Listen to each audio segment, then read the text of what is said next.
Hello, everybody. How are you all doing today? How are you all doing today?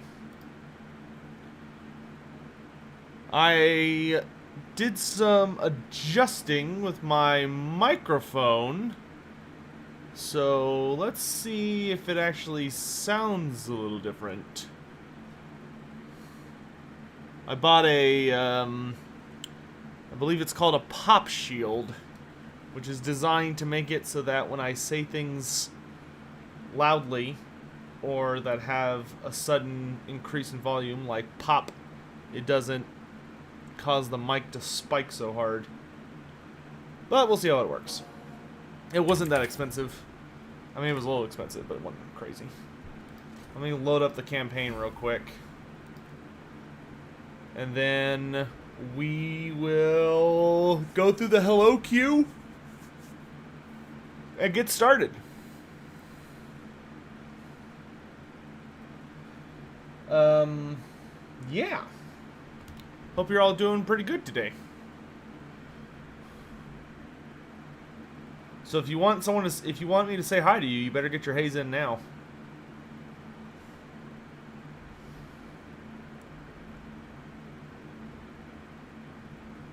Oh, goodness. Yesterday was a day, let me tell you guys. Wasn't bad. Well, it started off, as Luther Harkins says, it started off very poorly.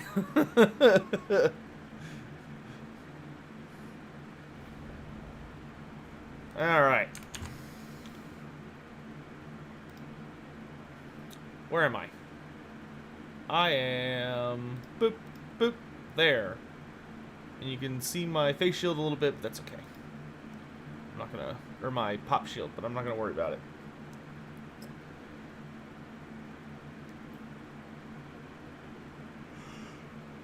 Whew. There we go. Alright, so... let's say hello to everybody today. We've got... Ugashir, Jawalalu. Jawalalu, I feel like I haven't seen you in a while. How you doing, my man?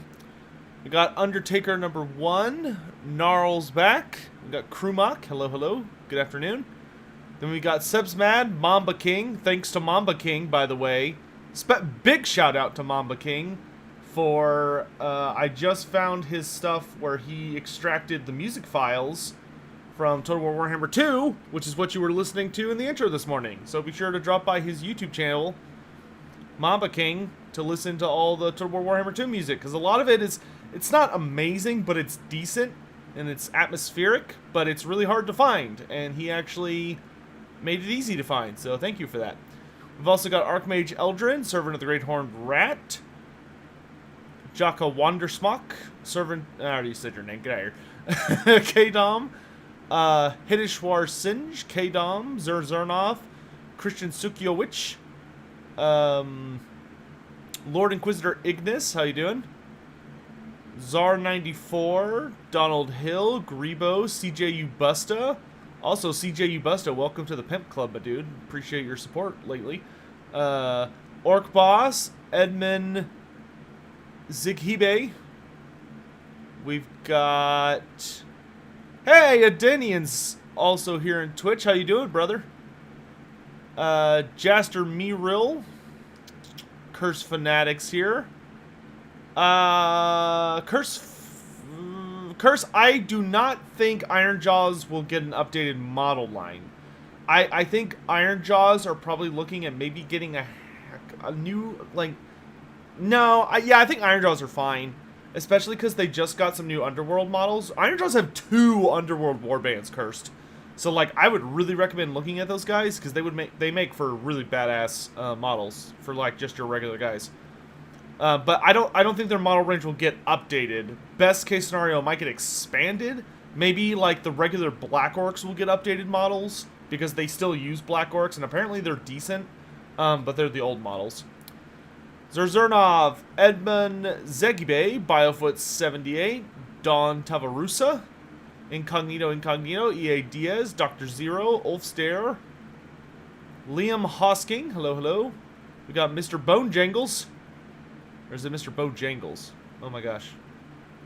Where'd it go? Oh, oh no. Oh, wait.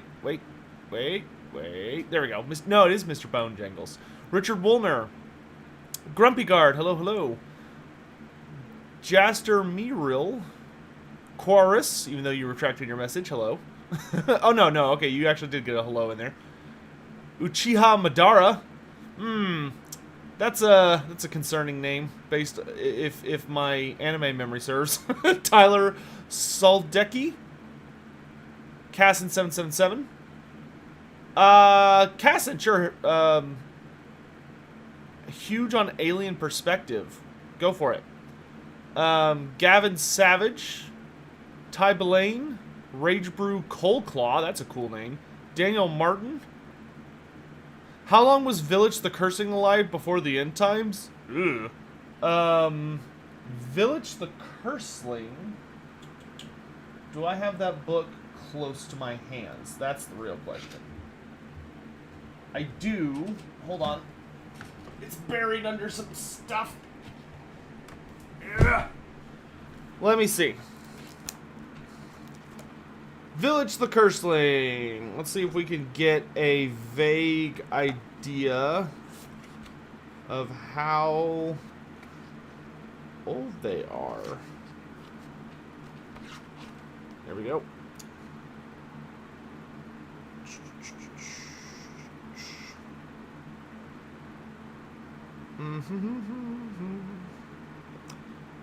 Village is pretty old. He's not... I don't think he's ancient, but he is certainly not young. Let's see. Echoed Hailbrass. Karin the Blighted. Galroch.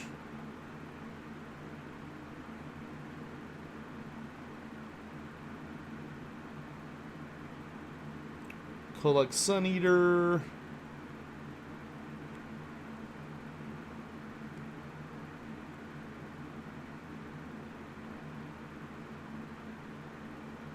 Volkia the Bloody. Wow, Volkia is a lot older than most people I think know she is. Or think she is. Arbal the Undefeated, who's old as balls.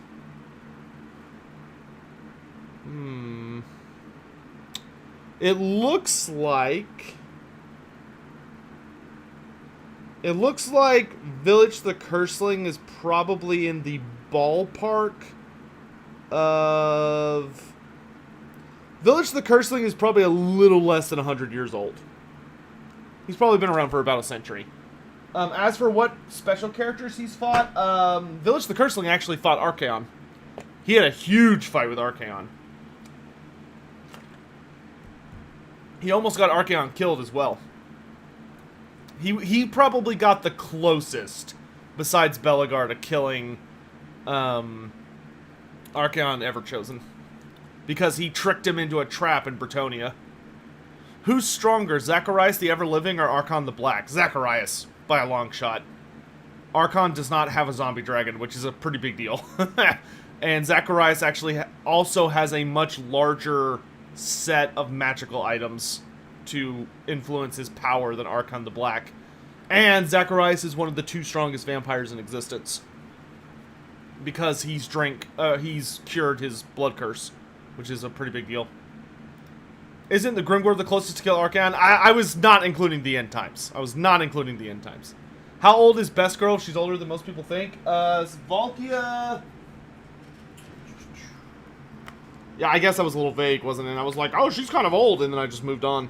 Volkia is a minimum of...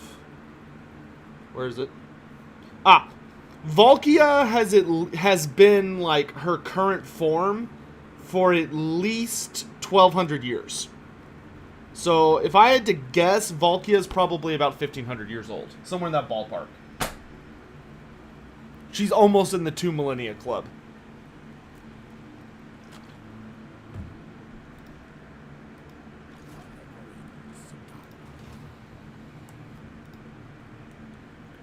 Hello, Soru92. How you doing? Dude, Ugashir, I know. I'm in the same... And King Thrawn. Hello, hello. Yeah, Ugashir, I'm in the same thing. seeing the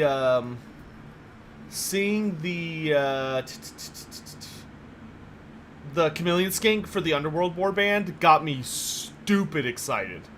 I am insanely excited for the Seraphon Underworld's Warband.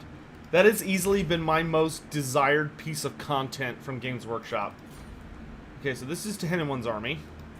We went to war with Teclis because he's crumping on my stuff, and I don't appreciate it.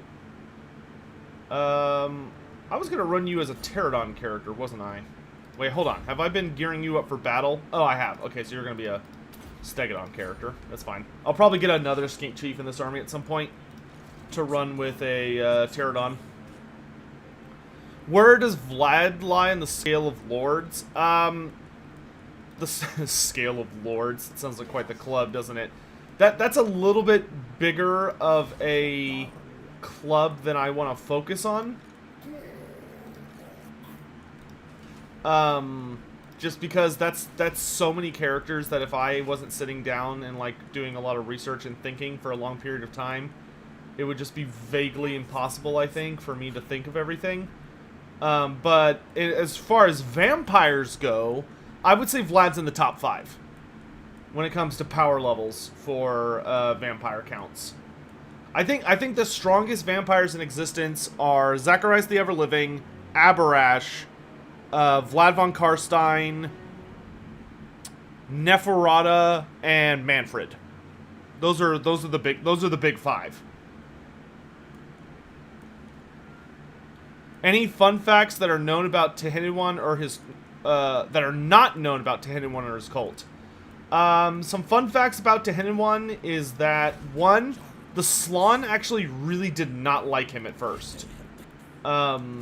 Originally, when Tehenhauin started up the cult of Sotek and started running around and preaching everywhere, the Slann got really irritated with him because they did not believe that Sotek was an actual thing worthy of worship. So they thought he was basically just stirring up trouble, and they got a little upset with him about it. Which kind of infamously led to them declaring a proclamation where they said they basically like pulled back their support from Tehenhauin. They told him, you cannot under any circumstances come into the cities and sacrifice Skaven in the cities. Like, we do not like you, we do not know you, you may not bring that garbage into our cities and sacrifice it. If you're gonna do that, you need to take it elsewhere. We don't want to risk you bringing in disease. And so Tehenhauin was like, alright, fine. And he basically like went out to all these seemingly unknown jungle locations and started carrying on with his sacrifices. But even though the Slann didn't support him at first, he actually did garner some pretty powerful allies, like Krokkar. Krokkar actually went really out of his way to support Tehenhauin. And something that Tehenhauin did to basically earn favor, or to like get people to listen to him, is that he went to Krokkar. So like, you have to remember, Krokkar is terrifying, right? Krokkar is a character who is very, very well known for... Oh yeah, we've got Max... Oh yeah, we've completed the prophecy. That's really nice. How did I get Nakai? I confederated with him. You can confederate with Nakai as any Lizardman faction. He's a little weird because he still has his, like... sometimes when you click on him, he still has, like, his vaguely horde system when you first get him, but when you disband him and re-recruit him as a normal character, he goes back to being a normal lord, which is great. It's fine. Alright, let's get the Thunderous one going.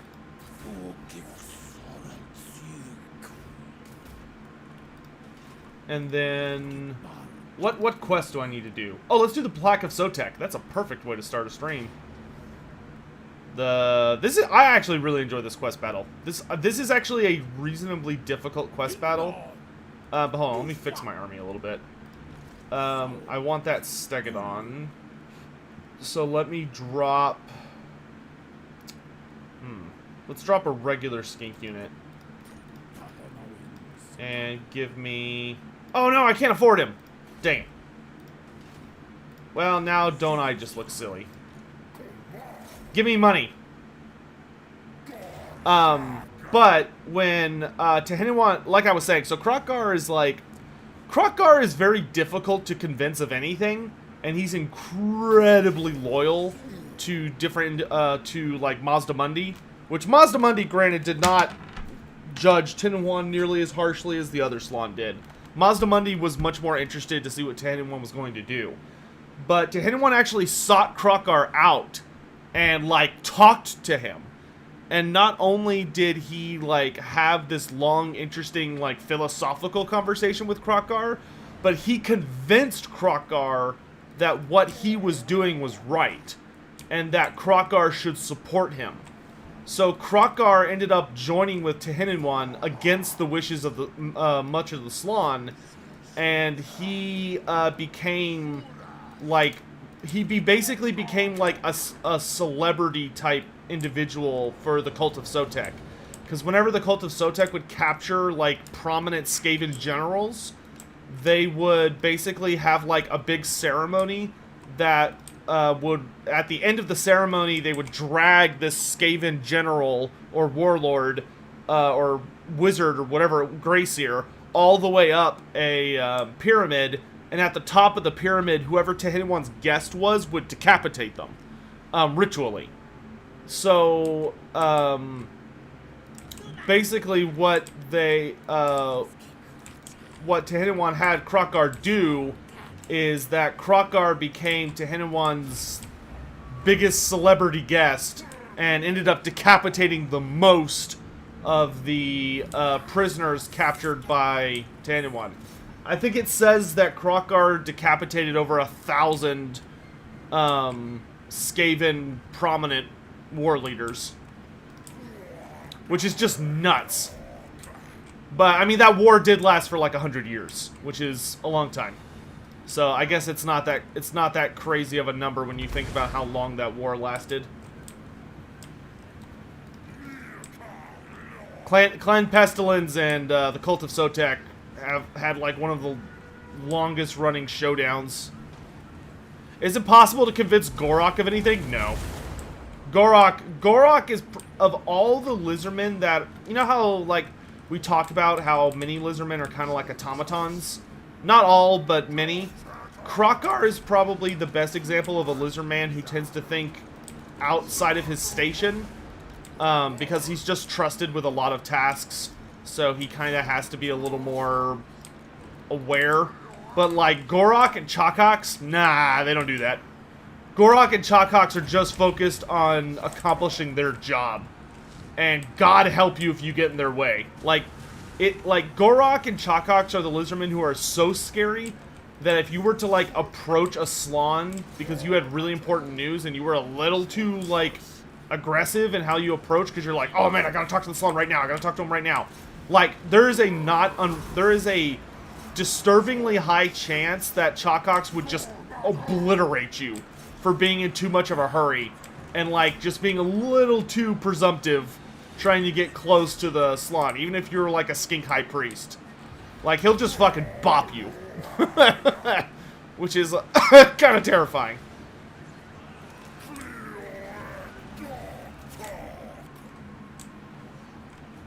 Like, the skinks are scared of Chakax.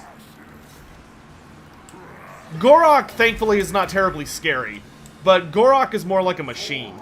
Like Gorok, it's noted that Gorok just hangs out on top of a pyramid in Itza, and he just stands there.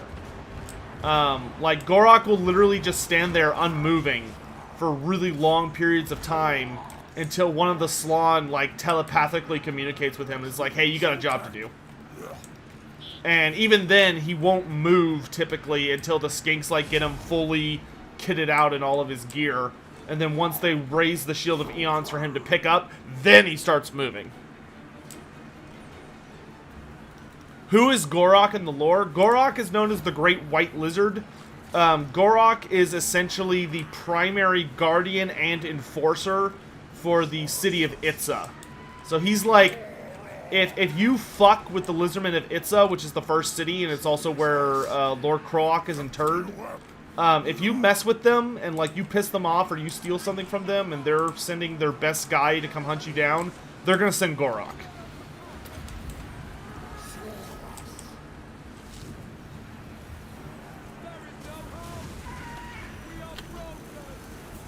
Grumpy Guard, the relationship between Tehenhauin and Krokgar is from I want to say it is. Let me see. I think we've got this, so I'll just kind of let it run. Oh, okay. I do need to keep an eye on the big stupid bird. Kill the bird!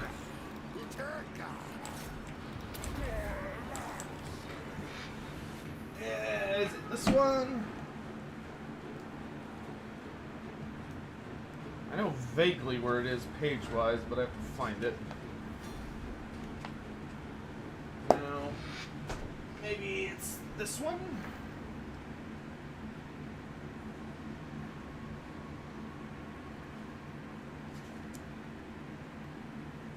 Yes, it's in the...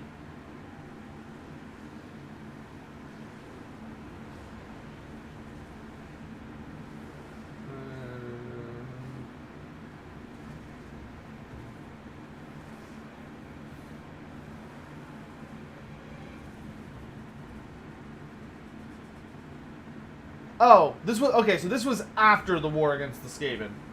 But, yeah, so this is after the Skaven War. But it's in 7th edition on Krokgar's page. So it's the little lore blurb called Do Sacrifice on Krokgar's 7th edition profile. But it's after the war against the Skaven, not during. Does Gorok have much authority outside of Itza? Not really. Gorok doesn't really do anything. Well, if Gorok shows up somewhere outside of Itza, it's because the Slann have sent him, so he has ultimate authority. Like, the only thing that could gainsay Gorok is another Slann. Because there's going to be a Slann telepathically telling him what he's supposed to be doing.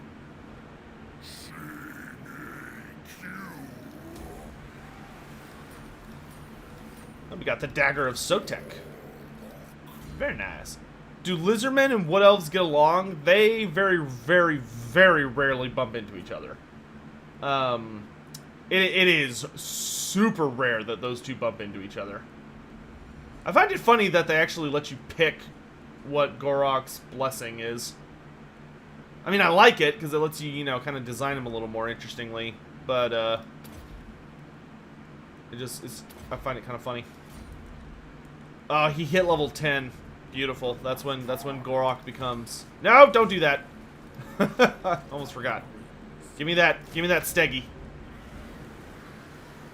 All right, let's go get the Plaque of Sotek. It is time.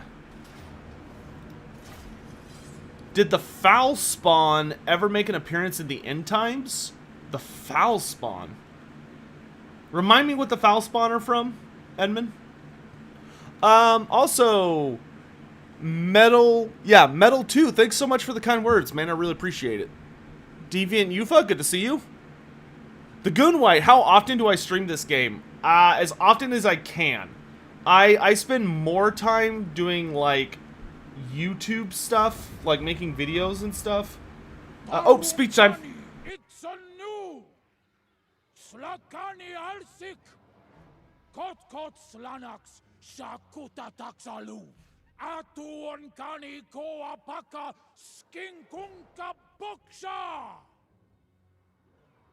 Loonka Kiku Shakuta Shak Shilikonkani Sanakayu Shiliitsunuet Tungo Zul Saralsik Shini Shakota Kotonka Tehe Ata Sotek Kikusla. Alright, there we go. But yeah, unfortunately I don't get to do that kind of stuff as often as I would like.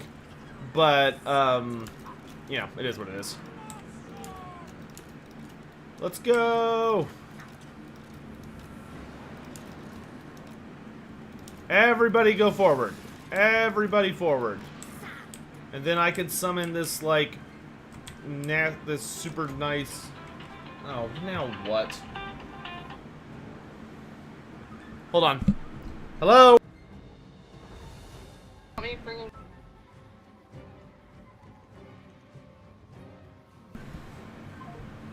Sorry about that, guys. Alright. The cool thing is we do have the summonable priest, which we can actually do some pretty fun shenanigans with him.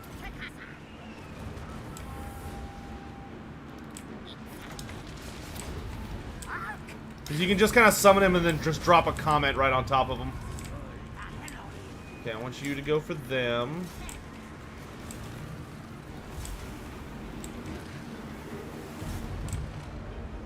That's dead rats. Get a wind blast.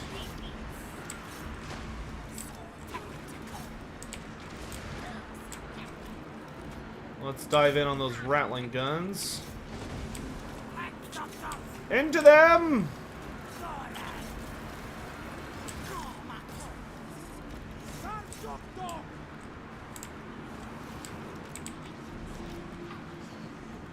Foul Spawn was the morbidly obese Nurgle Chaos Spawn, which ate and ate and ate until it was losing the... Oh, Edmund, yeah, that never made an appearance, to my knowledge.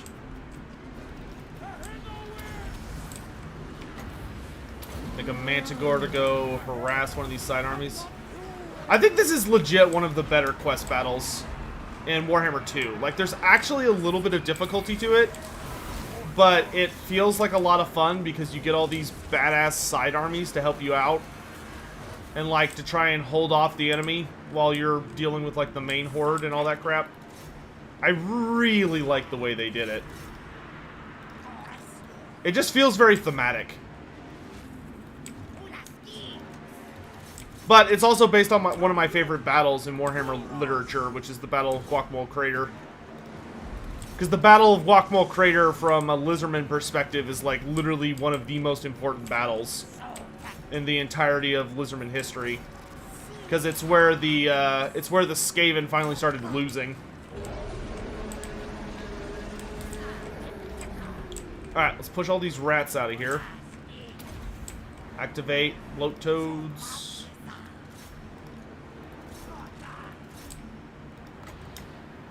How are we doing on this flank? Not great, but I'll go ahead and summon some snakes to help them out.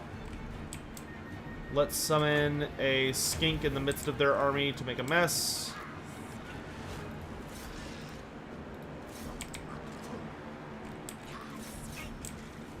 Hoping I can draw them all in for like a big meteor.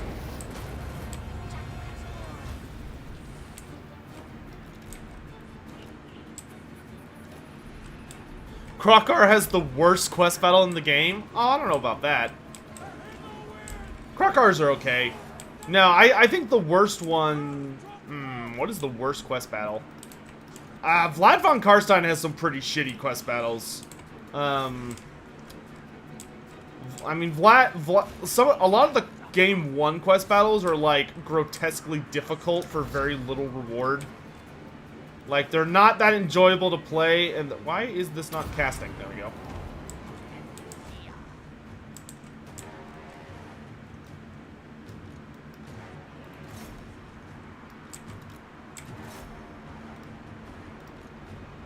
Let's move, people!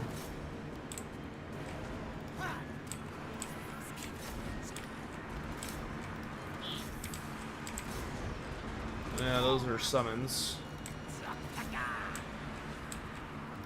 Sallies!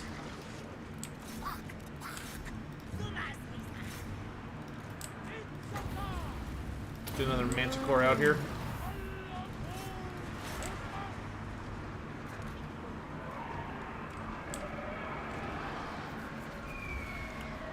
Yeah, Volkmars are pretty rough.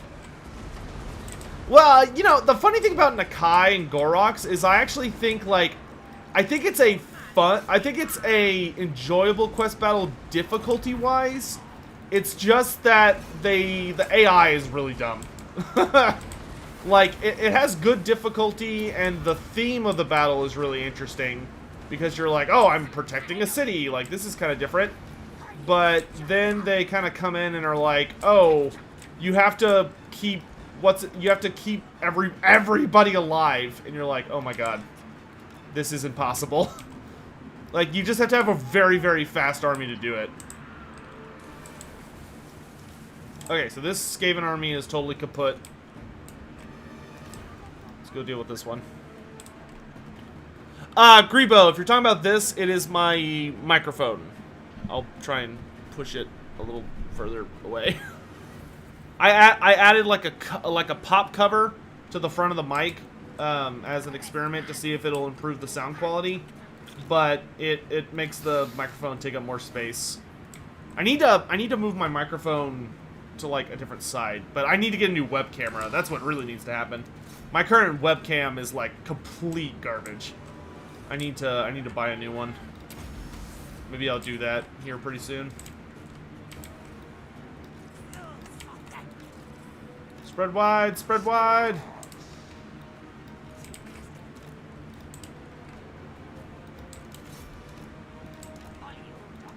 Okay, let's send the Colossadon Hunters into the Poison Wind Globadiers.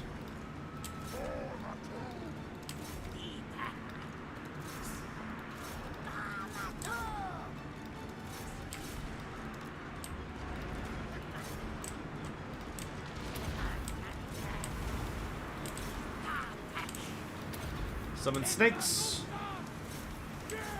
Let's lower melee attack on all the rat ogres. Can there be as much Molder stuff as Scryer stuff in the game? Yes. If you haven't already, I actually have a video out on the channel that's purely dedicated to talking about everything we might see with Clan Molder.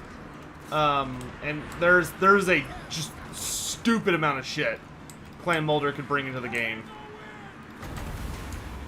Clan Molder is a little silly, like, with how many, like, critters and stuff they've got. And victory. We got the plaque. Yes. Do I think we'll get croc scores with hand cannons? No. That sounds a little silly.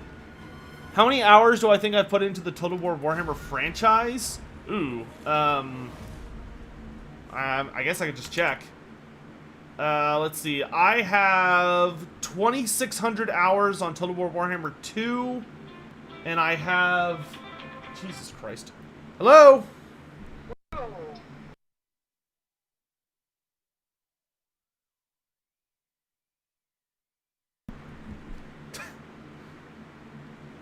It's like, I gotta work. And then I've got about 1,200 hours on Total War Warhammer 1. So yes, I have many hours in this game. All right, we got the Plaque of Sotek, amazing item, and that puts you to level 20. Engine of the Gods! Oh baby. Oh baby. All right, so let's send him to go crush this rebellion. Chip Yodel needs walls, because that's going to be right in the path of the Chaos Invasion. Let's upgrade the Poxmarsh so it's not under threat. Nakai, why don't you meet us at the Fuming Serpent? Are there any special subspecies of Lizardmen in the lore? Yeah, the only subspecies of Lizardmen that's not in the game, which it's a subspecies, is the Skink Oracle. Which Skink Oracles are twin-tailed skinks. And their big gimmick is that they are attuned to the winds of magic, so they are able to, like, channel it. They haven't been wizards in fantasy, but they were wizards in Age of Sigmar, so I'm not quite sure which version Creative Assembly will go with if we ever get them. But their whole thing is that they are like conduits for magic, and they're the only lizardmen capable of taming the Troglodytes. Hey, Fewer, how's it going, man? Does Tehenhauin / the Prophet of Sotek come back in Age of Sigmar in any shape or form? Not yet. There has not yet been a Prophet of Sotek in Age of Sigmar. However, I would not be surprised if there will be one eventually. Sotek is actually becoming more and more powerful in Age of Sigmar right now, but his main rival, the Great Horned Rat, is not in fighting shape. So what I honestly think is going to happen is what I think is going to happen is that in the upcoming realm, the Broken Realms campaign, which I'm very excited for, and that was the live stream we did yesterday for anyone not aware. But I think what's going to happen is we're going to have the Broken Wars or Broken Realms campaign, and the end of the Broken Realms campaign is going to result in I believe it's going to result in Slaanesh breaking free. And when Slaanesh breaks free of his prison, I think he's going to go back to the realm of chaos and start beating the shit out of all the other Chaos Gods. I think he's going to start fighting Khorne. I think he's going to start fighting Tzeentch. I think he's going to fight Nurgle. But I think the big thing he's going to do is that he is going to... I think he's going to take the fight back to the Great Horned Rat. Because the Great Horned Rat, like, literally has taken Slaanesh's place on the Pantheon. So I think he's going to go after... I think Slaanesh is going to go have a throwdown with the Great Horned Rat and kick him out. And when the Great Horned Rat gets defeated, because he's not in a good place right now, because the problem with the Great Horned Rat right now is due to various shenanigans, his personality has shattered. So the Great Horned Rat is, like, not himself. He is literally a bunch of different fragments. I forget what they're called. I think they're called Godheads. But there's, like, a bunch of different Godheads that are the Great Horned Rat. And each of them represent a different facet of his personality, or, like, a different... essentially, each of them represent a different clan. So, like, there's one that's, like, Clan Pestilence themed. There's one that's Clan Scryer themed, etc., etc., etc. And I think because of that, Slaanesh is going to beat him, kick him out, and then that is probably going to force a situation where the Skaven are going to start turning against their Chaos allies, and it's going to turn into a whole thing.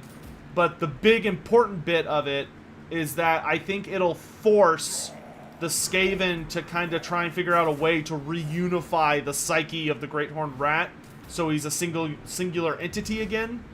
And when that happens, then I think the Lizardmen are going to launch... Like, the Great Horned Rat is going to make his play against everybody else. And that, I think, is when Sotek's going to come back. And there's going to be, like, a whole big... I think there's going to be a new showdown between Sotek and the Great Horned Rat.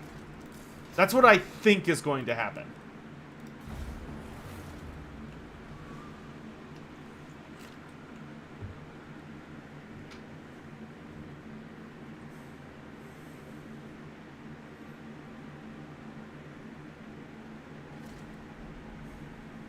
What do I think about Chalkox as a summon for a generic Slann?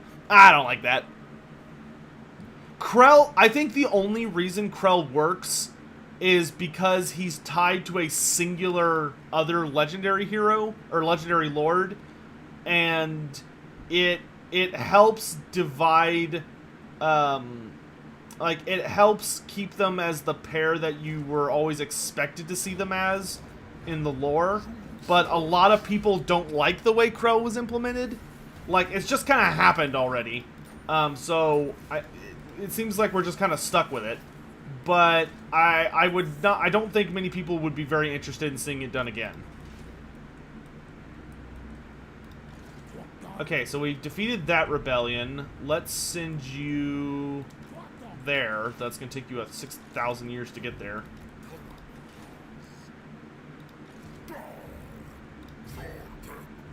Do you count as a siege attacker? You do not, but Big Daddy does. Let out the gator! I still think that when Nagash comes out, it would be great to see him as playable. or as a legendary lord, maybe. I don't know. I'm not. I don't see that happening. I'll just say that. I don't see it happening. I understand the argument behind it of like, oh, he was one of Nagash's Mortarks in the end times, but I just don't see it happening. But I've been wrong before, so I mean, don't take what I say as gospel.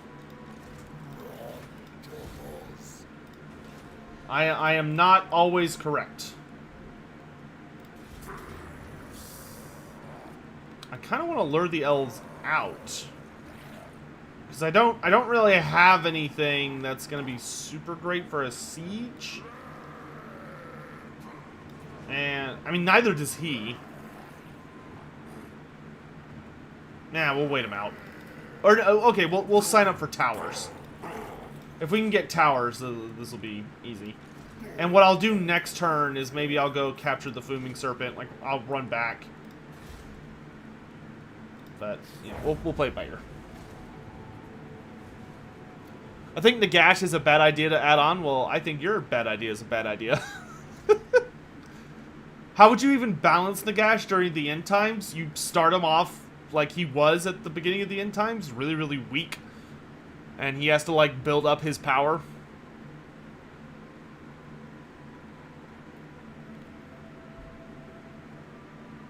Do you recommend that I buy all the DLCs? And if I do, how much would all of them cost total? The Goon White, I think the important thing to remember about Total War Warhammer DLCs is they're a la carte, right? They are not meant for you to just come in and buy all of them. You are meant to come and buy the ones that catch your interest. I do not think that you should just buy all of them because you're like, I like the game, unless you have a ton of disposable income.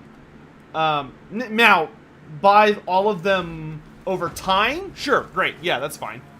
But I think buying them all at once would be a very painful experience for your wallet, and a non-satisfactory experience overall.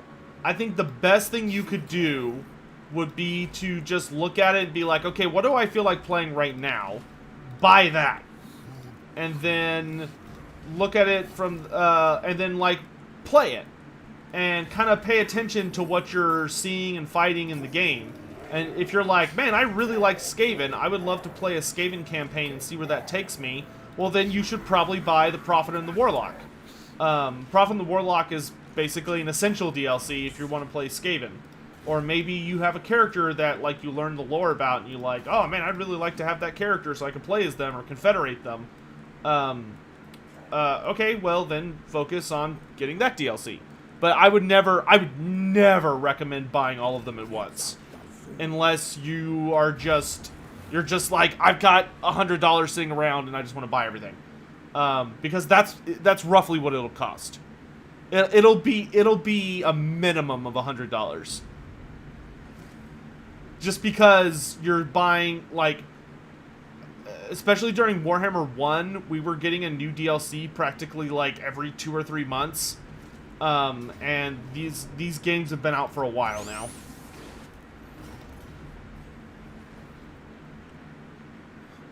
Okay, yeah, Undertaker says all of Game 1 and 2 DLC together is $170. Yeah, I mean, I'd wait for it to go on sale.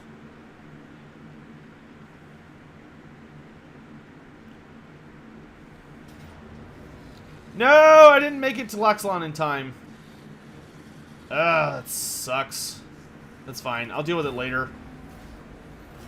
Okay, we're not confederating anything for a while because the confederation bonus just like caused us a lot of suffering that was very unnecessary. Let's start getting the... Let's get the Saurus tablet. The Crooked Moon tribe's dead. Oh, so is Midland. Okay, you are heading for Krakar. Yeah, we need to get rid of these elves. Let's not worry about anything else right now. Let's just focus on getting rid of the elves. Because once the elves are gone, I only have to expand 2 directions instead of 3. Oh yeah, make sure you get all the free LC though. There is a ton of free LC for Total War Warhammer, so make sure you go pick all that up. Second. Okay, Gorok. You're gonna go take the Fuming Serpent. Fuming?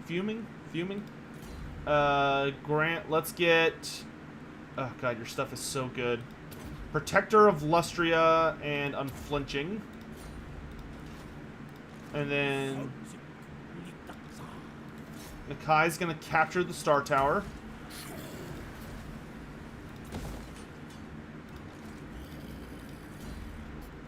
Let's get Reptilian Resistance and Scarred Veteran, so he just has a big old health pool. And then you're gonna run over this way. Opportunist.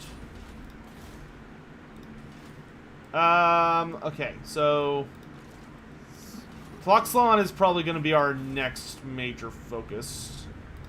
Get Chup-Yodel to have walls, so I don't have to worry about it anymore. Xlotl, yeah, we can do that for right now, because we are trying to get that maxed out.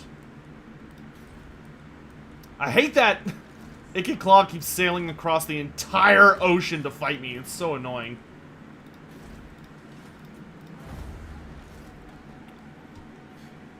Two questions. Is Sotek back to being a god in Age of Sigmar? Yes, Sotek is still a god in Age of Sigmar. Do I think he'll join the Order Pantheon? He's not that kind of god.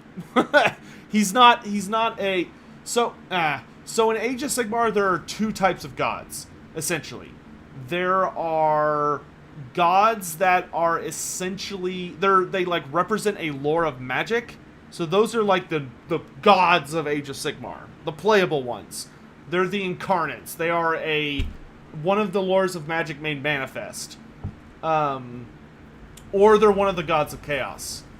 Then on top of that, you have other divine creatures that are kind of all over the place. And like have various different levels of power and all sorts of other nonsense. And Sotek falls more into that category. Like, Sotek is a he is a divine creature, and the Lizardmen worship him as a god, but he is not roaming around the mortal realms punching people in the face. If that makes sense. You can't have a conversation with Sotek. Sotek is like a living constellation type thing. The Order of Lore Masters is no more. Teclis doesn't get to destroy the world in my playthrough. Not on my planet. Okay, now Tehenhauin will march for Tloxlan, because that's going to be a bit of a slog. Gorok will go deal with the Skaven. Nakai, you're going to hold down the fort here in the Volcanic Isles.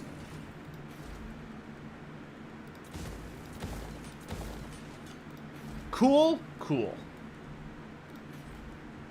Oh my gosh, I have so many quest battles I need to do. But I need my armies to still heal up a little bit. Let's... Don't want to do this right now. How many sacrifices do I have? 1,000? Yeah, okay. Let's go ahead and get the Star Chamber Guardians. Do I think that Sotek will get a model? I doubt it. I could see Sotek getting an avatar, but I could not see Sotek getting like a... I could not see the god Sotek getting a model. I could see them basically doing a thing where they're like, look, there's new, like, Age of Sigmar Tehenhauin, and he has a model. That I could see making sense. Not so much the first one. Oh yeah, the dwarves are at war with me. Jerks.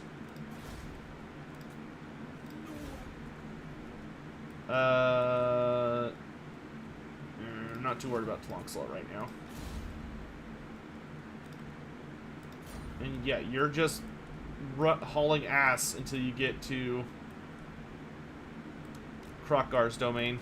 Oh my gosh, I just realized there have been tips, and I totally have not checked because I'm terrible. I'm a terrible human being. There we go. Godzilla 2021. Thanks so much. You took twice, my dude. Thank you. Oh no. Okay. So first was Snatter. Thank you very much, my dude. Who says, "Hello, Sotek. Hope you're doing well these days. Had a question for you once more, my friend. How would I scale Gotrek Garnison's current axe Zakrom Thaz with his previous god axe, as it's explained in that his current one holds a shard of Grimnir's previous one?" So Snatter, I would say that Zangrum. So we know that Zangrum Thaz is like one of the strongest axes possessed by the Fire Slayers. Like it is one of their big bad artifacts. But I would not equate it to the axe of Grimnir.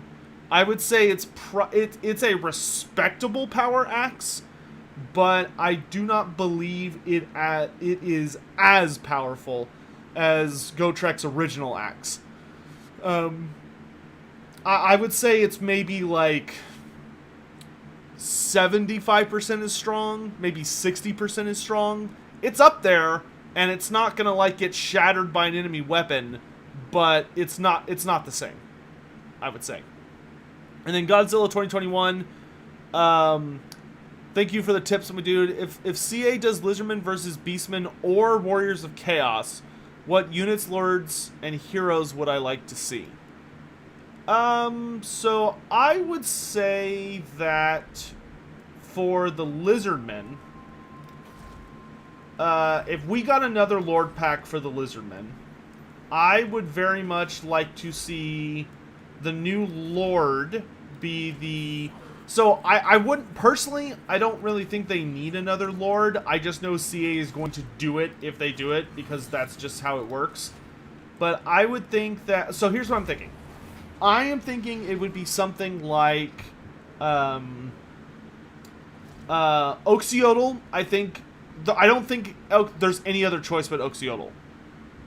Just because, as much as I think Teto Echo would make a good legendary lord, and he should be a legendary lord, he has a little bit of overlap with Tehenhauin and Lord Mazdamundi.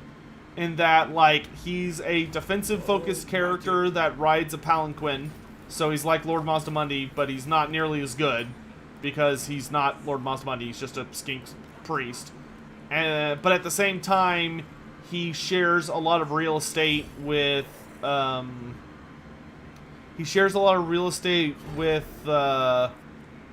Tehenhauin, because both of them are skink wizard characters. Like, Tehenhauin, in some ways, even though I don't think of him this way, but it is correct, Tehenhauin is basically just a skink priest special character. Like, he's a skink priest that has better combat stats than you would expect. But he is not, like, even though in my mind he's a little more different than that. Meanwhile, Oxiodal is something genuinely unique. Oxiodal is a shooting legendary lord who's assassin-focused, and his whole MO is that he's like a stealthy assassin who's super good at shooting, and he's a chameleon skink. So he represents a very different aspect of Lizardman culture than any other character would. So I feel like, and if you had asked me like 6 months ago that do I think Oxiodal could be a legendary lord, I would have laughed in your face, and I mean that legit. Like, I'm not being facetious when I say that if you had asked me if Oxiodal could have been a legendary lord, I would have been like, no, that's stupid. But then Deathmaster Snitch happened. And Deathmaster Snitch is just an assassin character who is now a lord. So, like, clearly it's happening. So I think it's going to be Oxiodal if we Lizardmen get something. Uh-oh. Alright, let's dance. So I think it'll be Oxiodal. I think the new lord to come with him will be the Skink Oracle. I think the Skink Oracle will be a lord character who will be a skink wizard that also has a shooting attack. So he will be a shooting magic hybrid character who's really, really bad at close combat. I think he'll either have like they'll probably give him like a blowpipe in one hand and the channeling staff they wield in the other hand, and it'll be that twin-tailed skink with a really cool helmet. And his whole gimmick will be that he's a shooting caster hybrid, whose really big power thing is that he can wield a or he can ride a troglodyte. So I think it'll have a troglodyte as its like super big mount, and that'll be like that whole massive gimmick deal. I think for new units, we'll be looking at the troglodyte as the new monster, along with the. I think we'll be seeing the troglodyte. Oh, assassin, you are about to get bopped, son. Boom!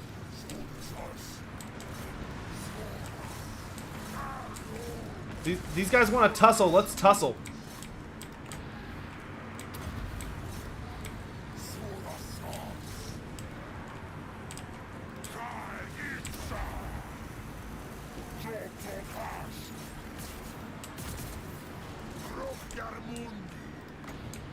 Let's throw down some debuffs here.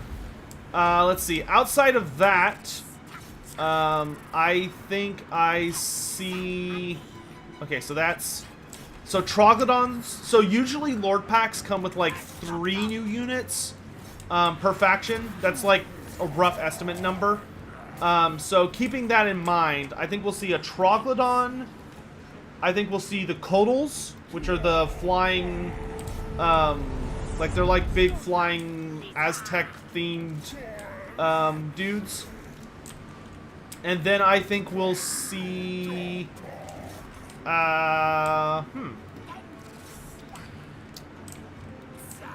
Codals. Codals, Skink, Horned One Riders, like aka Tichihuichi's Raiders, and then Troglodyte. That's my guess. So that's what I think the Lizardmen would see. If we were to be looking at... Oh, Brace! Okay, no, he's going that way. If we were to instead be looking at the Warriors of Chaos, I think what the Warriors of Chaos would bring to the party is... oh man, Warriors are hard because there's like so much missing. But I think for the Warriors of Chaos, it would be... I think leading them... Warriors of Chaos are awkward because there's like...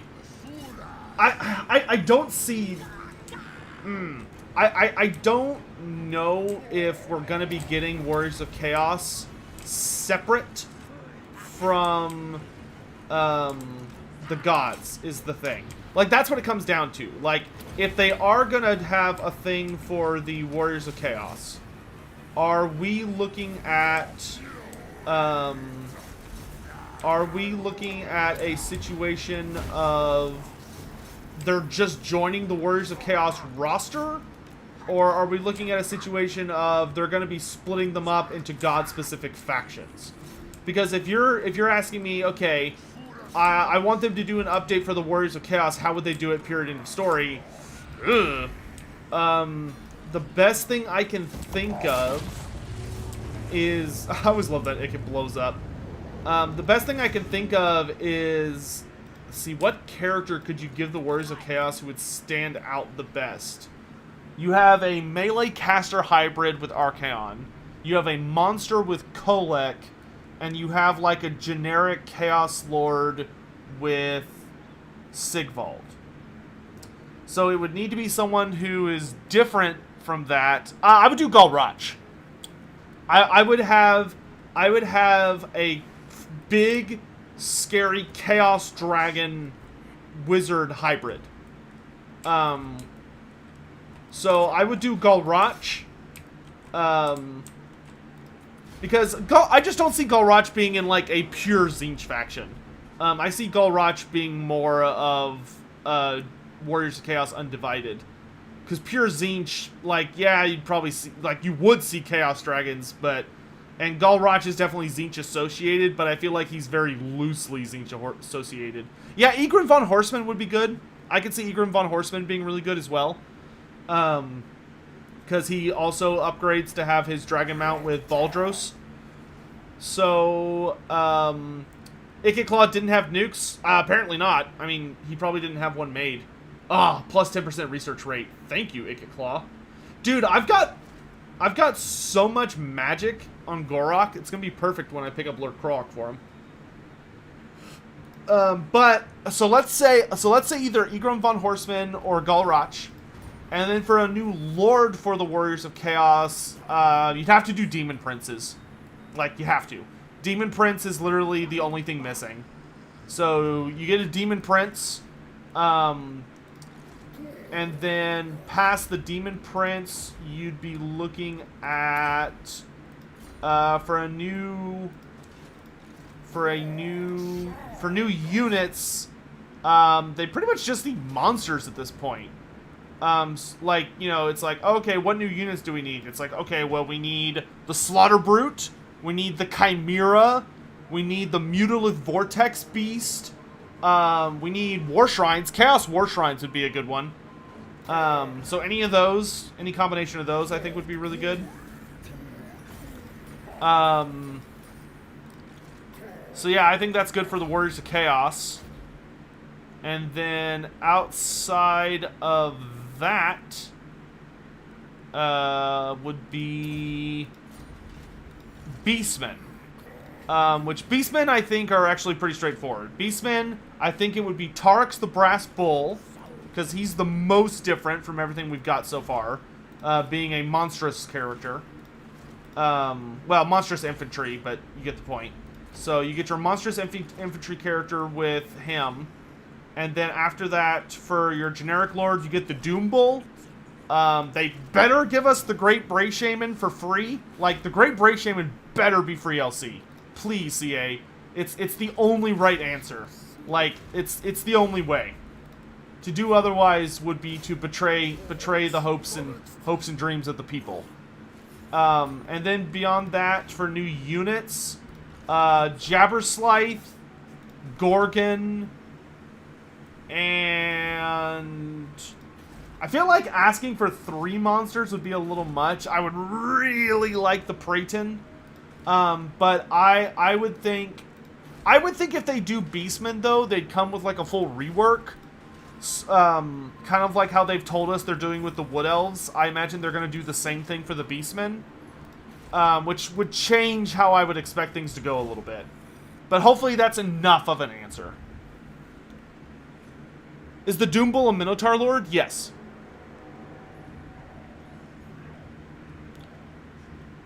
Are Demon Princes kind of a big deal? Not really. They're Demon. The thing about Demon Princes is not that they're hyper rare, it's that they're very customizable. That's kind of the tricky part. Like, Demon Princes can be so wildly different from one another that it's kind of alarming. They can have wings. They can be on foot. They can have 2 weapons, 1 big weapon, a weapon and a shield. They can be wizards. They can be not wizards. They can be aligned. They could be undivided. They could be Korn, Zinch, Nurgle, Slanesh. They could have weird mutations, like they could have tentacles or wings or razored claws or fangs or breathe fire, or they can wear armor. They might have no armor. Like they could literally do all sorts of crazy things. Oh yeah, that's the one thing I forgot, is that if they give us a Lizardmen DLC, they're better be a hero level Croxagore, or I'm going to shoot somebody. I mean, don't get me wrong, Demon Princes are very powerful because they're meant to be characters that, like, they're warriors of chaos who impress the dark gods so much that they've been granted immortality and demonhood. Like, they are a very big deal. There's just a lot more of them in fantasy than there is in 40k. There are tons of Demon Princes in fantasy. They're all over the place. Isn't Be'lakor the only undivided Demon Prince? No. God, no. Most Demon Princes are undivided, I would say. Well, okay, maybe that's not true. But Be'lakor is not the only one. There are many. Be'lakor is just the only named character that's a undivided Demon Prince. And he's also the first. No, Stego, you're good, dude. I miss stuff all the time. I would much rather you flag me down and ask. Stego! Do I think Nagash will be his own faction or will be just part of the vampires? Also love your videos. Well, first, Stego, I really, really appreciate the nice words. And I'm super happy. Oh, we're friends with Lewin. Yay. I actually, so for anyone that wasn't here last episode, I resurrected Lewin Laenker, and he declared war on me like a jerk. So now we've got peace, but I resurrected that asshole. So Stego, I think when it comes to Nagash, I think he will be his own faction. I think Nagash, it will be based on the end times design, which means that his faction will be undead legions, not vampire counts or tomb kings. I think he will be undead legions, and I think his campaign will revolve around subjugating the other forms of undead. So I think the Nagash experience will be going out to fight the Tomb Kings, the Vampire Coast, and the Vampire Counts to subjugate them and be like, I'm the boss, I'm in charge, and to gather up, you know, the 9 books of Nagash, the Alakanesh, the Staff of Nagash, Morbid Czar, or Morbid Cain, his armor, and whatever, and I can't remember what his sword's called. I think it's like Zebit Thar or something. But, like, I think your goal will be to go out and collect all of Nagash's items, as well as defeating Cetra, Manfred, Vlad. Like, go kick the shit out of everybody and make them into your Mortarch. That's how I think it's going to happen. Like, make your Mortarchs, kick the crap out of everybody, and as you acquire your items and you defeat the various factions, I think as you defeat them and acquire items, you will unlock new, like, aspects of your army. So, like, once you defeat the Tomb Kings, you get access to the Tomb King roster. Or maybe the advanced Tomb King roster. Once you defeat the Vampire Counts, you get access to the advanced Vampire Count roster. Etc., etc., etc. Was that a fucking Plague Priest? It was. Okay, we need to deal with that.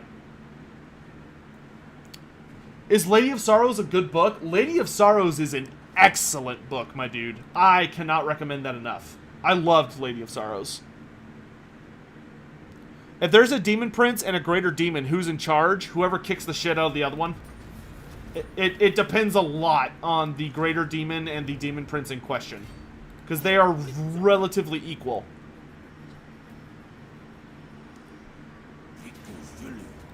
And there would definitely be some, there would definitely be a bit of a power struggle there.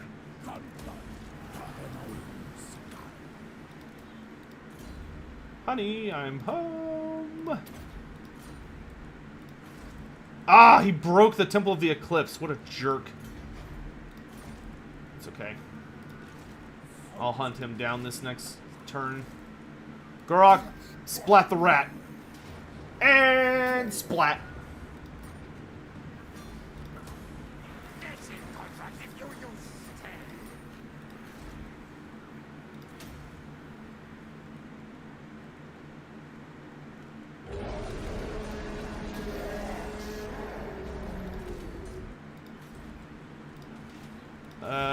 Don't worry, I heard it.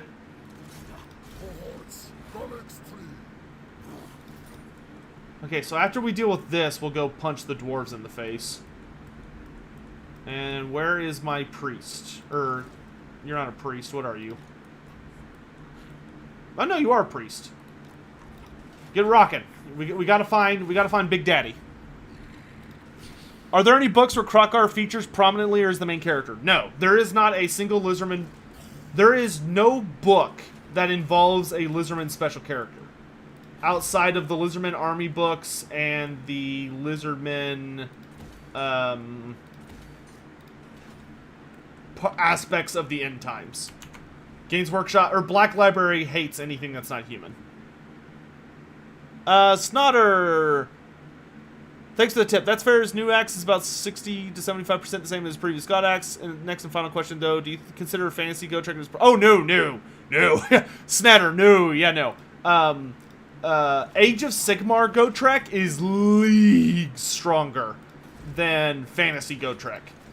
Age of Sigmar Go Trek would obliterate fantasy Go Trek. Like, he is literally a god now. He just refuses to acknowledge it. Oh, Snatter, I was going to say this, but I got distracted. Here's what I think's going to happen, though. I think because they've already published the Gotrek model, like, that's Gotrek's final form, right? But here's what I think they're going to do. I think they're going to do something really clever. And I think what they're going to do is that instead of Gotrek finding his original axe, or, you know, the other whole axe of Grimnir that he doesn't seem to care about for some reason, but I think instead of him finding one or both of his old axes and being, like, obsessed with that, I think what he's going to do, or I think what Games Workshop is going to do, is they're going to have Gotrek find his other axe. But in the story he finds it, it is going to be shattered or, like, broken apart somehow. And what I think he's going to do is like you mentioned, the axe he's wielding now has, like, a fragment of, I think, one of Grimnir's axes in it or something like that, like a shard that broke off.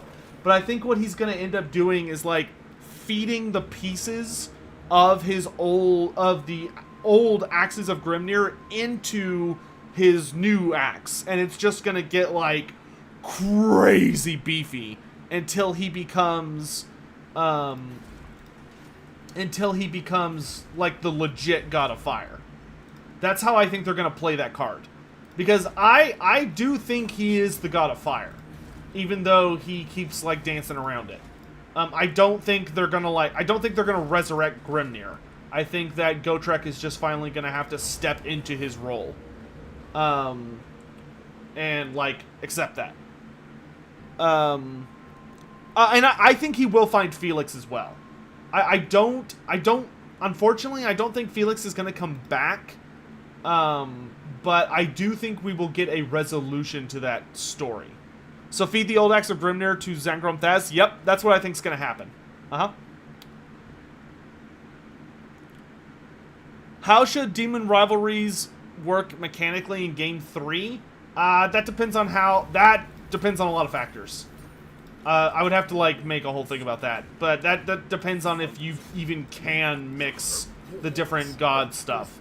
Like, if they have a true undivided army, either through, like, Archaon or Be'lakor when we get demons, the only thing I can think of is, like, oh, yeah, sure, you can, like, take whoever you want, but, like, maybe if your army is led by someone of a certain race, or, like, let's say you're being led by a Slaanesh Lord.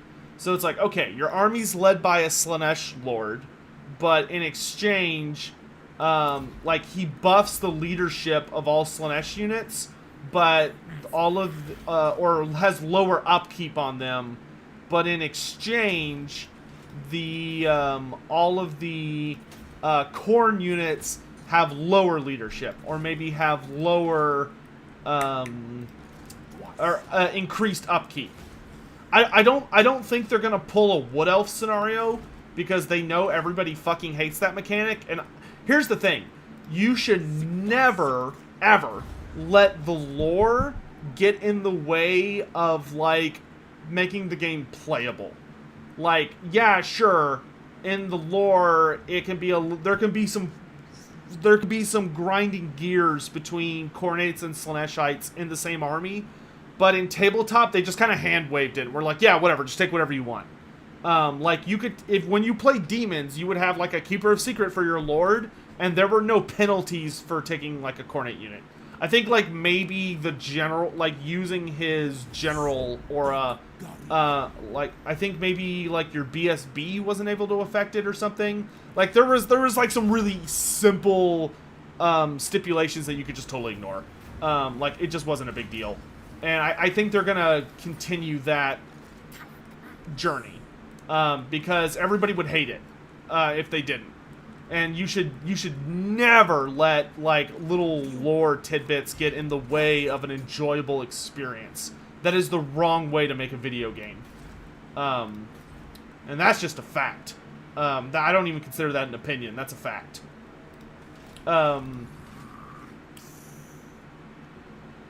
Is there any wizard more powerful than Lord Croc when he was alive? No. the god, like a god, like Tzeentch. Tzeentch, the god, I would say was stronger than Lord Croc. But I think if the two of them had fought, it would have just like broken the universe. Granted, Tzeentch isn't able to manifest in the physical plane anyway, so I guess that doesn't really matter. Do I think Morgur should have his own mechanic, like when he dies he gets stronger? No, that's terrible, no. AVP Extreme, no. No. I think Morgur coming back the next turn is already, like, stupid good. Yeah, no. Goodness. I mean, I would love to see Morgur get spiced up a little bit in campaign. Allow him to have more, like, mutation gimmicks. But, like, yeah, no. Not that.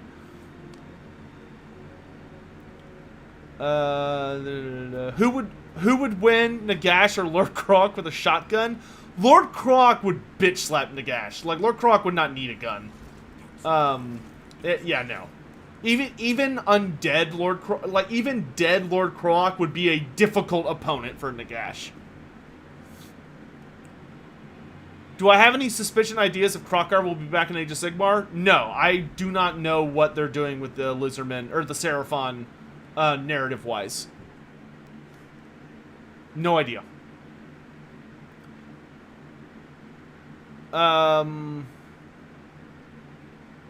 Yeah, I'm aware. You say the Black Library hates anything not humans, but the elves have more books. The elves of Warhammer Fantasy are literally just written as humans. Like it's the same. Like they're not a alien species. They're dwarves and elves are able to get good focuses in the Warhammer Fantasy literature because they're just written like humans. Occasionally, if they have a human to bounce off of in their book, then they'll be written as relatively different. But like if you read the like the War of Vengeance series or they're humans with a little spice, but I still consider them humans in that aspect. The thing that Black Library is really, really bad at is that there is a painful lack of books about, like, Beastmen, or Demons of Chaos, or Lizardmen, or Ogres, or, but, like, yeah, sure, you're gonna find a decent amount of books if you're looking at, like, the Warriors of Chaos, or you're looking at elves, dwarves, humans, vampire counts. Tomb Kings were actually one that surprised me. I thought there would be a lot more Tomb King books, since it's like, look, they're just undead humans, and vampire counts got a ton of love in Warhammer Fantasy. But I don't know what was up with Tomb Kings from Black Library's perspective. Like, you figure there would have been a, like, Khalida got a Gotrek and Felix book, but I'm honestly really... I guess Nagash kind of counts, but not really. It feels really weird we didn't get, like, a standalone Cetra book, or, like, a trilogy about Khalida. Like, Khalida shows up in Vampire Count books. Or, Khalida shows up in Neferata books. But never... And Gotrek and Felix. She makes a lot of cameos. Or is, like, a notable side character. But I would have loved a standalone book about, like, Prince Apophis, or a book about Cetra, Grand Hierophant Kotep could have been really cool. Actually, you probably could have done a trilogy about Cetra. Like, you probably could have done a really good trilogy about, like, book 1 is Cetra's mortal life, book 2 is, like, Cetra right when he comes back to life, and he has his big war with Nagash, and Archon the Black and all that stuff. And then book 3 could have been the Norska incident. That would have been a great trilogy. Yeah, I don't know why they skipped out on the Tomb Kings, to be honest. But yeah, no, like, to say Black Library is good at writing, or is good at hiring authors who do inhuman perspectives is just flagrant. That's a lie. Like, that's a blatant lie. Black Library does not hire good diversity in authors, in my opinion. Like, we're now getting to the point where they're starting to expand, Like, we're starting to get, like, a focus on horror novels or detective novels. But this is a super recent change, and we don't know how far they're going to go with it. I'm excited to see where it goes, but Black Library is not a good publisher.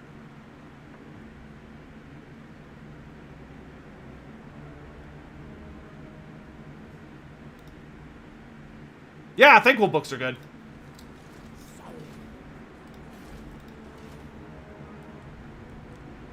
Cetra seems like a character that's best not to know his concrete origin, so you can build him up as you want. Angel, I will agree to disagree, but I would also note, if you go listen to my Cetra lore video, there is a hilarious amount of information on Cetra the Imperishable. Like, we know Cetra's... We know most of his life story. There are very, very few secrets about Cetra the Imperishable. Warhammer Fantasy was not super big on, like, 40k type strategies of like, hiding information. That's much more of a 40k phenomena than a fantasy phenomena. Which I think it works better for 40k than fantasy. Like, fantasy... Like, the big mystery of fantasy is the old ones. And I do agree that they should never explore the old ones. Like, I think it's always best to leave the old ones as a very mysterious set of entities that there's, like, very, very scant details about. That's totally fair and I think should be encouraged. But, like, stuff like Cetra... I mean, Cetra was just a man, originally. Isn't Cetra the only person that forced himself to gain magic? Yes, Cetra, like, brutalized himself into learning just enough magic that he can understand it. And he can, like, utilize it. Very, not great, but he can.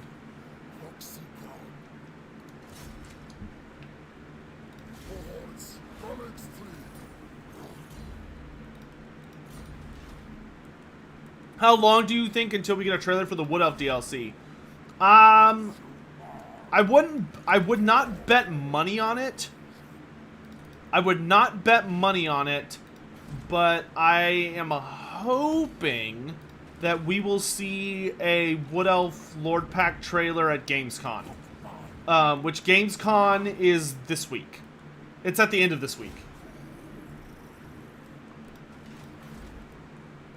It's like the 28th or the 26th or the 30th, something like that.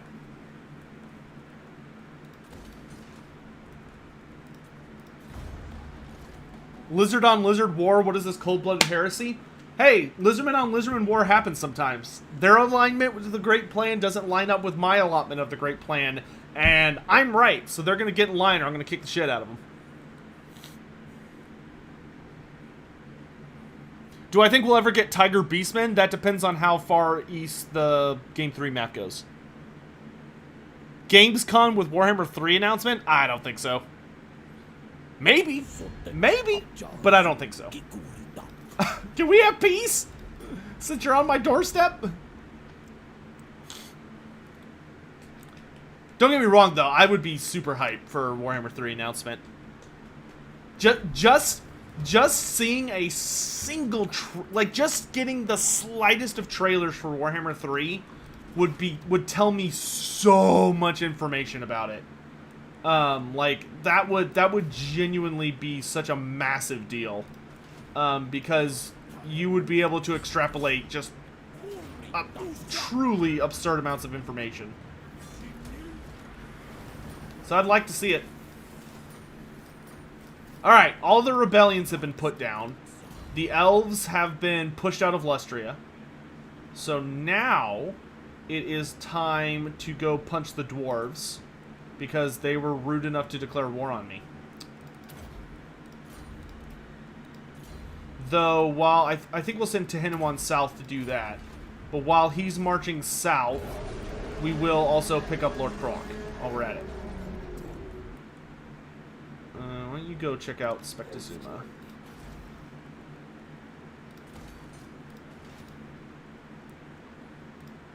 I'm starting my own lore of magic with blackjack and hookers. Canadian 2 Potato, keep up the good work. Sotek, sorry for the tiny tip on broke. Canadian?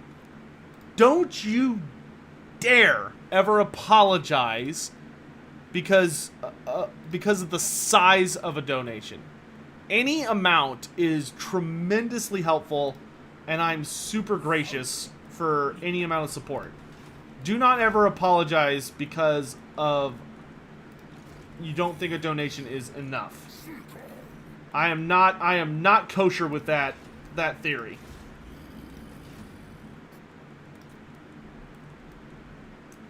But thank you very much. I appreciate the nice words and the support. I need money.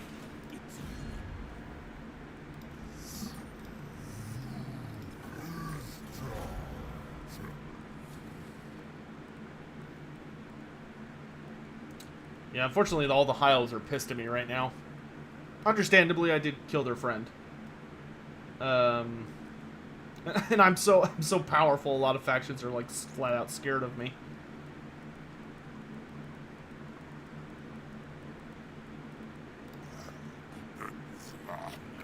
Wait, what? How's the spirit of the jungle back? Okay, whatever. I confederated with them, but that's cool. What's up, boss man? Yeah, because that's who we want to confederate next is Krokgar. Ah, there we go. Yeah, that trade. Okay, yeah, there we go. We have money now. What do I think of the summon Sotek ability you get at the end? It is hot garbage. Big Aggie, thanks so much for the, oh, thanks so much for gifting a sub. Thank you.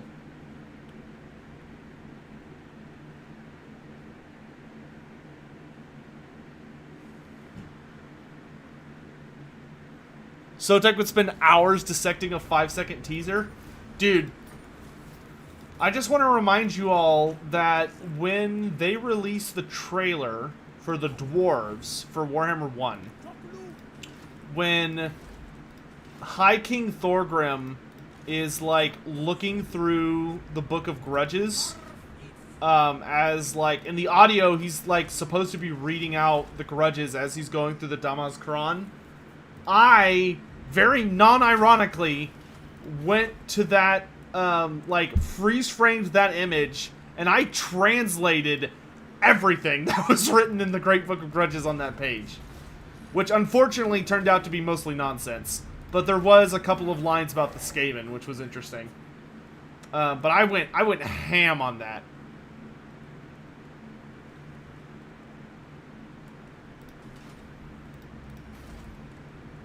Because I love secrets. I was really hoping there was going to be a secret there, but unfortunately there wasn't much. When is the next round of who would win? Probably not for a bit. The next Hero of Legend video comes out tomorrow, which is the episode for the Tomb Kings. And then the day after that comes out the day after that is when the episode for the Vampire Coast comes out. And that's the end of that series, which is a big deal and is very nice. Once all of that is resolved, we'll see where we go from there. I imagine there will be a who would win in the not insanely distant future, but like I said, I wouldn't expect it anytime like crazy soon.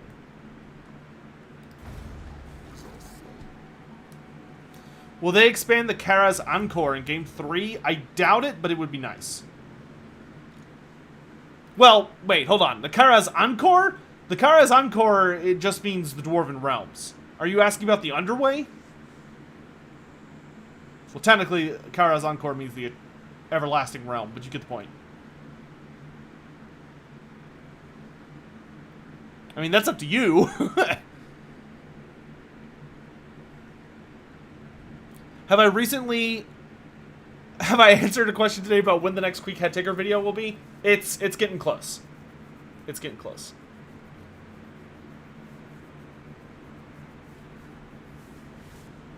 Oh, do I think they'll expand the mountain range and add new mountains? In Game 3? In Game 3, there will be new Kadaks. Monstrous Kinship. Oh, that's cool. Yeah, I feel pretty confident on that one. Okay, I don't need you anymore. Thank you very much. Your goal was to connect base with Krokkar, and you have done that marvelously. All right, Tehenhauin, let's pick up Old Man Krok here. Our army is good enough. It's not great, but it'll suffice. Yeah, there will definitely be new dwarf Kodaks in the Mountains of Morn, which are definitely going to be in Game 3.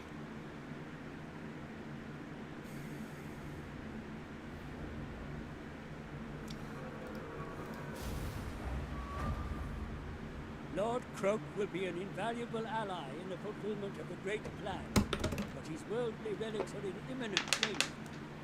The Skaven approach, mighty prophet. Prepare yourself. While Kroak's force field provides him with some protection, the awakening process leaves him vulnerable to attack. It is imperative that you defend him until he is fully risen from his slumber. Is there a way to counter plague? Not really. What you can do to deal with Skaven plague is you can do one of two things. Either you can always have a hero on standby. That way, when the plague priest who's attempting to infect your territory shows up, you like jump on him essentially, and if you attempt to assassinate or wound a plague priest, your odds of success, I believe, are guaranteed for at least wounding him. Like, there's a 100% chance he will be wounded. So you got to do that. That's the most reliable way to stop a plague, is just kill the guy who's gonna spread it to you before he gets there. Unfortunately, the odds of getting, like, they should change it so that if he gets wounded, he just dies. That would be a lot easier. But if you're playing as the Lizardmen, there is a commandment you can take for your completed provinces, and the commandment reduces how long the plague lasts, but it doesn't work as effectively as you would hope. It's not the best, and you have to have like a max tier province, which is genuinely difficult to get because it requires 2 tier 5 provinces right next to each other with full geomantic loci buildings. If you have all of that, then yeah, sure, you can activate that. You can activate that commandment, and it will make it not as bad, but you still have to deal with it, which sucks, in my opinion. I hate the Skaven campaign mechanics. They're like the ability where they spawn units on the battlefield and the plague mechanic are completely broken. They're like so hilariously over the top that like they're borderline impossible to counter, and there's just nothing you can do about it. Like, you just have to accept it, and that's not good design. Like, they really need to change it where if you summon that like event plague priest or like a rite character, a character created by rites, if that character gets like successfully wounded or hit by an assassinate character, they should just die. Like, okay, well, you know, you should have been more careful the way you sent them in. I don't like that, like they're just around until they succeed or get full on assassinated.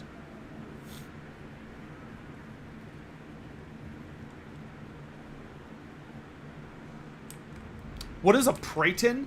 So first I gotta tell you what a great stag is. Because to understand Pretons, you gotta understand great stags. Great stag... Okay, wow, these Skaven are being, like, super cautious. Let's get a little closer.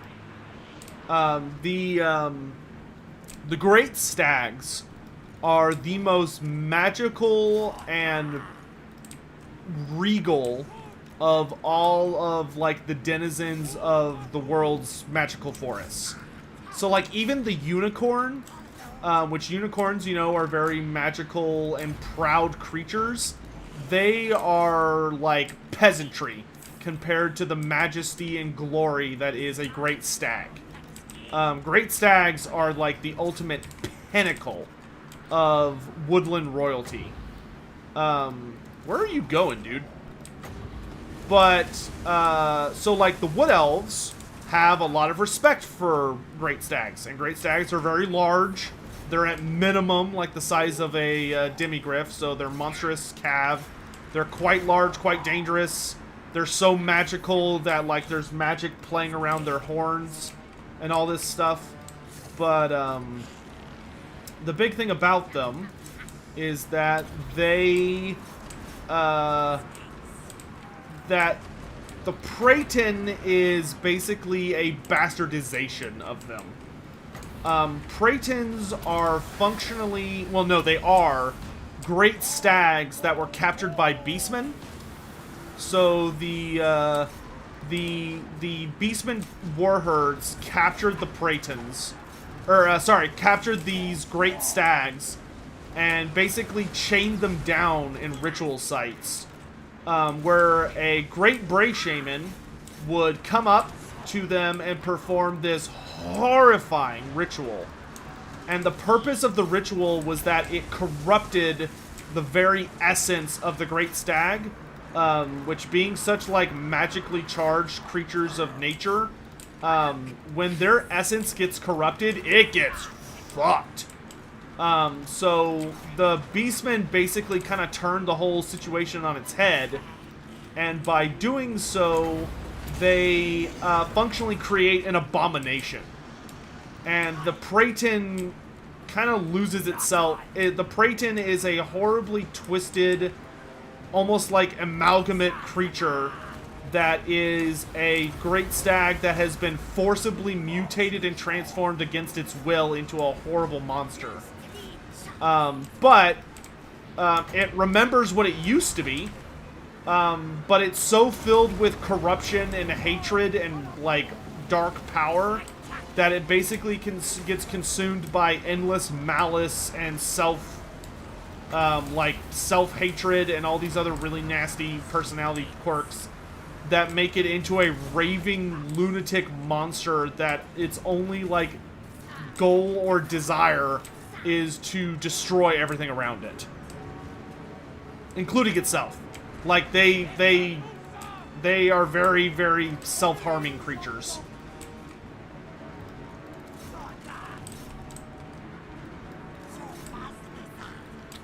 But they're very, very clever, which is kind of the creepy thing about them, is that like Pretons are very smart, and what they tend to do that makes them really dangerous is that when they're in the forests around the world, functionally what they will do is they will basically like lay down on the ground and they'll make these horrible noises that sound like a creature like screaming in agony. So like a mewling creature that's just suffering. And they'll use that to basically like lure in like hunters who actually have like a really good code of ethics for hunting. So they're like, oh my god, I can hear like a creature that's in a lot of pain and suffering. So they'll see the Preton's body and they'll go to basically put it down. And then when they get close, the Preton like reveals itself and it like full on jumps up at them and just rips them to pieces. And will like just attack their body over and over and over and over and over, way past the point of them being dead, until there's nothing left but like bloody ruin decorated over its horns. And that's all that remains of the person that they attacked. Like, it is a horrific creature.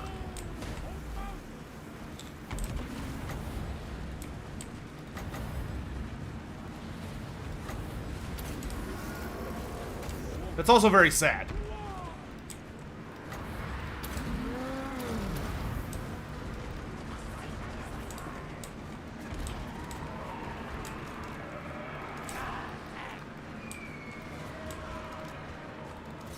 Don't even bother getting out of bed, Croc. I got this.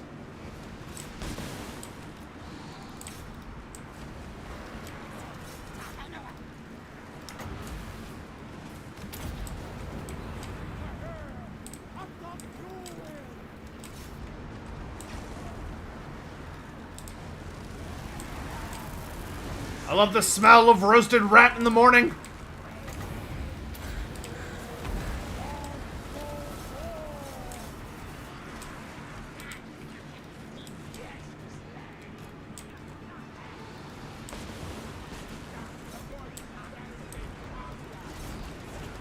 Get rid of all these Eshin units, guys.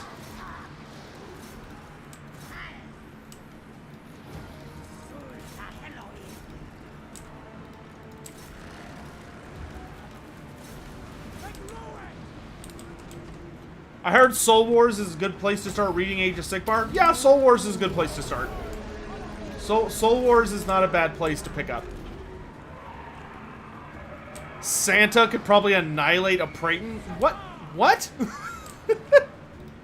The fuck are you talking about? Santa?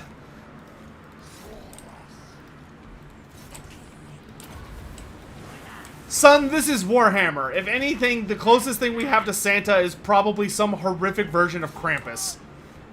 Let's be real now.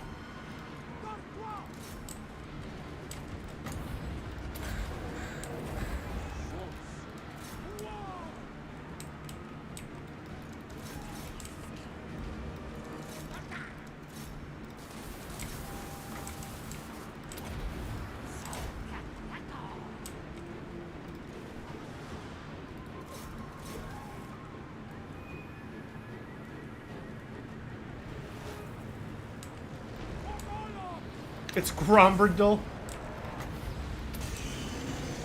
I mean, technically Grombrindal is everything, but that's just because, you know, White Dwarf Magazine. He's a celebrity.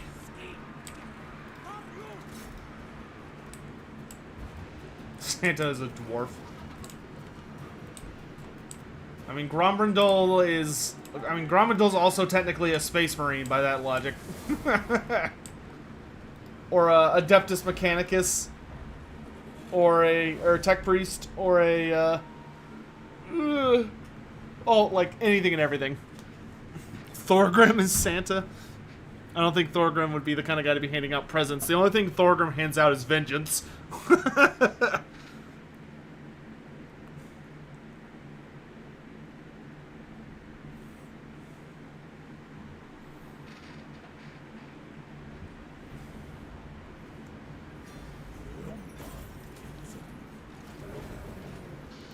Yay, Lord Krok's here.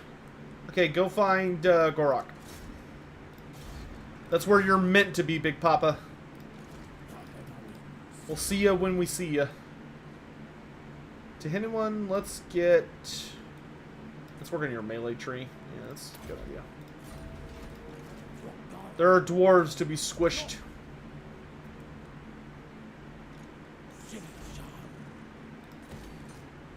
Well, no, let's save our money. I do want to worry about getting all of the unique buildings. Oh yeah, we can get the Temple Mists. And it's gone.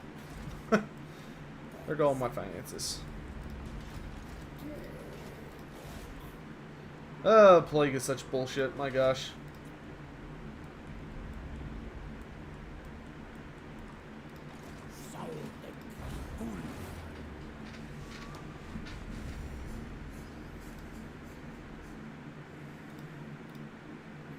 Arthur, thanks so much for the tip, my dude. You spoke about new Karaks in the Mountains of Morn, but do I think that Karak Doom will ever be added to the game? I could see Karak Doom being added, yeah. I could see the Northern Holds getting tossed in as, like, ruins or something once we get, like, the full world map. There's something weird with the Streamlabs donation. What's weird with it?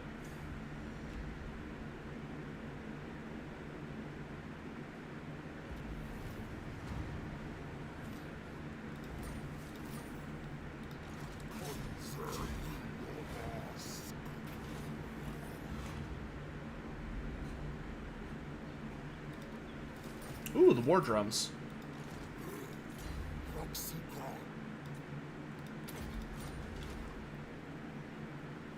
No, not Karak Doom. Karak Doom, like D-U-M. It's a dwarf hold that was like kind of at the top of the world, kind of far north. Aren't Avatars of Cain a joke? Avatars of Cain are unfortunate. They're kind of like the Swarm Lord for the Tyranids. They have a very bad reputation of being used by Black Library authors to show how cool something else is. they're like, wow, you guys know that this one MacGuffin is like super strong, right? So look how strong this thing I'm actually trying to showcase is, because it can beat that guy. And it's like, but everybody can beat that guy. Everybody has beat that guy.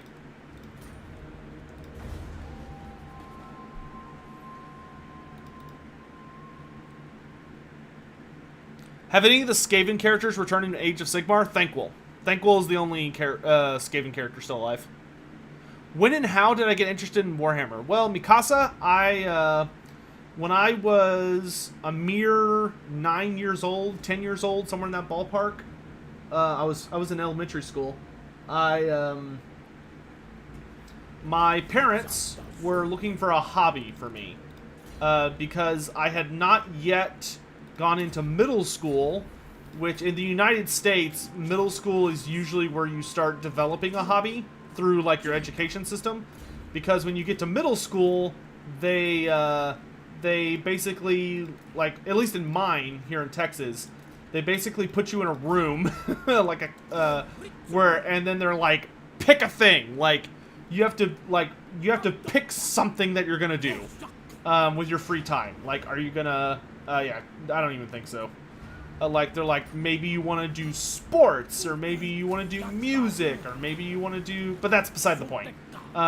So they're like... So we hadn't gotten to that point yet. So my parents were kind of desperately looking for something for me to do. Because they were really worried that, like, video games were the only outlet I had. Like, video games were my only source of entertainment, and that was not okay with them. At the time. Even though now I essentially... Well, I guess I don't do it for a living, but I kind of do it for a living. But, so... They were kind of just looking for stuff. And... Because I hated sports. I come from a sports-oriented family. Like, my family is Texan, and they are all about baseball or football. Like, as long as there is some form of athleticism involved, my family was at least vaguely aware of it. But we were mostly a baseball family. And it finally one day when my folks were walking around a mall in the area I live in called the Grapevine Mills Mall, which is still there to this day, there was a Games Workshop at this mall, and they saw it, and they, Games Workshops all have like a display case in the front window, usually, that you can kind of look into and see all their like painted models and stuff. And they saw all the models and they were like, oh, that looks kind of cool. And they went in there and kind of talked to the guys and learned that it was all like super fantasy oriented and stuff. And so they thought, oh, our son would love this. And sure enough, they took me over there, and I thought it was really, really cool. Like, the models were super badass looking, and the guy who worked there made a very solid pitch to my folks of, it's like, oh yeah, you got to read a lot of rules with the game. You're playing with dice and all this stuff, so you're doing mathematics, and like your son's reading comprehension level is going to go up. Yeah. He did a great sales pitch to my folks about the value of tabletop gaming. And studiously left out the part it will give you a crippling addiction to something that's far more expensive than drugs for the rest of your mortal existence. But and like you'll learn to paint, which is another good hobby, and yeah. But it so my parents were like, all right, you can pick out X amount of whatever. And so I took home with me a box of Saurus Warriors, a Skink Priest, a Saurus Command Unit, and then at some point I got a single Kroxigor, because they used to sell them in blister packs that you can only get one per box. I also got a Salamander, and I got the Saurus Command Squad, because back in those days, whenever you would get a unit in a box, the unit would come with the unit's command structure would be separate. So you would get like plastic So like the Saurus unit was plastic, but then if you wanted the Saurus command, so like the Saurus champion, the standard bearer, and the musician, you had to buy those separate, and those were metal. They were pewter.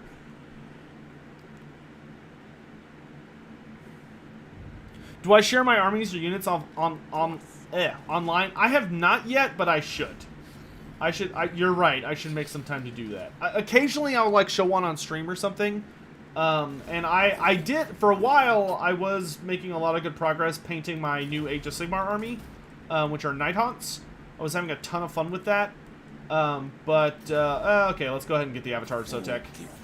Because I'm about to do a whole bunch of quest battles, and it's actually not terrible for quest battles. Even though, unfortunately, it's kind of an underwhelming critter. I like Warhammer, but I'm far too poor to ever get into tabletop. Well, yep, Jim, I will tell you this. I've been getting really excited and hyped for Age of Sigmar lately, and I'll definitely do this when Warhammer the Old World's coming around. I think I kind of want to start doing giveaways for, like, actual tabletop stuff to help people get into the hobby, so keep an eye out for that. And don't worry, it'll be available to everyone. It won't be like a Patreon thing, because that's technically illegal.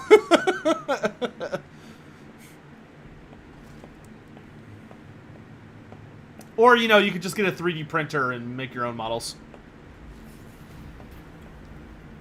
Becoming the plastic dealer. Yeah, right? The first hit's free. That's how it always goes down. Actually, I want you to go to the Temple of Kara.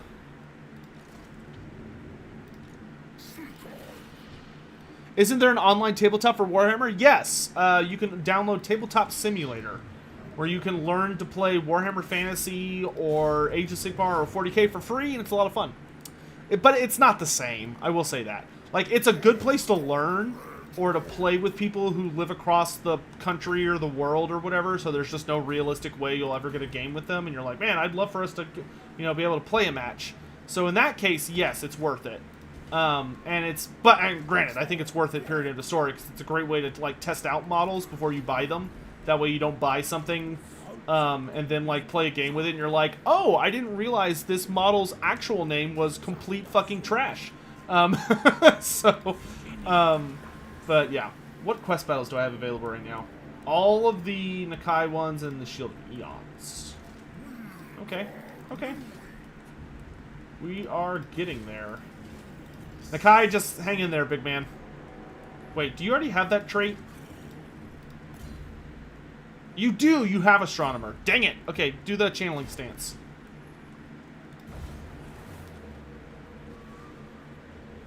Oh yeah, and you can always buy models on eBay. Mm-hmm. If you're willing to, like, look around and you're patient, you can virtually always find what you're looking for on eBay for way discounted price. What's the goal of this campaign? To win. We'll probably be playing this campaign until the Wood Elf Lord pack drops. Or unless, like, there's some event and people are like, do this! In which case, we'll do that. No lore behind it? No. Just having fun. I am more interested in using this as an excuse to hang out with and talk to you guys than I am in, like, accomplishing a specific objective. If that makes sense. Oh, nope, not you. You. And then I'll save a spot for you. But I want the... Yep. Yep. Okay, I think we're ready for the Shield of Eons. Oh, wait, no, I need something fast in this army. Do I have Cold One Riders available anywhere? Not looking great, gonna be honest. Yeah, about that. Maybe we could put it... Man, I don't even have, like, Temple Guard anywhere. Goodness, I've been focusing all of my effort on finances, it looks like. I need to fix that. Okay, oh, okay, we can get rid of this. Oh, but I need skink stuff. Looks like I focused this place mostly on finances, which isn't a terrible thing, but This has a skink structure, so maybe we should do that here. Oh yeah, this is going to hit growth 5 next turn? Yeah, that's fine. Do that.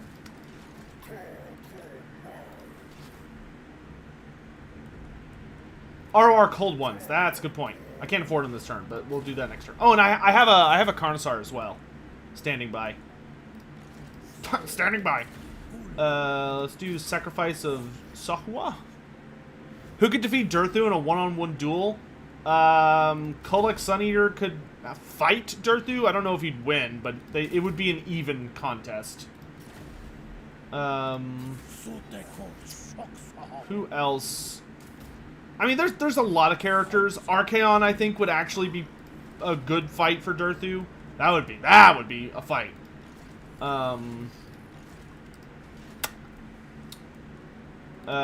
There's most of the Greater Demon characters would be a fair fight. Actually, I would say all the Greater Demons would be a fair fight. Okay, so this place is going to rebel, but hopefully I can just kind of curb stomp the dwarves and then get back home. You're not lore accurate. Shut up. What factions do I think Warhammer 3 will include? I think it's going to have Demons of Chaos Undivided. And then I also think we're going to get Mono God Khorne, Tzeentch, Slaanesh, Nurgle. Then I think we're going to get Kislev, Cathay,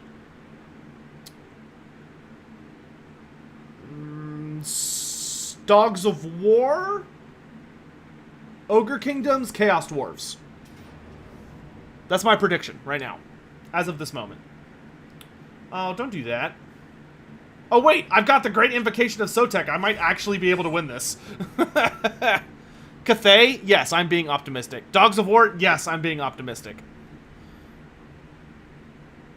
Honestly, as a fellow Texan, it would weird me out not to hear fans. Yeah, you could definitely hear my fan in the background. It is on max. I have good AC in this house, but like when it's hot, okay?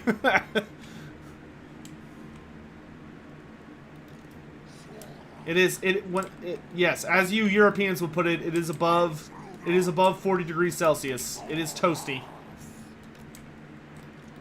I am baking.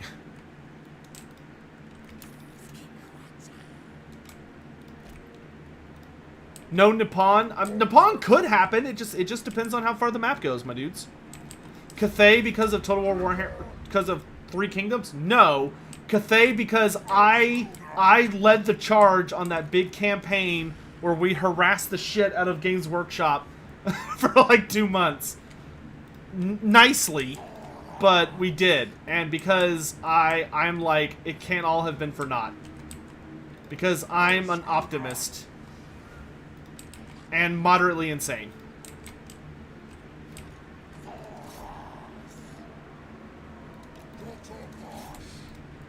Okay, the hard thing is going to be dealing with this Dwarf Lord. Dwarf Lords are pretty good in a scrap.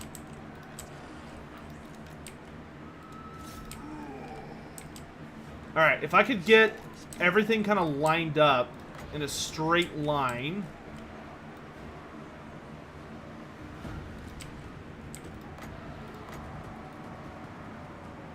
Hit it.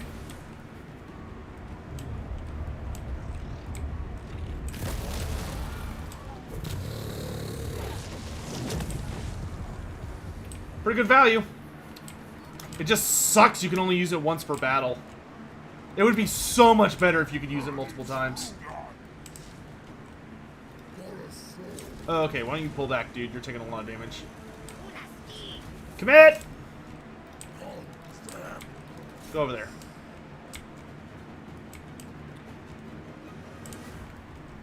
Like, if you could use that multiple times per battle, and, you know, the best way I could think to fix it is that you should be able to use it multiple times per battle, and not only should it do damage, but it should also, like, provide a buff after you activate it. Like, okay, yeah, sure, I use it, it comes out and does a lot of damage, but after I use it, then for like 60 seconds or 120 seconds, it gives my entire army unbreakable and some other bullshit. Like a unique form, or maybe Maybe you could give, like, my army a unique form of poison that could be called, like, Divine Venom or something. That just makes the Lizardmen, like, hilariously strong for a bit. It's gotta be spiced up. Is there a chance for Snakemen of Koresh? That depends if Koresh is on the map. You ever see the mod that turns the Invocation of Sotek into an actual giant summoned snake? Yeah, but I feel like you should use the animation because obviously a lot of genuine hard work went into it. It's a very pretty animation. It just didn't do a whole lot. Is it just me or is Sotek a little small? Dude, that snake is colossal. Ooh, you need to pull back, dude. You're our leadership structure.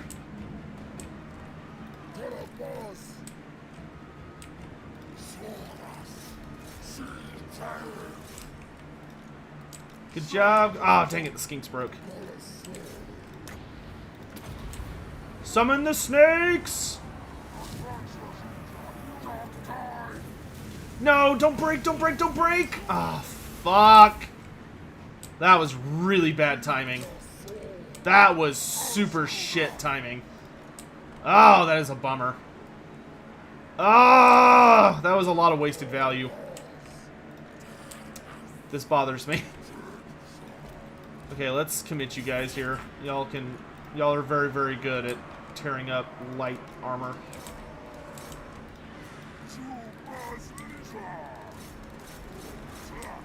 I don't think we're gonna win this, but we can at least, like, make sure they're not able to take any more settlements.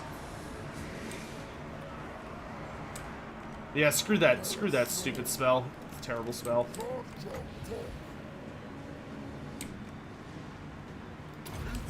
Try and rally those guys.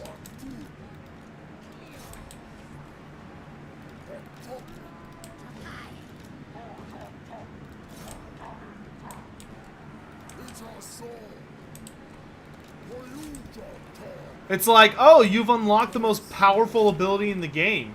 You should probably be able to defeat an army of dwarf miners if you're able to, like, utilize it correctly. And then they're like, oh, but it's a wind spell and you can only use it once. So, like, good fucking luck. Hope you can aim it. Spoiler, you can't.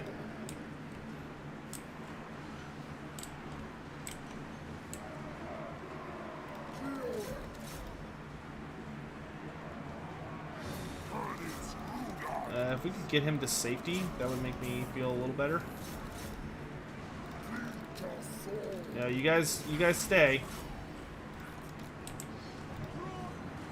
Oh, just fight. Just fight. Come on, Snake Swarm! Now! Do it now!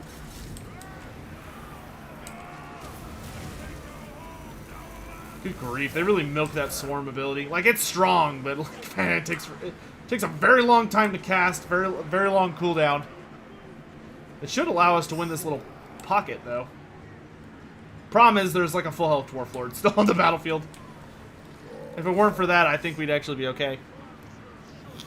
Are any skinks bothered at basically being second-class citizens? No. They were literally like divinely created for a purpose, and they're okay with that. They understand their role in the great plan.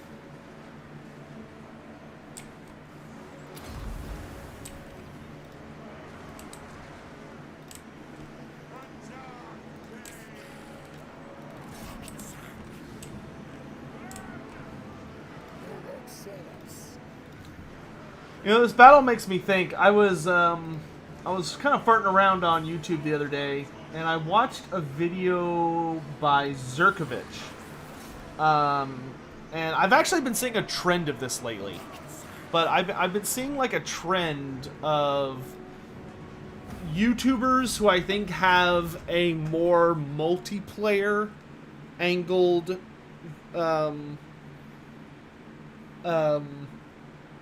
what's the word I'm looking for? They have a more multiplayer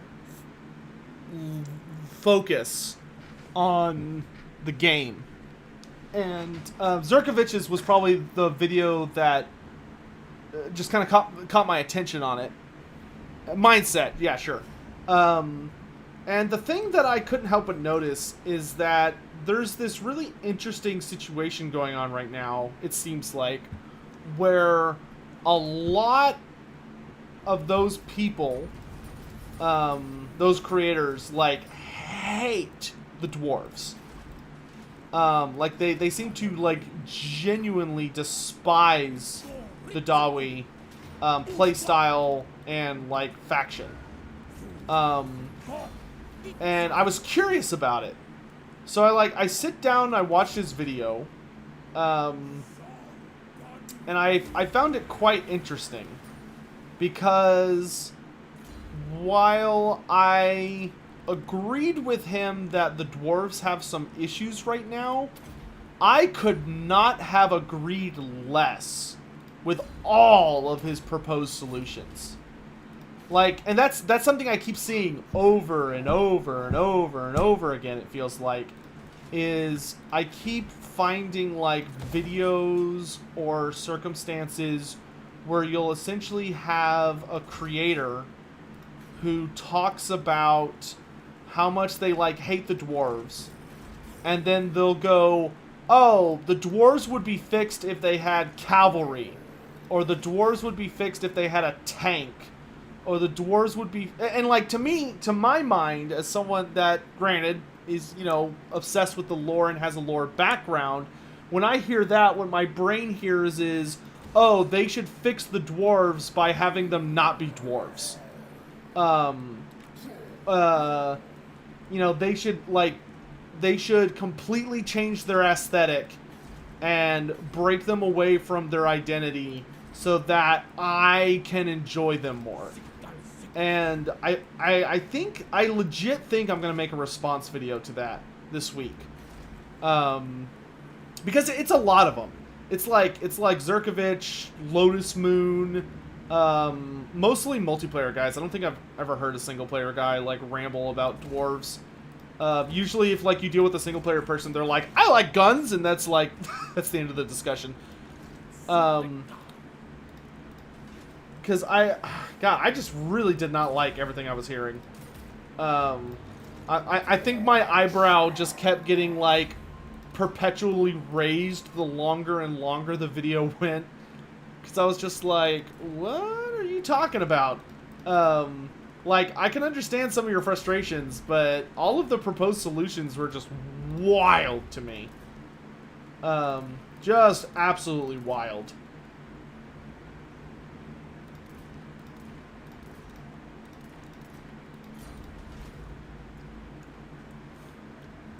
Do you think Chotek is basically upset that Sotek ripped off his name? Probably not, because that's not how you spell Chotek.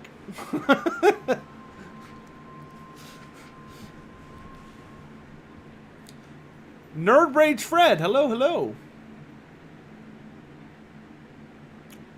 Any recommendations on where to start learning for Warhammer Fantasy lore? Yes, go Trek and Felix. Go Trek and Felix is the best entry-level anything relating to Warhammer Fantasy. I could not recommend it higher. Here, let's drop a spear unit. So I can get... I need these guys. So that I can get to Nakai quickly for this quest battle. I hate this quest battle, but here we go. What are my thoughts on rune golems? I'm totally good with rune golems. I am totally good on rune golems. I think there is a perfectly fine lore justification and gameplay justification for rune golems. But rune golems would not fit what he was talking about. If anything, rune golems are going to make dwarves even more likely to double down on defensive style play, because the whole thing when it comes to like rune golems is that they would be slow. Like, they would be... Oh, the black hearts! Oh, nerd rage. Mwah. Yeah, black hearts. Oh, it's so good. It's so good. That's another good entry to Warhammer lore. Blackheart, if you're like, man, I don't understand anything about Warhammer, and like, can you just give me like a human perspective on what like the insanity of Warhammer? Blackhearts, dude. It's hysterical, genuinely moving, and has like some amazing storylines. But yeah, Blackhearts is super good. All right, speech time.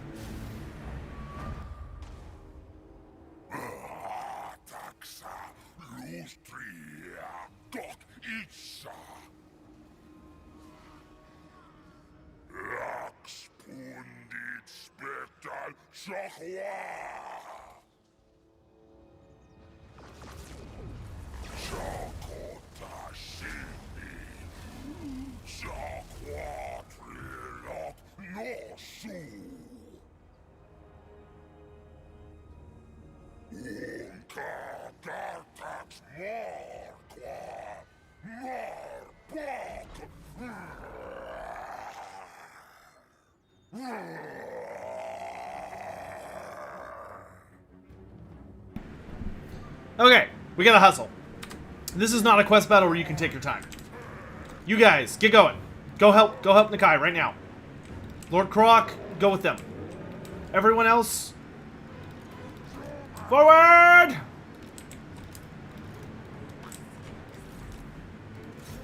Yeah, this quest battle is not a you can just take your old time, have fun.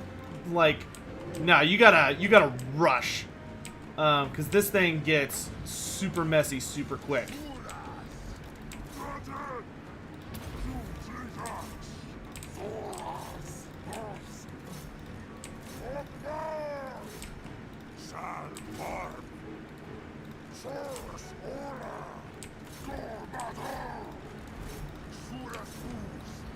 Because if any of these other characters die, I lose.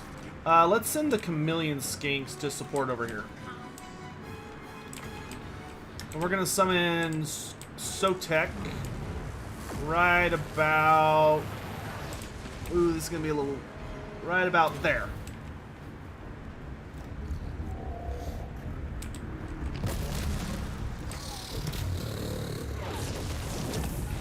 That was a pretty good shot. Drop that there. Summon bonus Skink Priest there. Can't use multiple army abilities at once. What is this bullshittery? You, I need you here. I want you to drop a comment there. Saurus, let's go, go, go, go. Go, go, go, go.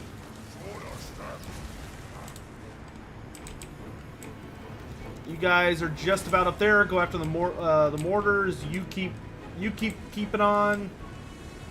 Chameleon Skinks, let's get into the fray. Can you love rats and lizardmen at the same time? Of course you can. I do. I love every Warhammer Fantasy faction. Every single one. And I do not mean that facetiously or like as a joke. I genuinely love all of them. They are all my babies. Like, I'm not the lore master of Lizardmen. I'm the lore master of Warhammer Fantasy. And it's because I love the entire universe. Not because I only love, like, the Lizardmen. Even the Beastmen? Especially the Beastmen.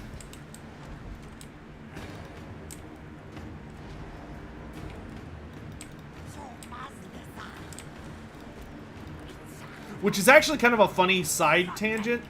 Because something that has legit happened before, to people who have dealt with me, I think, is that there have been, I won't name names, but there have been individuals who, like, come into my community and they'll just, like, shit talk on, like, an aspect of the community. Like, they'll be like, aw, man, like, I fucking hate Neferata. Isn't Neferata just the worst? Isn't she just like, a terrible character that should never exist? And, like, yada, yada, yada, yada, like, and they're just going ham on it, and I'm like, you fucking watch your mouth. you watch your mouth.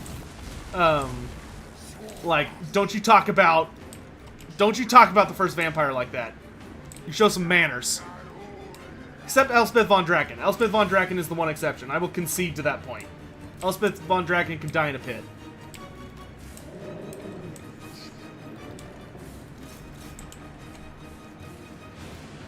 Alright, how we doing here? Nakai is about half health. So not great. Especially because Luther Harkin is heading right for him. So I'm going to need to... Luckily, Croac's here now.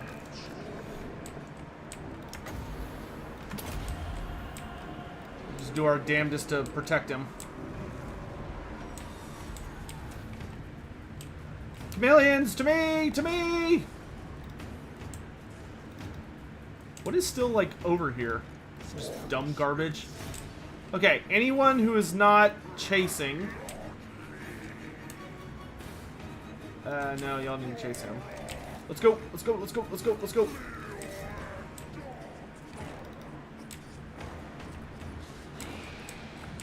Oh, don't do that.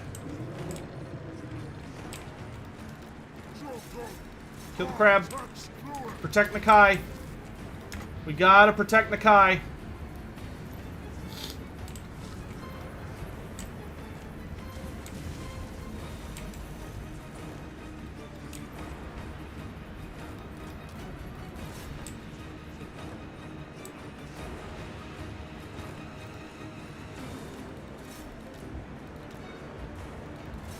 I have to save this Slon. Good grief. All Saurus! All Saurus! Report to the front line!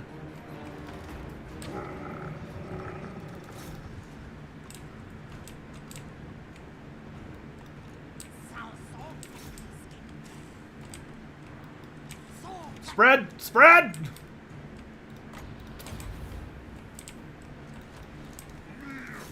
Into them!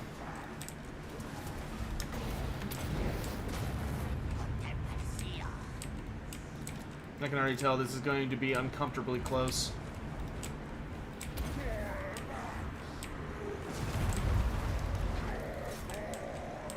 Somebody get the Slon back!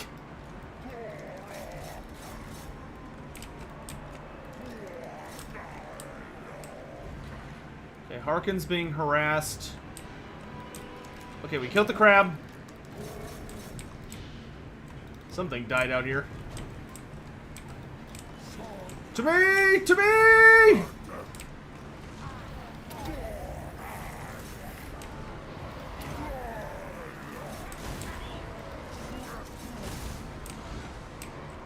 Protect the Slon!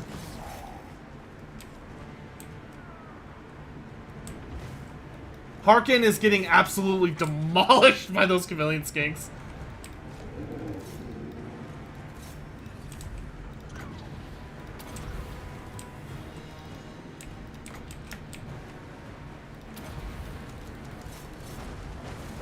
Why is he running that way? Okay, Luther Harkin's dead. Star Chamber Guardians to the Slon!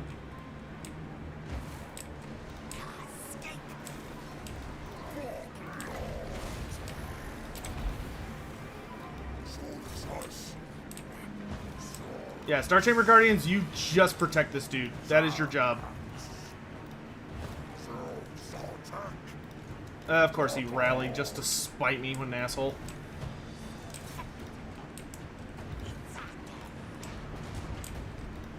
Oh my god, there's so much garbage out there. You lot! Take this shit out!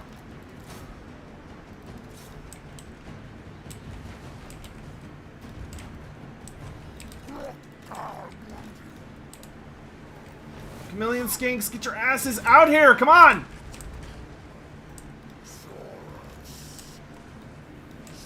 Protect the Slon!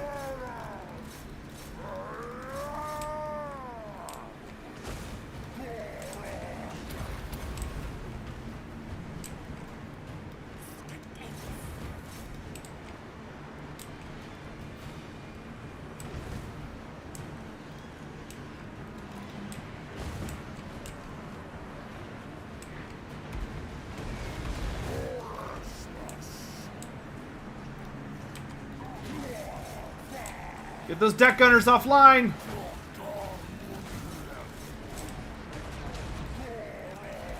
Here comes the Kai! Kill the bats! Yeah, no, you just keep chasing. I need these things offline!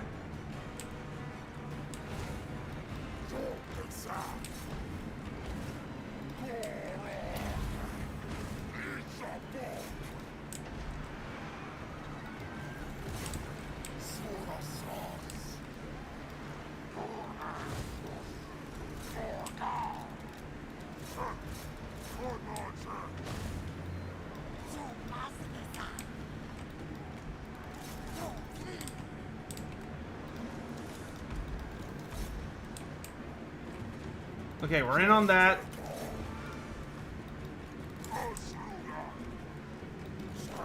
Forward!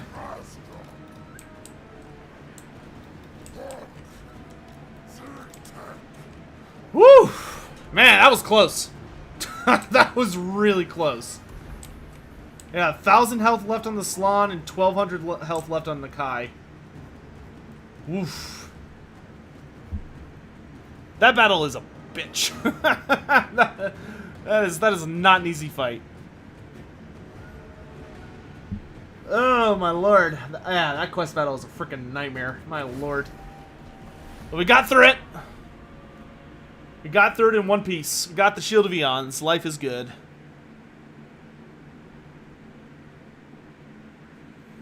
Uh-oh, there are beep boops. That means that Legend of Total War just finished streaming.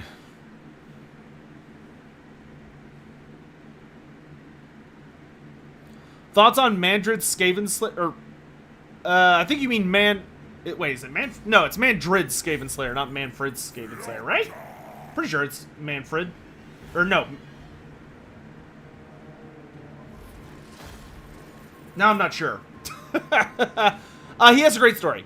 You can read the Plague War series, which is all about his story, and it's a delightful read.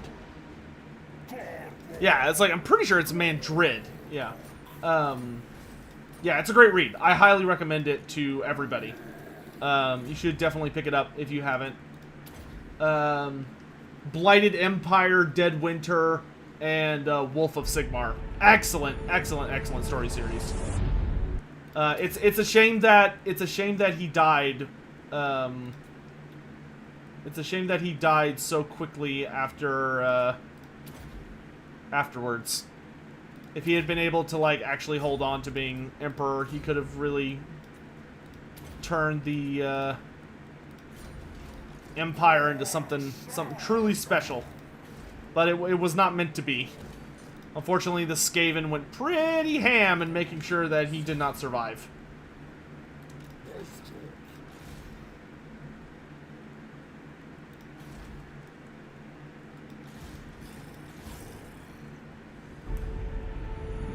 Hammond, thanks so much for the tip, my dude. Vampire Coast and Warhammer 2 are just spicy Skaven. Changed my mind. Spicy Skaven. Vampire Coast? Nah. Vampire Coast don't have nearly enough numbers or, like, crazy technological machines. Like, they've got one cool machine, being the, what's it called? Queen Bess. They don't quite have the mad scientist excellence vibe, and they also don't have, like, the horde play going for me to consider them spicy Skaven. I mean, they've got some pretty nice shooting overall. But, nah, I don't see it. I don't see it.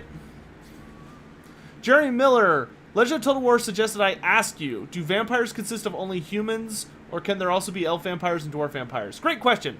So, Jeremy, there can only be human or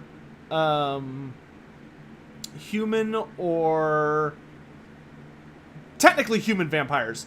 However, there has been a single instance of a halfling vampire.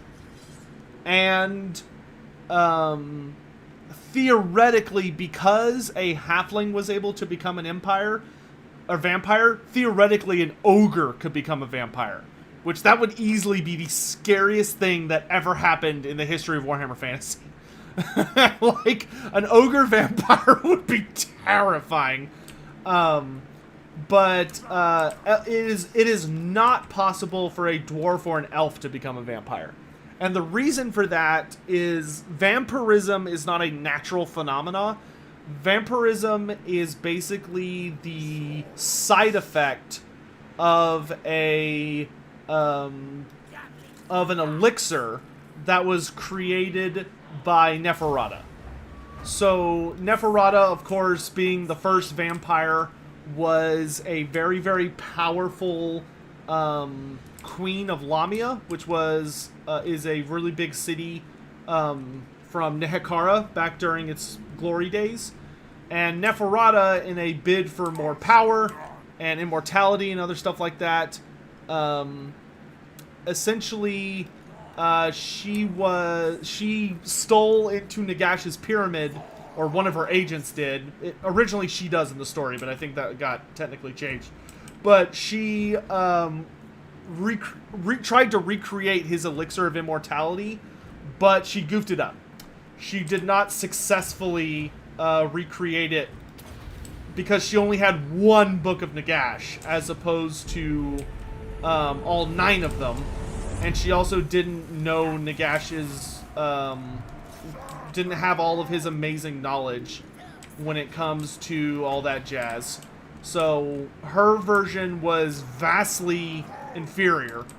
And while it did work, so she did gain immortality, it had the side effect of it caused you to become undead. And you would forevermore require the blood of humans. Well, not necessarily the blood of humans, but the blood of the living to sustain themselves. Czar94, thanks so much for the tip, my dude. Have to go to work, but before I leave, please make my day a little better by telling me that Sigvald the Magnificent died horribly. Sigvald the Magnificent died horribly. Sigvald the Magnificent died. He had a big duel with Krell as his final battle, which Krell, of course, having been a champion of Khorne in life, they beelined for each other. But the big thing that happened was Krell's Black Axe is a lot more dangerous than a lot of the stuff Sigvald faces. So Sigvald's regeneration was not able to keep up with the damage Krell was inflicting on him. So his beautiful, perfect body and face got all jacked up by Krell's axe, which made him go, like, literally insane. And he ended up killing Krell by, like, punching him in the face until Krell just no longer had a face. And he, you know, wiped Krell out. But because Krell isn't undead and only has a skull for a face, and also wears really scary armor, while he did kill Krell permanently, well, not permanently, essentially, but we'll say permanently to save time, but he perma-killed Krell. But the counter to that was that his hands were basically just like stumps. And that resulted in him losing his shit and screaming. And then Throg runs up behind him and just like obliterates him. Because he tried to kill Throg before that.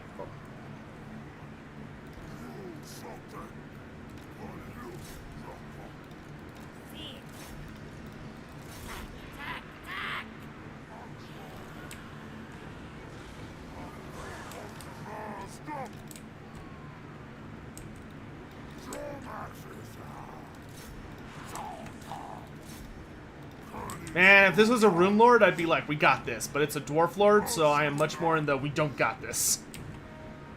Sotek, where's Krell? Farting off somewhere in the Grey Mountains right now, probably.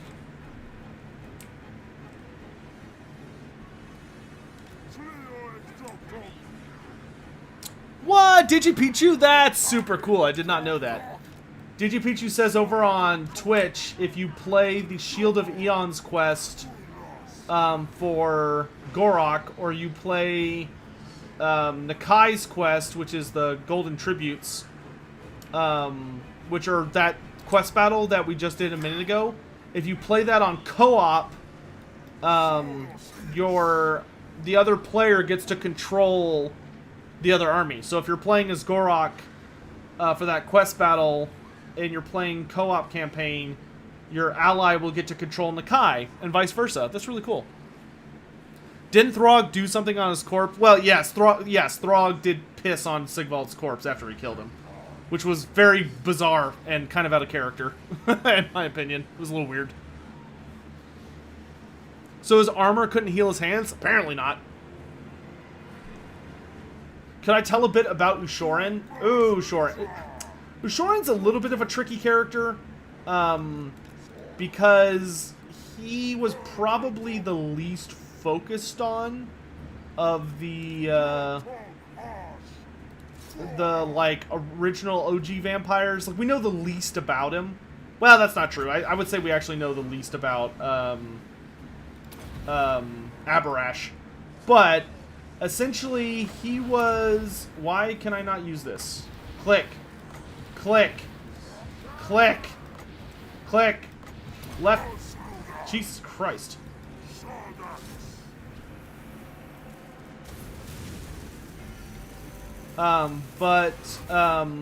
Ushorin, so Ushorin was one of Neferata's major political allies in Lamia.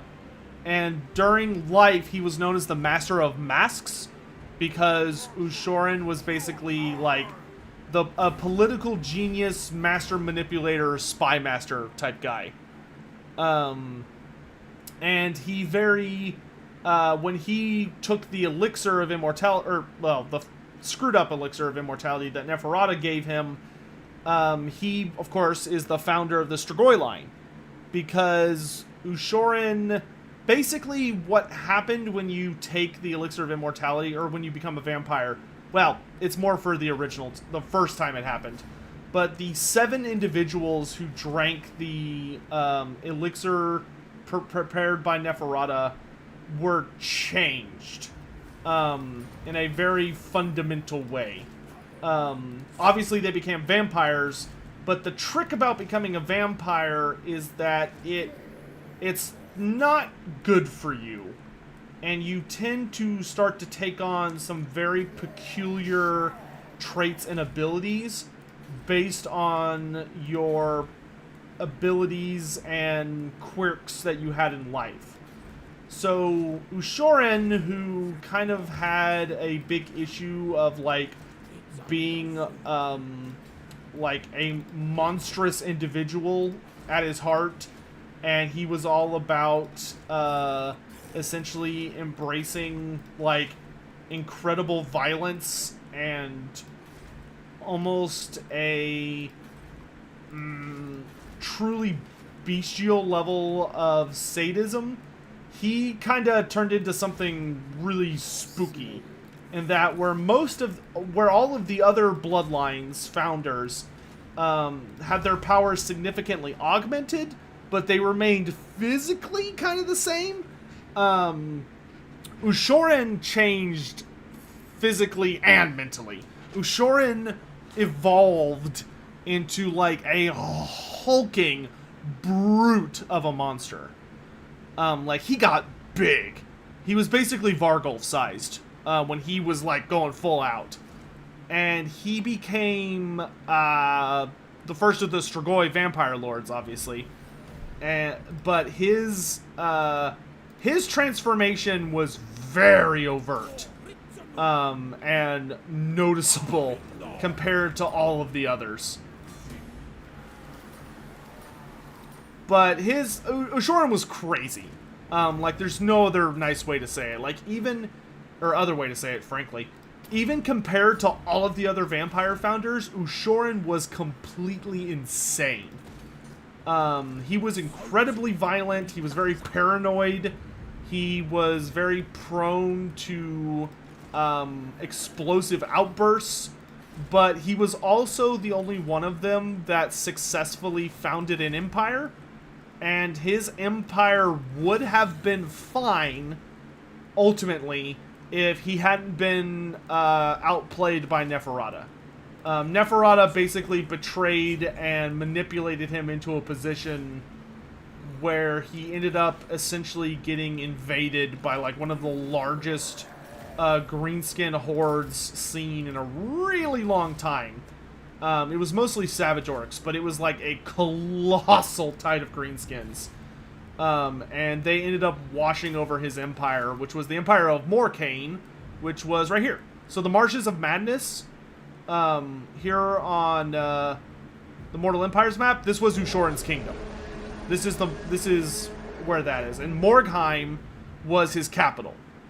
Morgheim was the big capital of the Strigoi Empire, which that's also where the Strigani come from. The Strigani were the humans, because the thing that Ushorin did that was rather unique is Ushorin did not attempt to hide vampirism.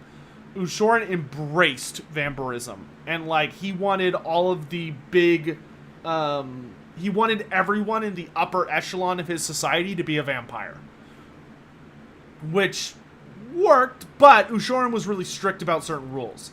Like, in Ushoran's empire, you could feed on humans, but you were only supposed to feed on, like, criminals or enemy troops captured from other nations or whatever. You weren't supposed to feed on your own people. And it turned into, like, a whole thing. But eventually, like, Ushoran got so powerful that he actually managed to lure all of the other founders, with the exception of Vashanesh, aka Vlad, and the two other ones who are not was well known. But he managed to lure Abarash, Neferata, Wazoran to his kingdom, and basically kind of lorded over them for a good bit. Like, he was in control. Like, everybody was spooked of him. Just because he was insanely strong. It was very unclear if him and Abarash had a fight, who was going to come out on top. And Abarash was not interested in fighting him. Did I lose weight? Maybe. If I did, it wasn't intentional. So possibly. But, yeah, hopefully that answers your question. Where's the capital of Clan Pestilence? Depends on, like, what age we're looking at. Gremlin Whisperer, thanks so much for the tip, my dude. As a Tomb King fan, is there any hope of a Tomb King DLC in Total Warhammer 3? Gremlin Whisperer, I would say that if the Wood Elf... Here's what I'll say. If the Wood Elf DLC Lord Pack goes off very well, like, people really like it, and it sells a ton of copies, and nobody, like, loses their shit over the fact that it's DLC for DLC, then I think it is guaranteed we will see a Tomb Kings DLC. Because there is enough missing from the Tomb Kings roster, very, very little. But there's enough that I think you could squeeze in a Lord Pack. Where you get Ramhotep the Visionary as a new legendary lord, followed up by, with, like, the Kemric Titan. It's confirmed that Vashanesh is Vlad? Yes.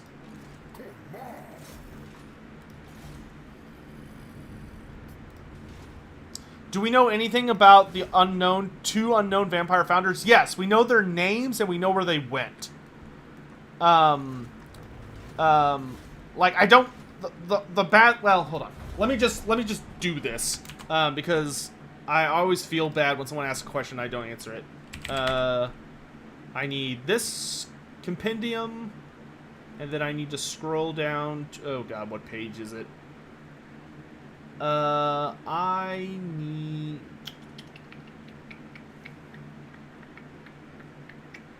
believe it is that page. Take me to there.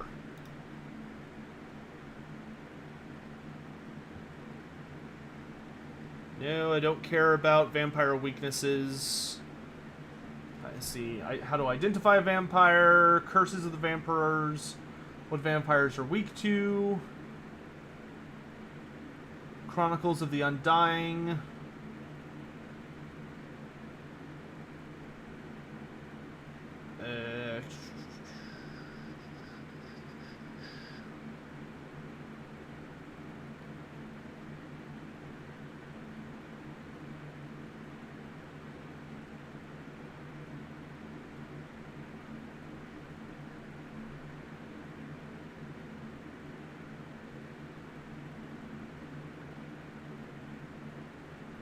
Yeah, this is back in the good old days when Neferata's...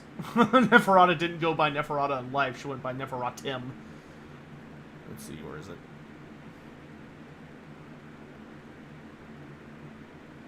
Ah, here we go. The other two vampire founders are Matmesis, Maatmeses, and Harakte. Which Harakte is Harakhte.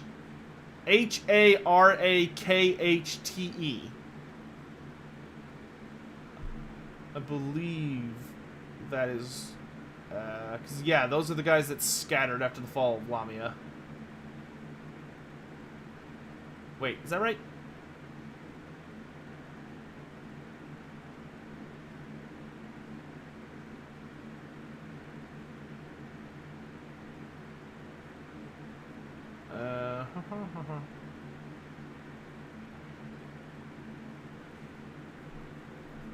Let me double check that. Yes. Yep.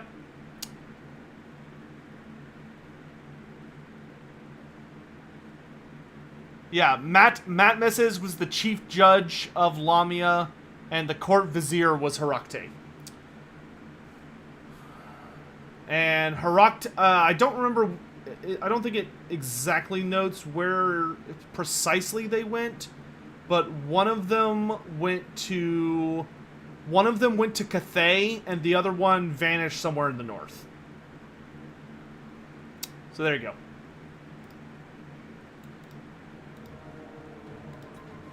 Herakte and Matt Messes.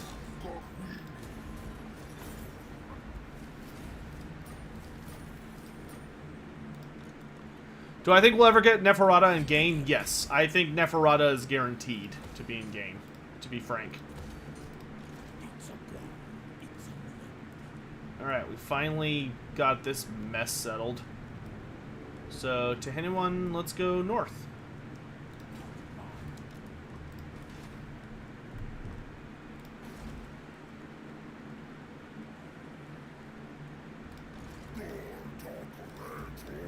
Yeah, you just hang out for a hot minute.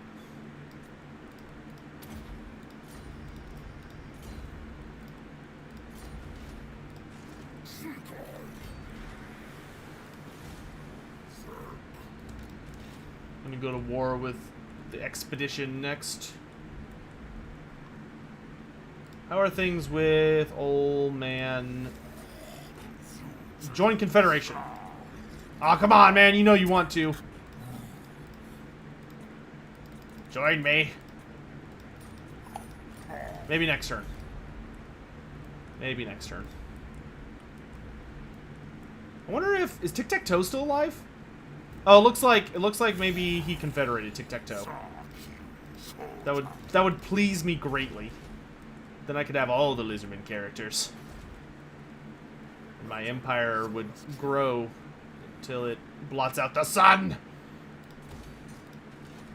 Okay, Nakai, I love you very much, but I think we're going to go ahead and disband you for a hot bit, because I do not have the finances, to be frank, to be running everything that I need to run. Ah, that's so much better. Like, I really want to get Gorok a good army, but I just can't afford that right now.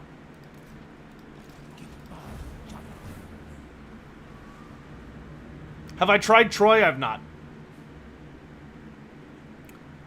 Herakte sounds like Harkin. Harkin is not. Neither of the Harkins. Well, sorry. Both of the Harkins are descended from Abarash. Luther Harkin and Wallach Harkin are both Abarash's descendants. So they're like, they're second generation.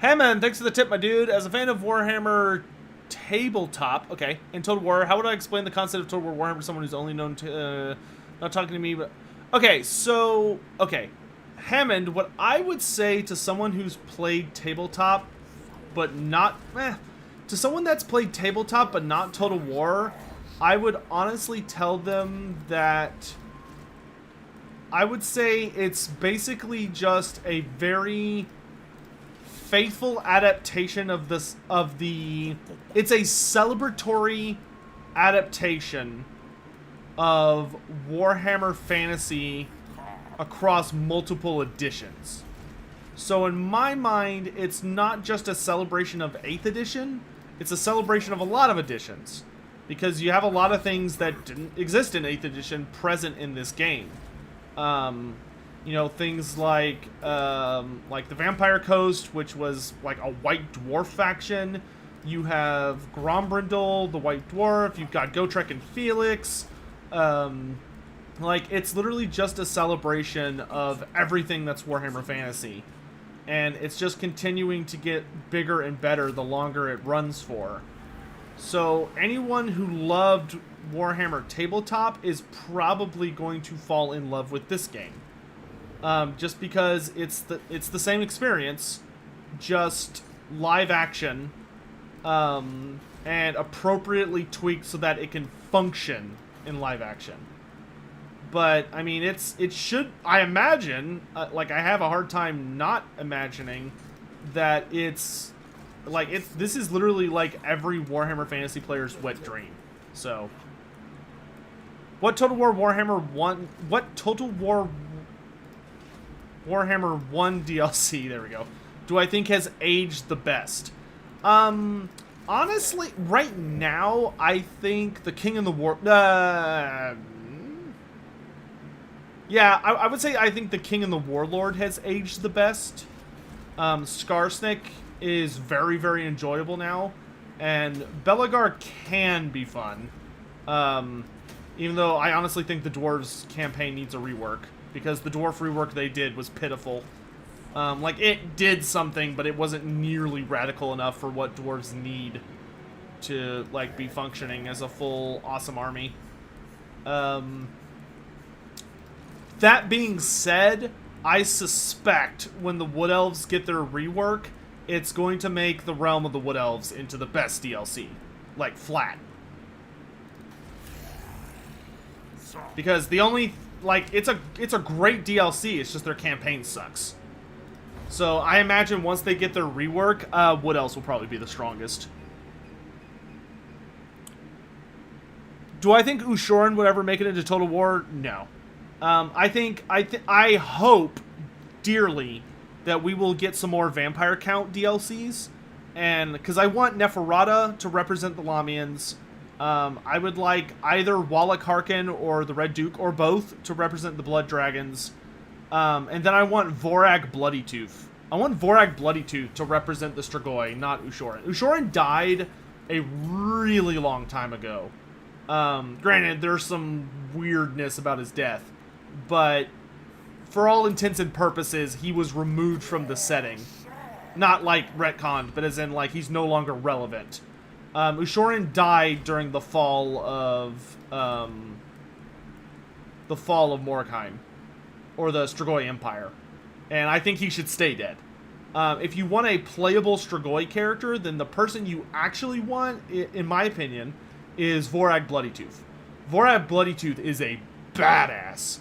Vorag Bloodytooth is also the first of the Ghoul Kings, because Ushoran was not a ghoul, or Ushoran was not a Ghoul King. Ushoran was essentially a Strigoi vampire lord, but he never quite lost himself to the point where he became a Ghoul King, and he didn't found that. He did not found that culture. That was Vorag's doing. Vorag was the one who tapped into the ghoul side of the Strigoi line and made the Strigoi into the crazy, awesome, badass faction we know today. Okay, I'm gonna have to wait for him to lose a battle or something because he's doing very well. Actually, could I absorb? Oops, could I absorb these guys? No, I cannot.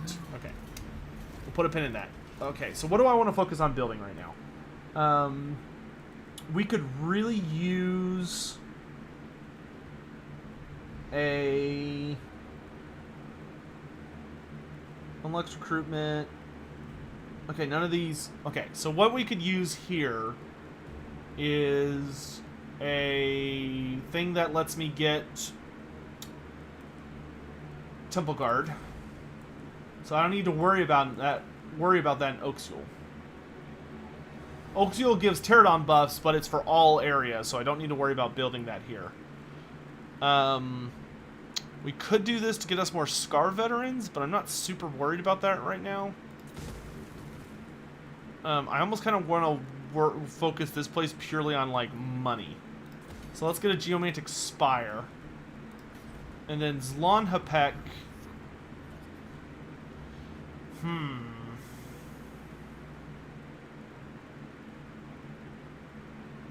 Do I also focus Zlon Hapek on money?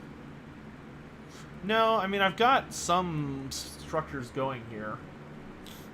And I do get better skinks here. But this is only for skinks. Yeah, this isn't for anything like monster really. Oh, but I do need like a Temple of the Old Ones plus a Beast Lair. So that's what. Okay, we'll do that. We'll do that in Zlotnapek. That'll work. That'll work. Is Nagash more Tomb King or Vampire? Nagash is more Tomb King than Vampire. Yeah.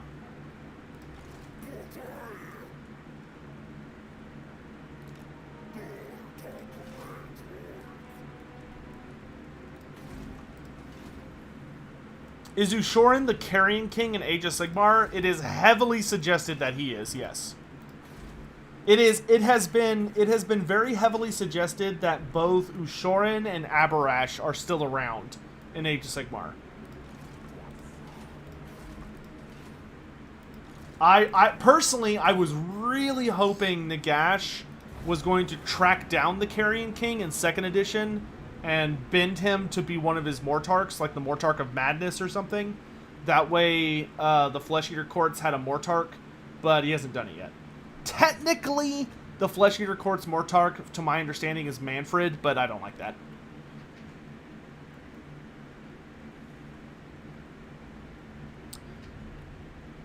One of the big bads is a Necrarch Vampire in my RP campaign. Any cool lore bits on them for me to spice them up? Yes, Son of Athena. If you want something to spice up your Necrarchs, I would heavily recommend looking for, which if you Google it, you can find it pretty easy as a PDF. There is a supplement for 2nd edition called Nightstark Masters, which is all about vampires. But one of the things it introduces that you can use in modern Warhammer Fantasy Roleplay very, very easily is it has a flesh crafting system. So one thing that Necrarchs do a lot of, like, it's a whole thing for Necrarchs, is that their big focus is they, like, create new forms of undead. Like, Necrarchs invented the, it was Wazoran who, like, essentially invented the Terrorgeist. He invented Cairn Race, he invented Banshees, he invented, like, a lot of the Vampire Count roster. But that book has, like, these really cool rules for, like, stitching together various types of creatures and then animating their corpses to create, like, unique soldiers or unique boss battles, that I highly recommend. Bonus points to you, in my opinion, if your the monster that your group is fighting ends up being a amalgamation of, like, creatures that they've killed prior. I always loved that idea. I wanted to do that idea in a campaign I was running, but I'm really shit at running campaigns because I get easily distracted.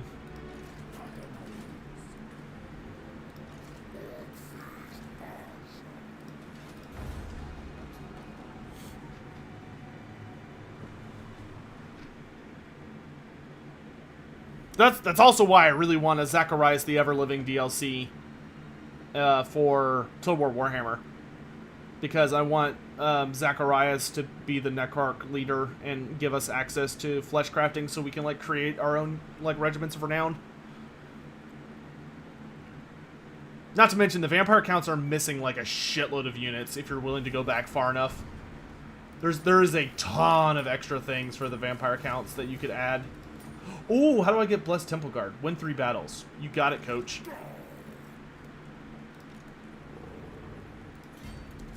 Alright, Wolfheart. Oh, you don't have any allies. How unfortunate for you.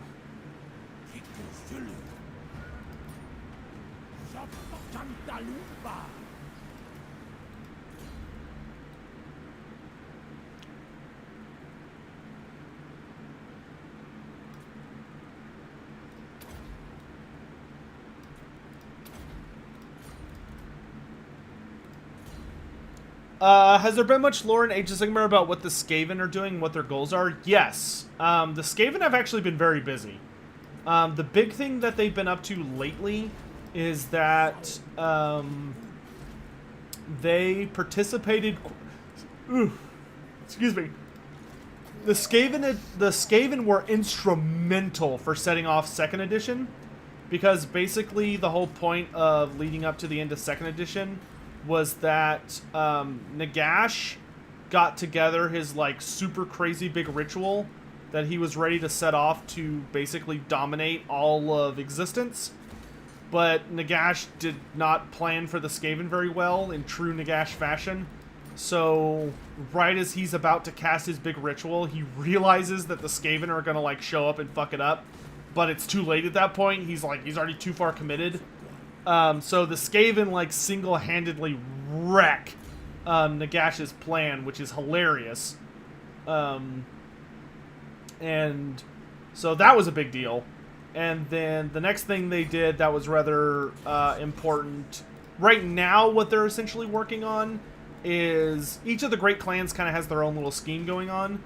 But the Great Horned Rat has been, due to various reasons, has gotten like a mean case of split personality disorder where he's basically shattered into a bunch of different fragments. And all of the Skaven clans are basically fighting each other and trying to get their version of the Great Horned Rat to become the only version. They're called Godheads, and they're basically trying to juice up their respective Godheads so that it gets powerful enough that it absorbs all the other ones. So, like, the clans, Pestilence, is trying to find all of their divine diseases, which there are 13 plagues, and they're trying to find them all. And I think they just found the... Are there 13? I think there are 13. And they just found a new one very, very recently. There was a book about it. So, like, they're getting close to accomplishing their goal. Meanwhile, like, Clan Scarier is trying to invent some, like, weird super engine device thing. There's a bunch of shenanigans going on. Oh, God, Hexawaddle, you're not looking too good. Join me!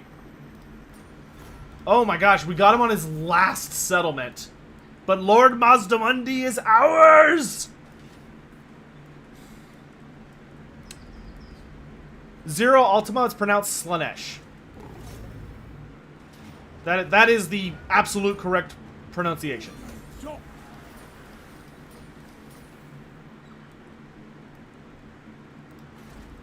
So we've got the big lad. We got the Lizard King.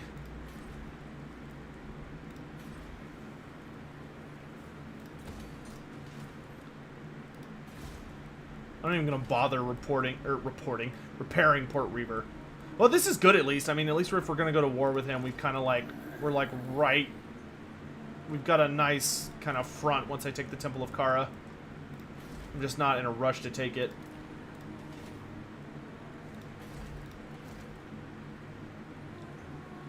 Oh no, he's only level 9. What a bummer. Gorok, let's start getting you prepped. I don't want you having Paka Paka right now. I want you to drop... Well, you're more about Saurus than Temple Guard, aren't you? Because you don't give physical... Do you give physical resistance to the guy? 10% versus 20%. I mean, you give them that, but not a lot. But your army could do a little more diversity, my dude.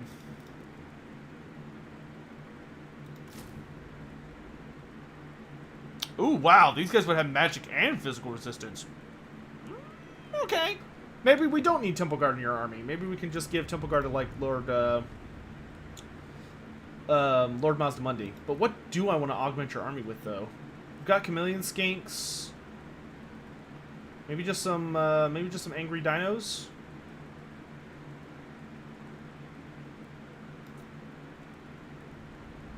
How many do I have? 4. 1, 2, 3, 4.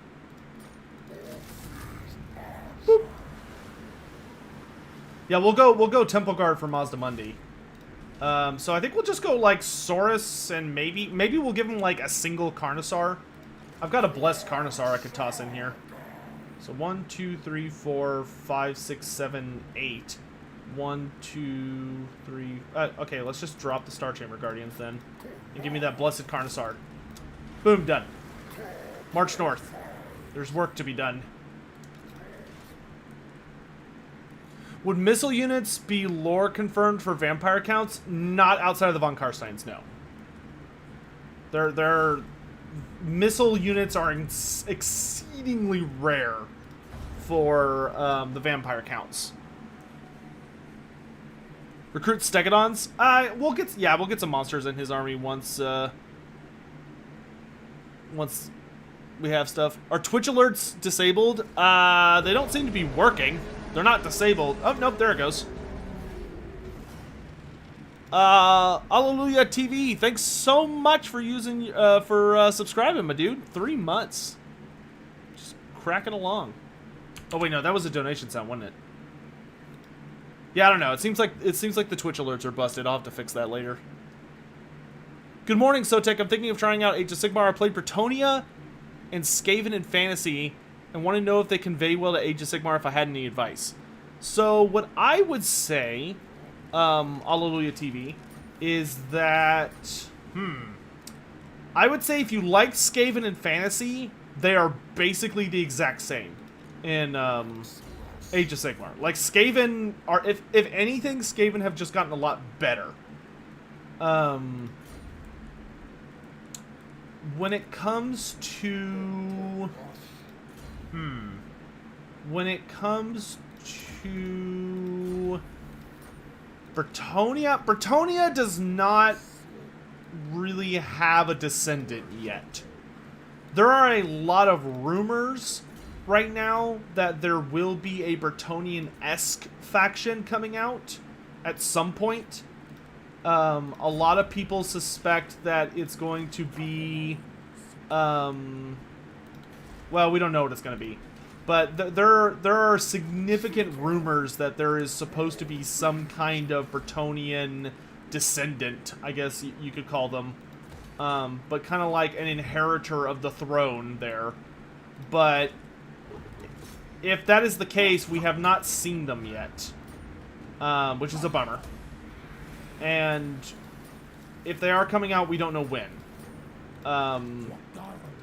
So, unfortunately, from, like, the Bretonia side of things, I don't know what to tell you. Games Workshop did very... how do I say this nicely? Games Workshop, in a little bit too cheeky of a display for my taste, they did basically make it where the Flesh Eater courts think they are Bretonia. So, like, if you're wanting to play a faction that has a lot of Bretonian aesthetic, then you might actually want to look at the Flesh Eater courts, because they literally think they are Bretonia. Like, a lot of their unit names are based on Bretonian units, and they have a lot of shenanigans about that. But I kind of consider that a slap in the face, to be frank. I'm not a fan of it. So, kind of take that as you will. 760? So let's do 3 of these, 1 of these. So yeah, I mean, if I were you, I would go Skaven. And then Hammond, thanks so much for the tip, my dude. Herakte is one of the forms of Horus, of the god Horus in Egyptian myth, aka Horus of the Horizon. Essentially, he's a combo of Horus and the sun god Ra, but the area lit by the sunlight just before dawn. How do you think Games Workshop made his lore since they steal our own mythos? Well, Games Workshop basically steals everything they do. It is exceedingly rare that Games Workshop makes something unique. I think the Zotes are like the only thing Games Workshop has ever made on their own. So like good job, I guess. But like stealing little bits and pieces from all the different fantasy universes and then kind of combining them into one space is what they do best. So in light of that, to answer your question, I would say that, where is that? Oh, Lodal Bodal! Lodal Bodal! So Lodal Bodal, is a great Lizardman character, and he's the deliverer of the Ruvi Sanctum, which, and he was also one of Tehenhauin's, like, big lads. I love Lodal Bodal. Lodal Bodal's a great character.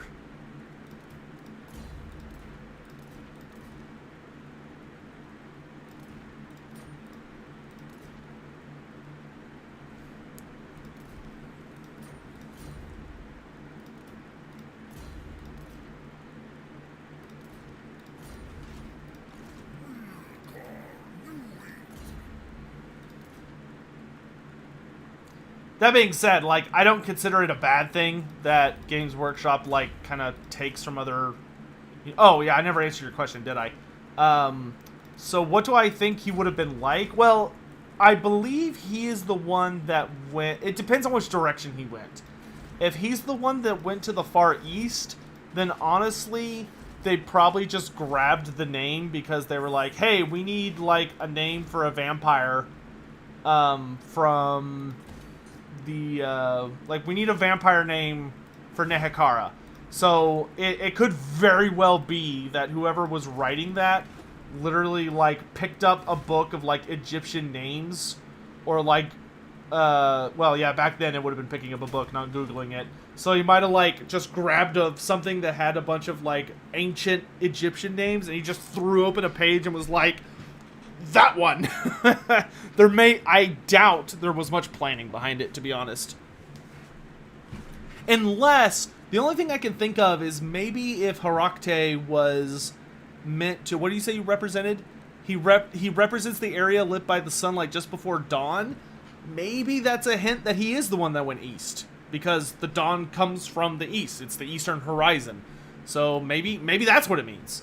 Maybe the whole thing for that is that they're trying to suggest that he's the one that wandered off to Cathay and founded vampirism in the Orient. Because there are Cathayan vampires. We know they exist.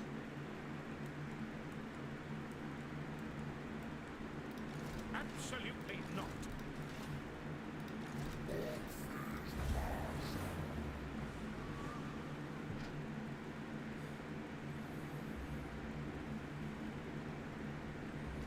Talk more about the Great Tretch Craventail? What do you want me to talk about? What are these Lizardmen character names? You have to understand, early Lizardmen all had goofy names. Like, Tehenhauin's original name was Tehenhauin.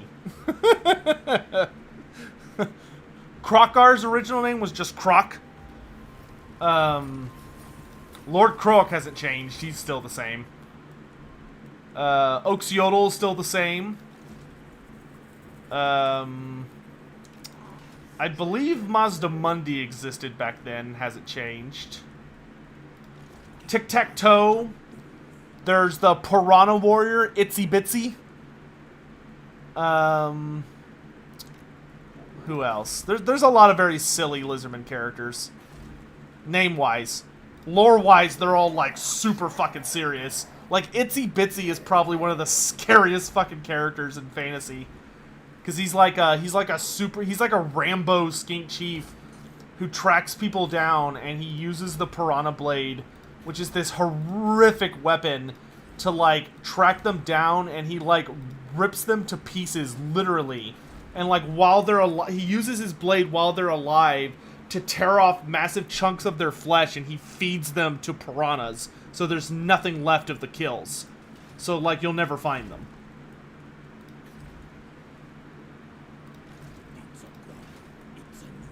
Like, he's a little spooky.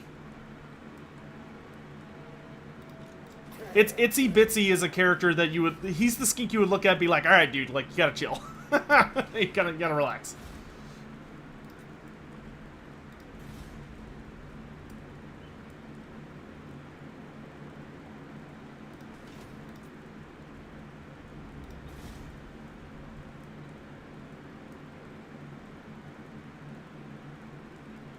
I kind of want to save a little bit of money because I want to rearrange Tehenhauin's army a little bit. So yeah, let's kind of save our finances. Is Huin Tenukli name a pun? Maybe. Some of the Lizardman puns are genuinely a little hard to figure out because, like, when you look at it, they spelled it in a deceiving enough way that you're like, oh, how do I pronounce this? And you kind of, like, have to stumble over it. So it might not be super apparent if there is a pun what it is. Like, some are really obvious, tic-tac-toe. But like Lord Croak, some people, I've met people that literally don't guess that he croaked or that he's a toad, therefore his name is Lord Croak. I say Croak to make it sound a little more authentic, but you would technically call him Lord Croak. if you wanted to, like, really be correct. But, yeah, it's kind of a mess. I mean, I've heard some debate that Mazda Mundi is a pun relating to cars. But, like, that one I'm a little skeptical about. Okay, we'll give him the Blessed Saurus. I've got enough can I afford Nakai right now? What's the upkeep go up by? Not too bad. I want to give Nakai the Blessed Croxagors, and then I can make Tehenhauin back to having, like, a legit all-skink army that's fun. Because right now his army's a little too practical for my taste. It's not loreful enough. I'm okay with having, like, a little bit of Saurus, but I don't want that much Saurus. It's too much Saurus. Yeah, there we go. I'm more interested in, like, pterodons and ripperdactyls.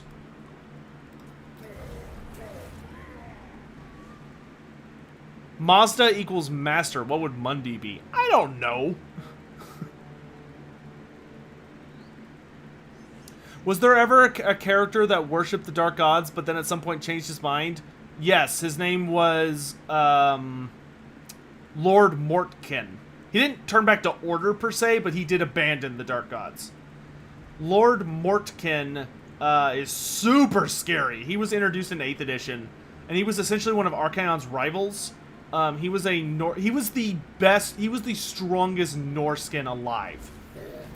He was a big bad. And his whole big spiel was that he was, the Empire, some of the provinces led a very aggressive campaign to try and purge Norskin villages, to, like, preemptively stop them from coming south to raid them. So they went north and they, like, curb stomped a ton of villages. But it kind of backfired because Lord Mortkin, who was up in the Realm of Chaos doing his own shit, found out about it.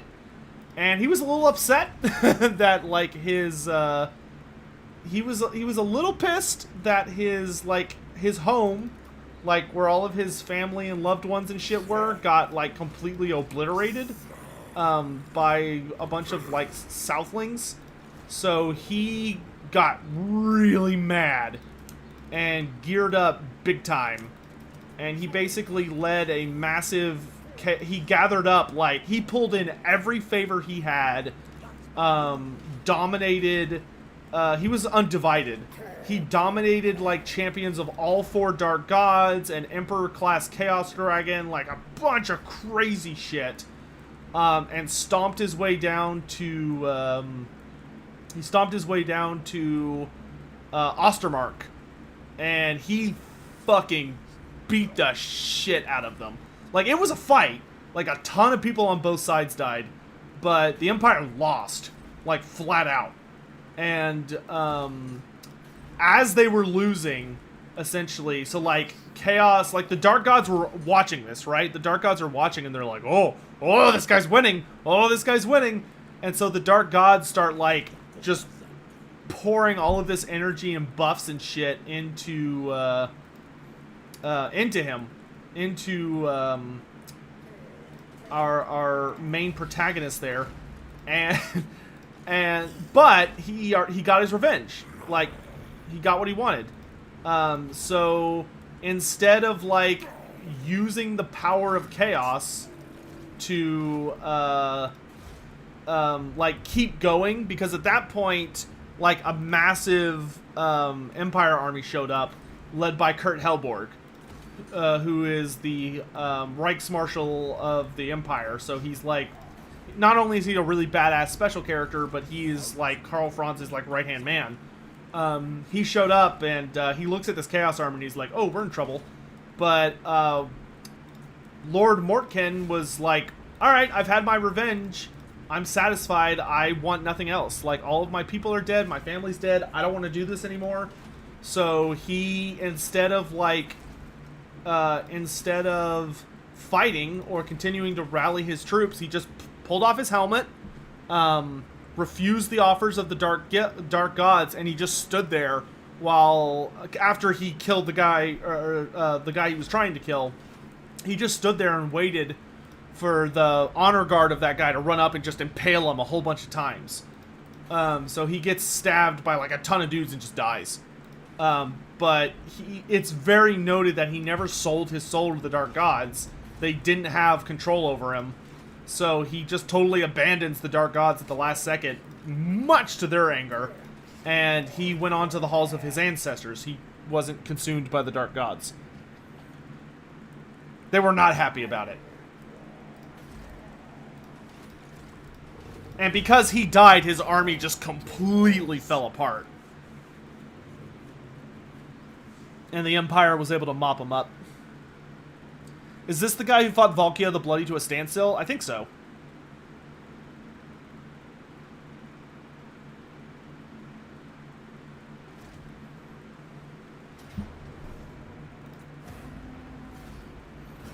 How do I think demons are going to play? Demons will probably play fairly close to the undead. Like, I don't think... Demons are not going to have traditional leaders. They're going to have a crumbling mechanic, not a runaway mechanic. Didn't the inept general do something on him? I don't know. Maybe. Warriors of Chaos have some of the biggest badasses. They do. They also have some of the biggest douchebags, but yeah. Do Norskins go to Mort's realm? No. They don't believe in Mort.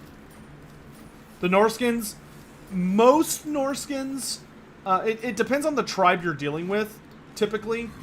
I have a very long video about it. But a lot of Norskins either believe in a system where they kind of go on to, like, the halls of the... It's kind of similar to, like, the dwarf religious system, where they essentially believe there's, like, an eternal realm of, like, celebratory drinking and, like, essentially partying and stuff, where you get to hang out with your ancestors for all of time.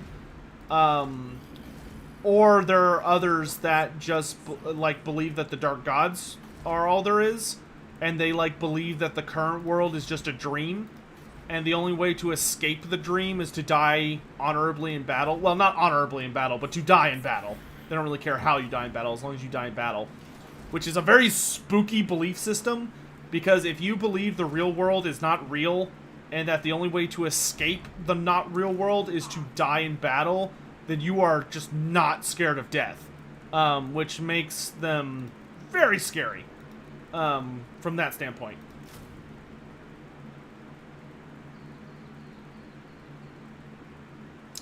I think I'm gonna go, like, salamanders.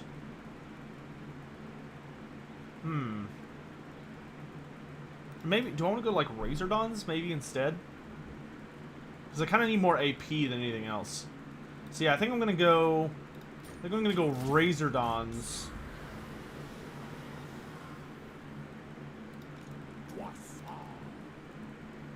And then just lots of skinks. Maybe I'll pick up another Bastillodon Ark of Sotek at some point.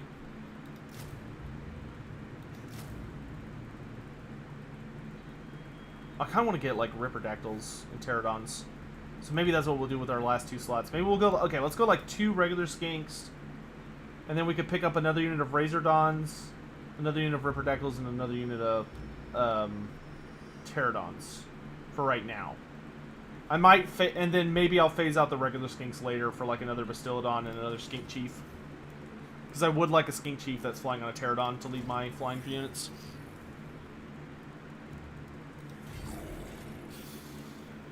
Oh my god, there's like 1,000 messages. Did his army have no succession line or chain of command? That's how most Chaos armies work. You have to remember that Chaos armies do not, very rarely, well, no, never. Chaos armies do not like each other. And if you have an army full of Chaos champions, they are always attempting to kill one another or, like, one-up one another, so that they become better in their god's esteem and they screw the other guys over. So whenever that happens, inevitably, like, getting someone who can actually control a Chaos army is insanely rare. That's why they're called Everchosens. Everchosens are typically the only people who have the ability to get all the different factions of Chaos to set aside their differences and fight side by side for a common cause. But they're the only person holding that shit together. If they die, Like, if they go down, then generally the ship's sinking with them. Like, that entire army is either everyone's going to start running away, or because they're like, oh, he died, clearly the Dark Gods don't favor this, we need to get the shit out of here. Or a lot of these little factions that like hate each other will start backstabbing one another. Like, you'll have, like, because nobody just, like, takes over.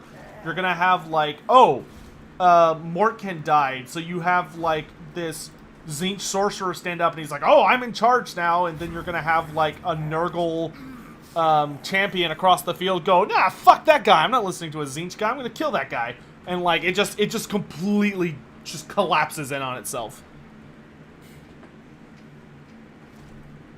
Who's my favorite Norskin character? Probably Throg. I really, really like Throg. An intelligent troll is, like, a really interesting storyline. And the whole big thing they did with him, where he, like, is actually notably intelligent and has a lot of really crazy ambitions and goals, and wants to, like, send the world into an ice age where, like, primordial monsters take over. I love that idea. Like, I like monsters, therefore I like him. Of course, man, I'm gonna have to send, like, a navy to Skaven Blight, because Skaven Blight just will not stop attacking me.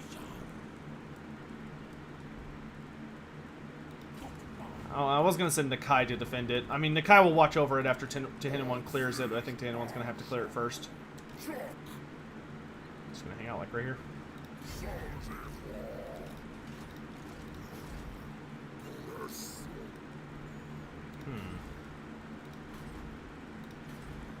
Okay, Itza's done, right? Yes, Itza's... Okay, Itza's fully upgraded.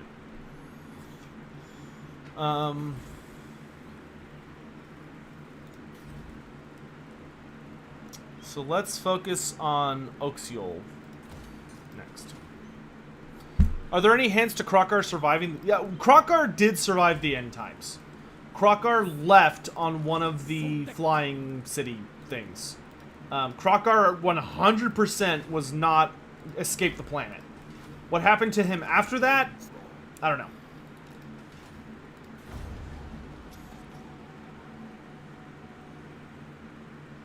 What is the great plan? That's an excellent question. We don't know. The Slann don't know. That's why the Slann have spent the last 10,000 plus years trying to figure out what the hell the great plan is. Was Wulfric present during the end times? Yes.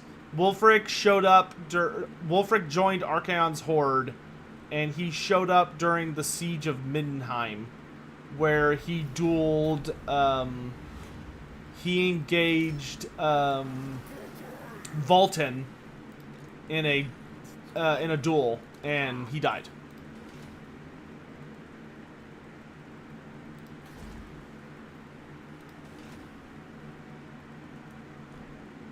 Yeah, so when the last time we really saw Krokar was him battling Lord Skrulk. Basically, him and Lord Skrulk faced off on the battlefield because Lord Skrulk was just decimating the Lizardmen. So Krokar charged him, and the TLDR of what happened was that Krokar, like, went to slam into Skrulk, who was able to use the Rod of Corruption, his flail thing. He hit Grimlock with it once. So he hit Grimlock a single time, and it just killed Grimlock. Because Skrulk was just at the height of his power. So he one-shots Grimlock with this Rod of Corruption, which basically shows, like, how fucking terrifying it is.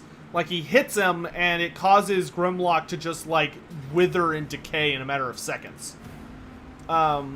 Which, in response to that, Krokar, like, lands on the ground and is, like, pissed. So Krokar runs up to fight Skrulk, and they're trading or they're, like, fighting each other for a minute. So you have the revered Spear of Tlongsa trading off with the Rod of Corruption, and it builds up to a final moment where the fumes from the Rod of Corruption are poisoning Krokkar, and Krokkar realizes this. Like, Krokkar knows that if he keeps fighting Skrulk and doesn't, like, end their fight, he's gonna die. Because it's causing him, like, a lot of pain. And he can tell that it's starting to, like, hurt him. So, Krokkar's plan B, is that he waits for the, oh god, I love that banner. 25% ward save, it's so strong. He waits for the, Skrulk's little thing to come flying around at him. The Rod of Corruption. Krokkar waits for the Rod of Corruption to come swinging it around, and just as it's about to hit him, Krokkar just holds out the Hand of the Gods and catches it in his hand. So he catches the Rod of Corruption's, like, flail part in the Hand of the Gods, and he just crushes it. And Skrulk's just like, oh, fuck. Because, you know, that's his only weapon. So Skrulk's standing there holding the Rod of Corruption. Krokkar crushes it, and then he takes the spear and just impales Skrulk on his spear and just lifts him up into the air and roars really loud. So all the Skaven look, and they see Skrulk's body and completely impaled, being held like 6 feet off the ground by this pissed off dinosaur man. So the Skaven are like, yeah, we're gonna go ahead and peace out. So all the Skaven start scattering. But before Skrulk dies, Vermalanx shows up. Which Vermalanx is the best way to explain him. Vermalanx is a Vermin Lord, and he's what's known as a Vermin Lord Corruptor. So he's basically like a Clan Pestilence themed Vermin Lord. And these guys are, and he's the strongest of that kind. So Vermalanx is a greater demon on steroids. He is one of the strongest, what do you call it, that exist? A, Vermin Lord. Like, big deal character. And he's been, like, a major character for the entirety of that end-time story. So he shows up, and he basically teleports in front of, Krokkar and vomits on him. So he unleashes this torrent of, like, just horrendously deadly vomit, magically imbued, horrible, deadly vomit, that causes, there's like a bunch of Temple Guard that are backing up Krokkar as he's about to fight, as he's like dealing with Skrulk and about to fight this demon. And all of the Temple Guard around, Krokkar just like instantly die. Like every single one of them, boom, instantly dead. They just get like completely dissolved into like primordial goo by how disgustingly powerful this vomit attack is. And because Vermalanx is using this to just try and kill them. So, however, as he like vomits on Krokkar, all it does to Krokkar is Krokkar like staggers and he drops Lord Skrulk. So Skrulk hits the ground, rolls off a little bit, and Krokkar falls to one knee, and Vermalanx is like, I'm gonna kill this bitch. But then the Hand of the Gods starts glowing and this entire aura surrounds Krokkar, and he just purifies all this disease, and he just stands up and runs at Vermalanx, and Vermalanx goes, oh, fuck no. Like, no way. No, this is not happening. So Vermalanx picks up Lord Skrulk and just teleports. Like, he gets the fuck out of Dodge. So Vermalanx runs away. Because Krokkar basically started, like, ascending into a Seraphon at that moment somehow. Which Games Workshop never explained what the fuck was going on in that moment. But Vermalanx pieces out, and with him gone, the Skaven army still, like, vastly outnumbers the Lizardmen. And they're continuing to fight, but Lord Mazdamundi telepathically communicates to Krokkar and tells him, hey, like, we're activating this protocol where all the ships are going to take off into space. You need to get to the nearest ship right now.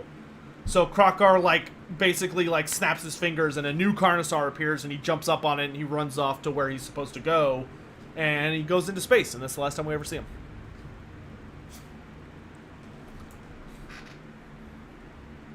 Do Lizardmen care about their beasts, or are they just useful? It's vaguely implied that the Lizardmen care about them. Like, when Zlak, which is Lord Mazdamundi's mount, when Zlak dies, Lord Mazdamundi, like, makes a comment about it, where it's like he notices that it dies, even though he's, like, really far away at that point, because he teleported from its back to a different location. Like, he's aware that it dies, but he also, like, he just acknowledges that, like, the world's literally about to blow up and he just doesn't have the time to ruminate on it. Like, he's like, I think he does feel bad about it because Zlak had served him for so many centuries, but he's like, I just don't have time to deal with it. And the same could be said for Krokar. Like, Krokar seemed legit pissed when Grimlock died. Because Krokar went in on Lord Skrulk, like, uncharacteristically so. Does that mean Lord Skrulk might still live? That was what was implied. Because Lord Skrulk didn't die. He was basically dead, but when Vermalanx picks him up, it notes that Vermalanx casts a spell that causes, like, all these fleshy tumors to fill Lord Skrulk's wounds, but then we never see or hear about him again. And Vermalanx has showed up in Age of Sigmar. Like, Vermalanx has shown back up in AOS, but we've never heard about Lord Skrulk ever again.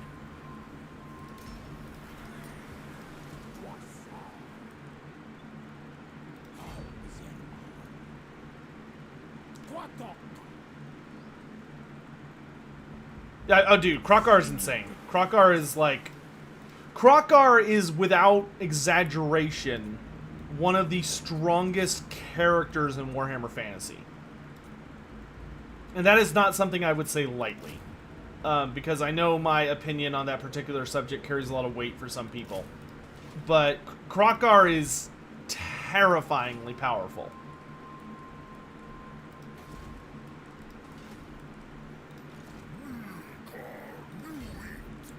I mean, during the Great War against Chaos, during the last phases of the war, like the last few hundred years, like literally hundreds of years, Krokar was a one-man. Krokar and Grimlock were essentially a two-man army, two-something army.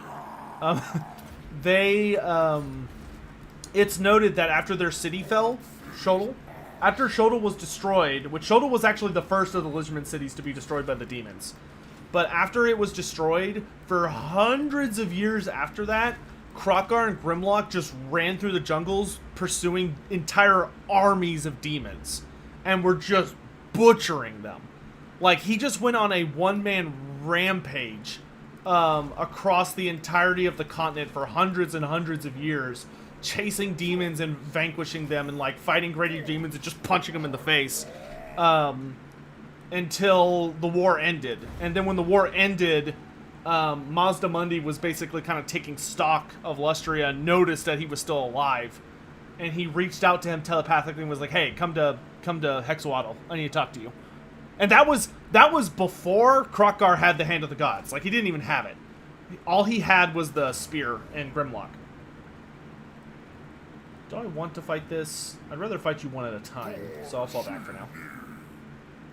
Hey, Key Money, thanks so much. What happened to Grom and Skarsnik in the end times? Grom never showed up.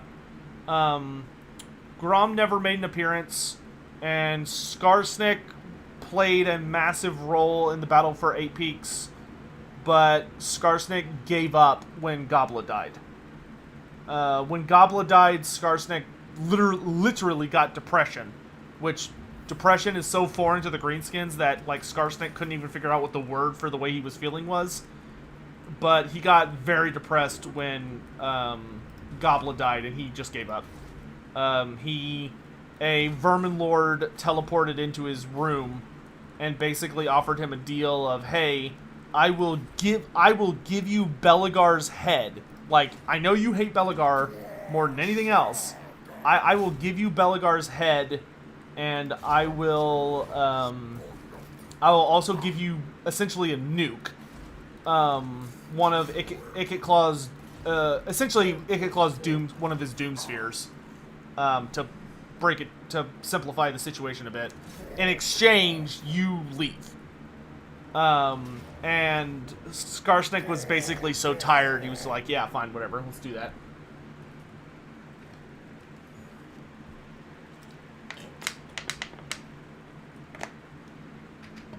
And then Skarsnik being Skarsnik left, but he set the bomb off. Or he tried to set the bomb off in Karragate Peaks, that way nobody could have it. But it didn't go off for some reason, which was like... It was literally a Chekhov's gun that never fired. And like Games Workshop drew very obvious attention to the fact that it never fired. Which was super weird. Why do I have 0 winds of magic? What is happening? I'm fighting Marcus Wolfhard. He does not have that kind of anti-magic... Maybe Herdwig von Hal does? Very strange. I mean, I've got a lot of magic going, because Gorok has, like, plus 30 winds of magic. Because he's killed both Teclis and Ikit Claw. Very strange. Oops, I did that totally wrong. I love all these blessed units that I have. It pleases me greatly. Oh, I need more regular Saurus. My numbers are off here. Oh wait. Oh yeah, no. I don't like when... Wait. Spear, sword, spear, sword, spear, sword, spear, sword, spear, sword, spear, sword, spear. Oh, okay, no, it's correct. Good. Dude, these Empire lads are gonna get spanked. Million Skinks. Blessed Carnosaur. Or Croak. And Gorok. How was the Grimgor and Archaon fight? It was amazing. It was actually one of the best parts of that book. Some people don't like it. I fucking loved it. Grimgor essentially wins. Like, he dies. But, like, Archaon really underestimated Grimgor. And didn't take him seriously as a threat.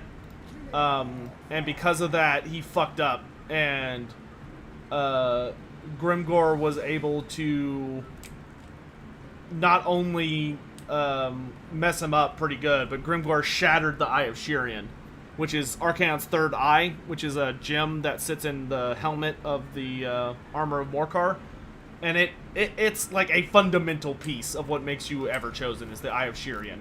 Because that is what gives Archaon the ability to cast magic effectively. And it's also what allows Archaon to, like, see the future, so that he can, like, dodge people's attacks. But Grimgor was so fast and so unpredictable that Archaon, like, couldn't figure out what he was gonna do. And as he's, like, locking weapons with Grimgor and starting to overpower him, Grimgor just goes boom, and just, like, with his bare forehead shatters, like, one of the most powerful chaos artifacts in existence, which is just a hilarious moment. Like, Archaon is, like, so stunned on, like, a spiritual and physical level by Grimgor's audacity to do that, that it's genuinely hilarious. Unfortunately, Grimgor dies immediately after that, but, you know. Grimgor went out with a bang. He went out like the badass that he is.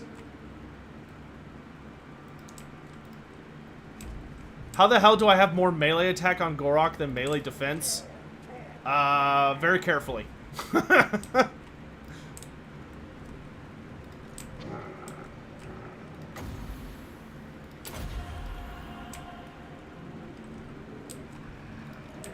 Yes, shoot at me. Shoot at me all you want, peasants.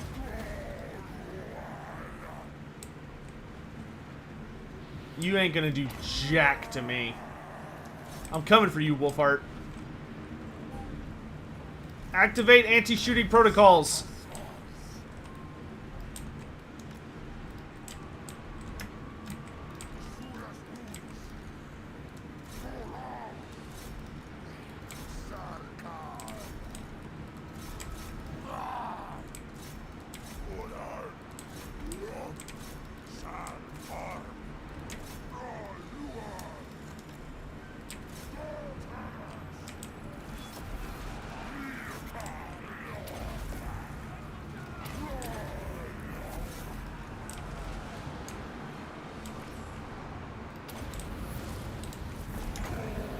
By all means, gather up, lads. Allow me to introduce you to true power. Ooh, great swords.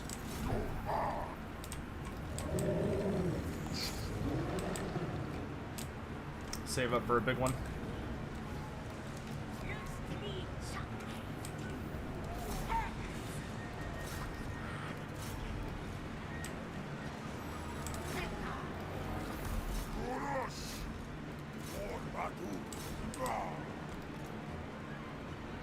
Yeah, medium's fine.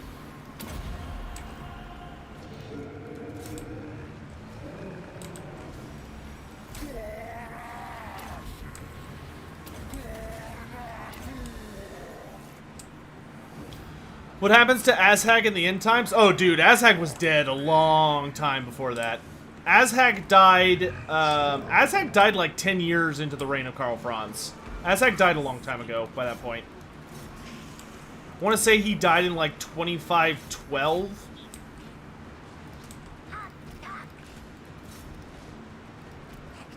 Yeah, Azhag was killed by the chapter master of the the Grand Master of the Knights Panther, because he kept arguing with the crown of Nagash on his head. Because Nagash wanted him to go to Nehekara and curb stomp everybody because he had a massive greenskin army, and Azhag thought that was stupid. So.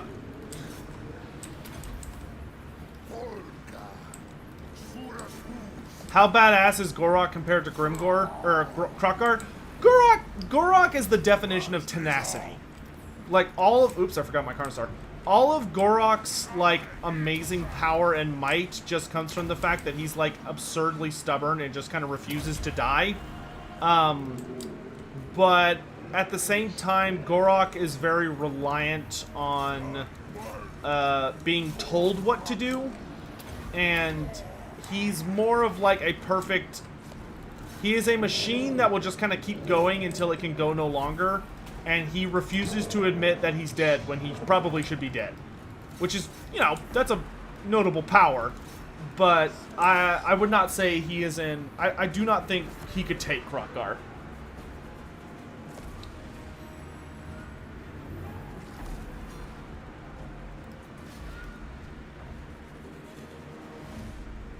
How did Krokar lose his arm? He didn't. I know it's very hard to tell, but... the Hand of the Gods is not a... It is supposed to be overlaid over Krokar's arm, not instead of Krokar's arm. It is not a prosthetic arm. It is like a chassis, a gauntlet. I guess you would call it a gauntlet. But it's essentially attached to him. But like you can't take it off without killing him. I imagine. But it's not. He didn't like have his arm ripped off and that one put in. It just like seems to stick so closely to him that it looks like it. There, my melee defense is higher now. Are you happy?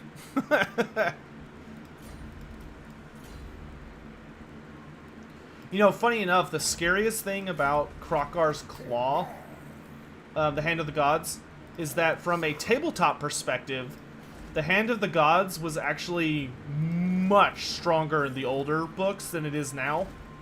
Because now it basically just shoots it just shoots Shim's Burning Gaze. Like, you just point your hand and it shoots out a bunch of fireballs. Or a bunch of, like, little laser beams. Back in the day, but it's at a single target. Back in the day, what it used to do instead, because the way it works is that Krokar, he channels a beam of, like an energy beam into his palm, and then he closes his fist and he points his fingers at you, and, like, energy bolts come out of all of his fingers, or his claws, and that's what flies at you and hits you in the face. But in later editions, they simplified it to where it just works as Shim's Burning Gaze. So they said just use the rules for Shim's Burning Gaze. In the original edition that Krokar was introduced was in 6th edition. And Krokar in that edition had the Hand of the Gods, but the way it worked instead was he did that, but he shot out so many beams that the rule was every unit in Krokar's line of sight within 12 inches gets hit. So he would just be like, bzz, like it was just like a massive laser beam that just like would lightning into every fucking thing Krokar could see. It was one of the scariest shooting attacks in the game. Because he didn't roll to hit either. He just hit you. There was no way to dodge it. And it actually really hurt. Rolf Magne Rodseth, I probably pronounced that wrong. But thank you for the tip, my dude. Hi, I really like Dawi. Can I tell you something good/funny about them? Keep up with the good work. Yeah. Here's some fun Dawi facts. Once upon a time, the dwarves were passing through a mountain pass, and there was an earthquake. So the mountain had a rock slide that killed the dwarves passing through it. This pissed off the Dawi so much that they declared a grudge against the mountain and decided that the way they would wreak vengeance upon this non-sentient entity was to mine out everything of value from the mountain and leave it hollow. So they did that. Very meticulously. Some other fun stories was, you may know of this grudge if you play the dwarf campaign, but there's a place in the Empire where essentially some Imperial individuals, I want to say it was either Ostland or Ostermark, but they paid the dwarves to build them like a super amazing fortress. And so the dwarves did. The dwarves built them this super badass fortress, and when they got paid, they counted their payment and noticed that they were 1 penny short. And they basically like turned to the Empire and were like, "Hey bitch, where's my money?" And the Empire were like, "Dude, it's a single penny, get over it." And so the dwarves proceeded to raze the entire fortress to the ground. Like they kept all the money and they completely obliterated the thing they just built. Oh, is it 2 coins? 2 coins, my bad. But it's like 2 pennies. Like, it's literally nothing. I don't know why I'm not able to get any Winds of Magic against the Empire. Or maybe it's Lord Croc bug? This will require further testing. Is it true a dwarf cannot marry unless he can wrap his beard over the bride's waist? Around the bride's waist? Yes. Your beard is incredibly important to your identity if you're a dwarf. Like, it is inseparable from your honor and your pride. Having a bad beard, like, you're a disgrace to your entire race and your ancestors. What are some other fun dwarf facts? Trying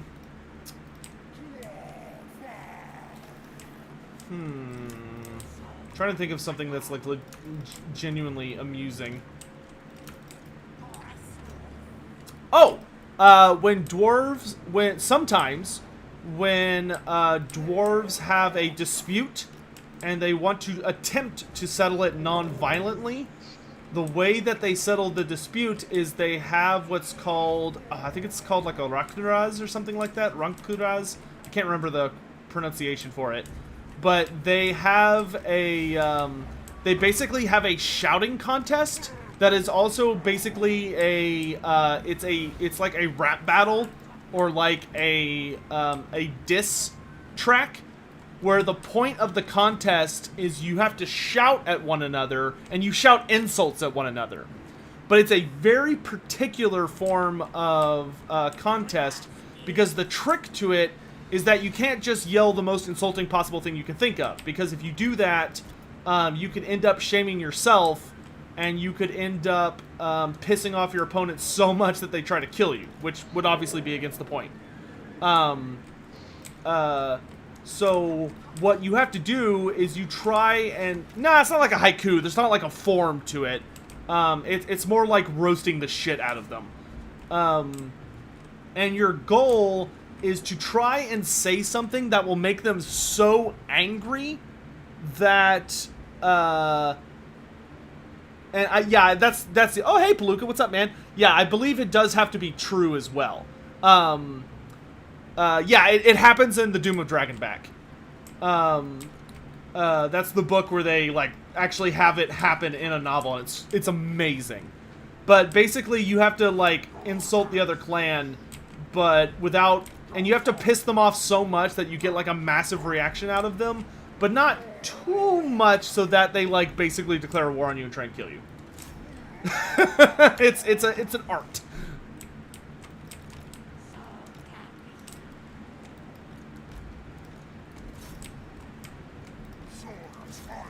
Palooka, my brother, when are you starting on Tehenhauin, my dude? I am eager to watch my baby get made.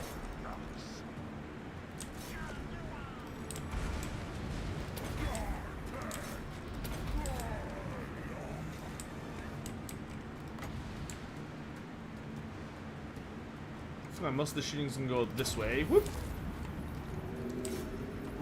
Bubble.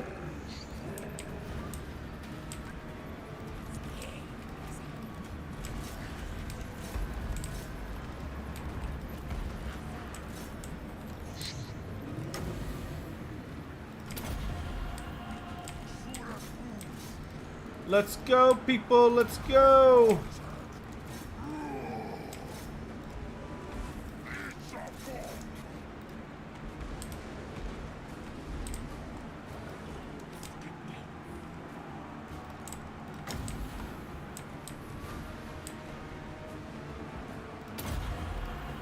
Will I be uploading this to YouTube? Yes. You will be able to catch this as a VOD. Or, well, it'll appear just like a normal video. So, yes. 60 armor!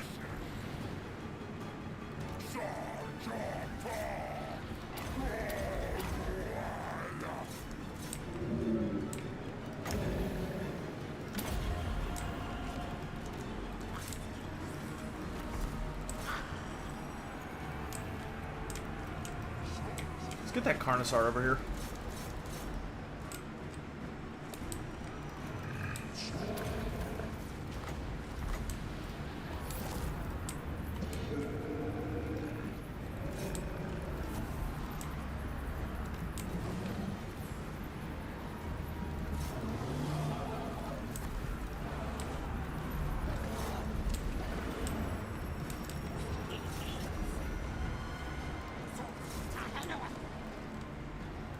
Very rude.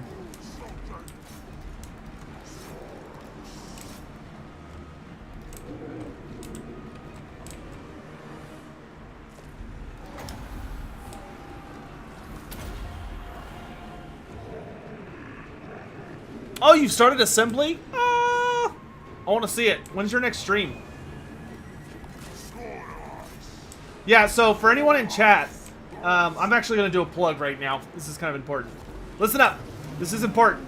So there's a guy over in Twitch chat whose name is Palooka.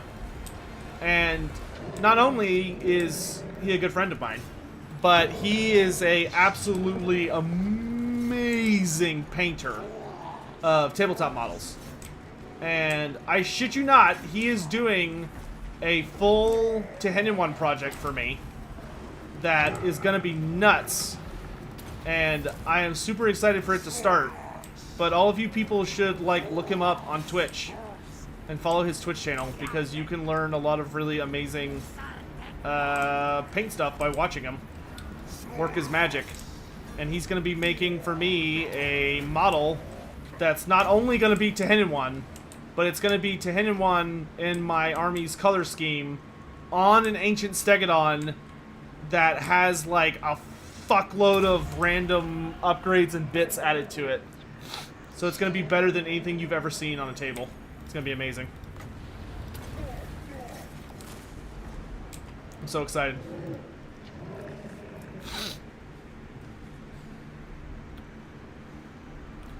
Your next stream is on Wednesday. I will be there. Yes, Palooka paints on Twitch.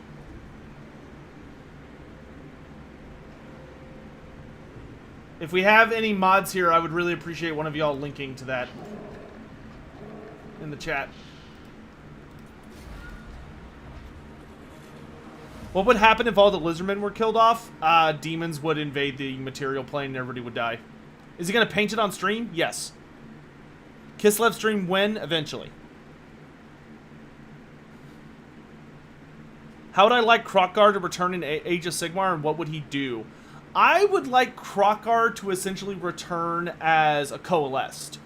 I would like there to be like a big hubbub where the Coalesced Seraphon like are trying to like build and establish their own empire, maybe in Gur, the land of beasts, or the realm of beasts, and there'd be like a large war that culminates in the Slann being kind of in like a nasty position and all this shit going down, but it eventually builds up to the likes of to Krokkar like revealing himself. Actually, I think if I were to see Krokkar in an army, I'd want Krokkar to have the ability to be Coalesced or Starborn. He should be able to be either one. You shouldn't be forced to do one or the other. But I would love for him to just come, like, charging in and maybe be riding, like, a new type of dinosaur. Like, either a resurrected Grimlock via the Starborn method, or, like, maybe he remembers Grimlock instead of a Slann remembering Grimlock, and somehow, because he's just that much of a badass, he has, like, accidentally discovered a way to, like, resurrect Grimlock, and is, like, riding that as a mount. Or maybe he's just, like, vastly upgraded, and he's more like an old one now, as opposed to more like a,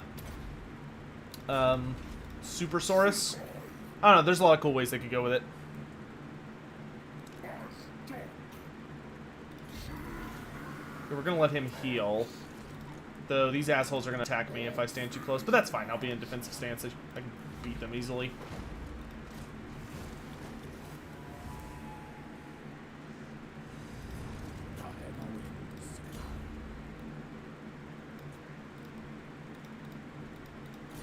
Okay, Tehenhauin is not ready to march. Damn it. I was like, he's ready to go! Never mind. Okay, so the Pox Marsh needs walls, like, right now. Because this is where the Skaven are focusing their attacks against us. And we must defend. Trevor Wasik, I love the lore. What is your stream schedule? I don't have a good answer for you, unfortunately. I am a human being that really struggles with consistency when it comes to, like, scheduling. It is my ultimate rival, and, like, the number one reason, the only reason, actually, I was not able to finish college is because being somewhere on a reliable basis is not my strong suit. I do not have a stream schedule right now. Maybe I'll try to make another one here soon, but the biggest thing I could tell you is that the biggest thing I can tell you is that if you follow me on Twitter, or if you subscribe and hit the notification bell to all, then you'll probably, or you're joined the Discord, you will always know when I'm about to stream, because I always send out, like, a Twitter notification, or I always do an @everyone on Discord, or I, obviously YouTube will let you know. But yeah, I'm sorry. I don't have a stream schedule as of this moment. Maybe I will try and get one going again, because I'm sure people would really, really like that. It's just hard for me, unfortunately.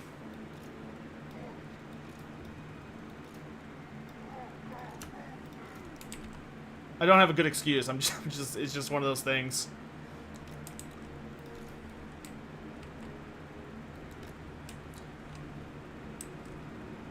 Do Seraphon have conversations with other races? Yes, Seraphon live in the cities of Order. Like, the city of Hammerhall or Greywater Fastness. Like, there are Seraphon living there. And, like, there are entire, not a lot, it's noted that not very many Saurus live in the cities. But, like, there are entire like, skink ghettos. They're not ghetto, but you know what I mean. Like, there are skink districts where just skinks hang out.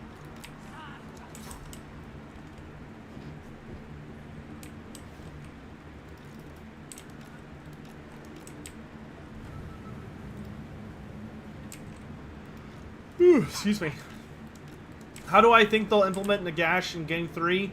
I think it'll be end times Nagash, so big, scary Papa Nagash. And I think his big gimmick will be that he starts out super duper weak. But he'll lead his own unique race, which is called the Legions of Nagash.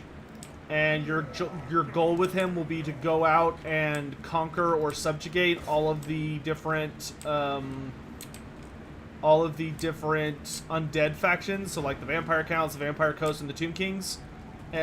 And your goal will be to essentially defeat and vassalize or subjugate all of them so that they join your army, and you get access to their units in addition to collecting all of your items so that you get restored to full power. That's how I think it's going to work.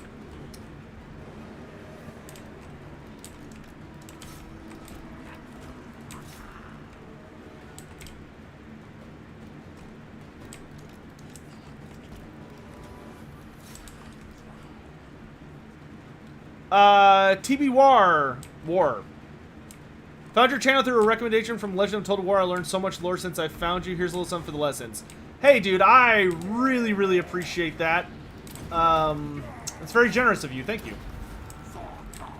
Yeah, Legend has definitely been a pretty serious benefactor around these parts lately, which I greatly appreciate. Feel like I don't know what to like do with that information. I feel like I need to do something with that information, but I don't know what. I haven't really figured out an idea yet. I mean, between that and like all the speedrunning stuff, he's been a great help around these parts. Like, I don't know, maybe he just, I mean, last I talked to him, he just seems to want me to just kind of keep doing what I'm doing. Which, I can do that.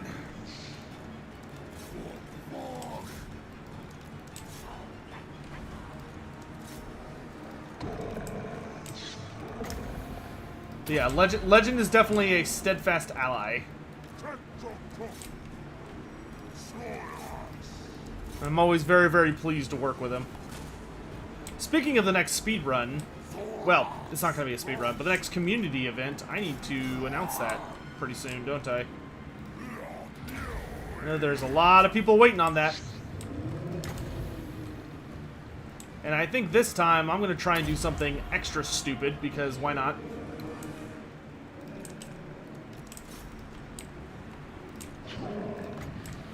Wouldn't be a lore master of Sotek thing if I wasn't making life as difficult as I possibly could for myself. This army has a lot more greatswords.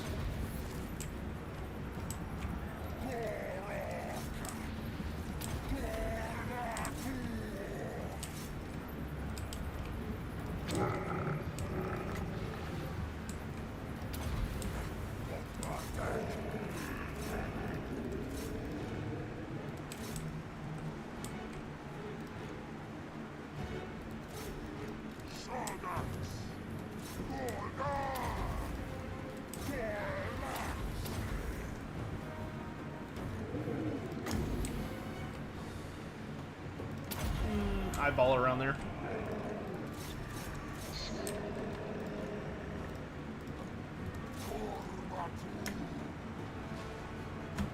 Beautiful hit. News for another podcast? Yes, that comes out today? Tomorrow? Today? I will be publicly releasing it on the Discord tomorrow. There you go.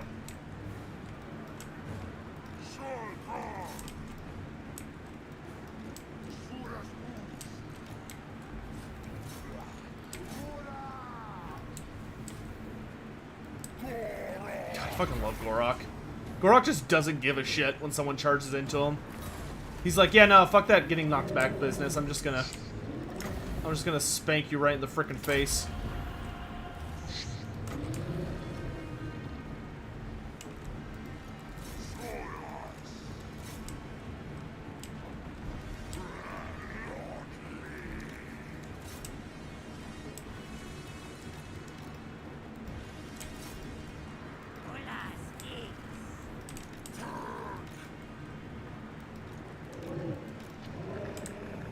What is Ikit Claw's end times lore?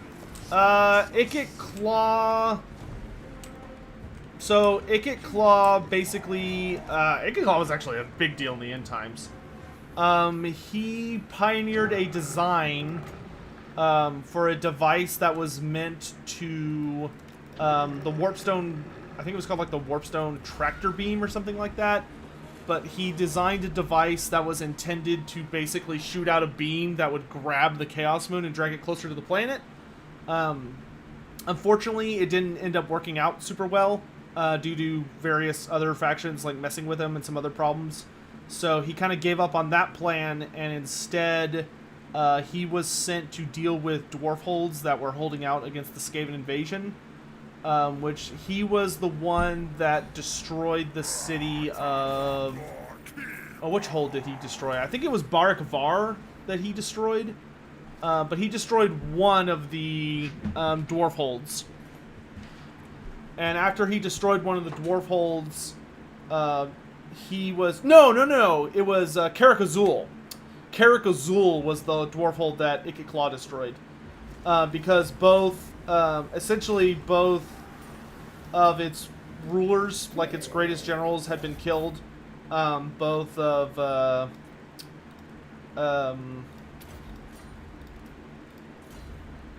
King Cazador Dragonslayer and Thoric Ironbrow. Yes. Yeah, Thoric Ironbrow and King Cazador had both died fighting Neferata and Krell. So there was basically nobody super great in charge of Karak Azul, so Ikit Claw was able to crack it open and destroy it. And after Ikit Claw destroyed that, he got in a really good position with the Council of 13, so he was sent to help resolve the issues over at Karak 8 Peaks. So he went to Karak 8 Peaks and tried to help out Queek and some other stuff by giving him like the bomb that the Vermin Lord stole and some other stuff. But eventually he was requested to leave, and he went to Karakadran, where he teamed up with Throt the Unclean to destroy the Slayer Keep. And basically the way they did that was granted, it barely worked, but it did work. Throt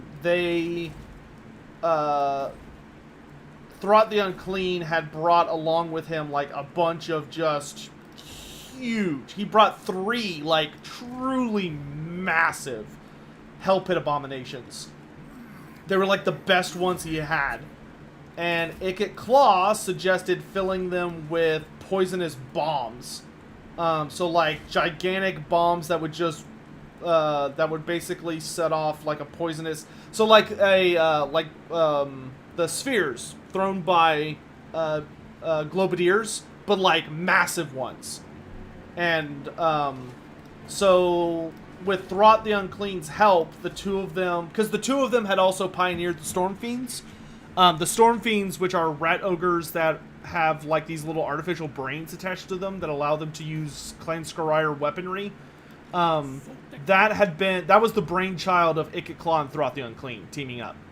So against the dwarf hold of Karakadran, they once again combined their powers to basically augment the shit out of these Storm Fiends, or these Hell Pit abominations, and they unleashed the Hell Pits against the hold of Karakadran.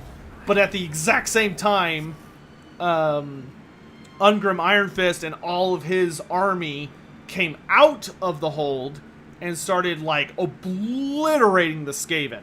So like the Skaven got absolutely torn to pieces because they were not expecting the dwarves to come outside. They were expecting them to just hide in their hold and keep shooting. So Ikit Claw and Throt the Unclean got absolutely spanked, but they escaped. And we never see Throt after that. But unfortunately for the dwarves, they managed to set loose the Hell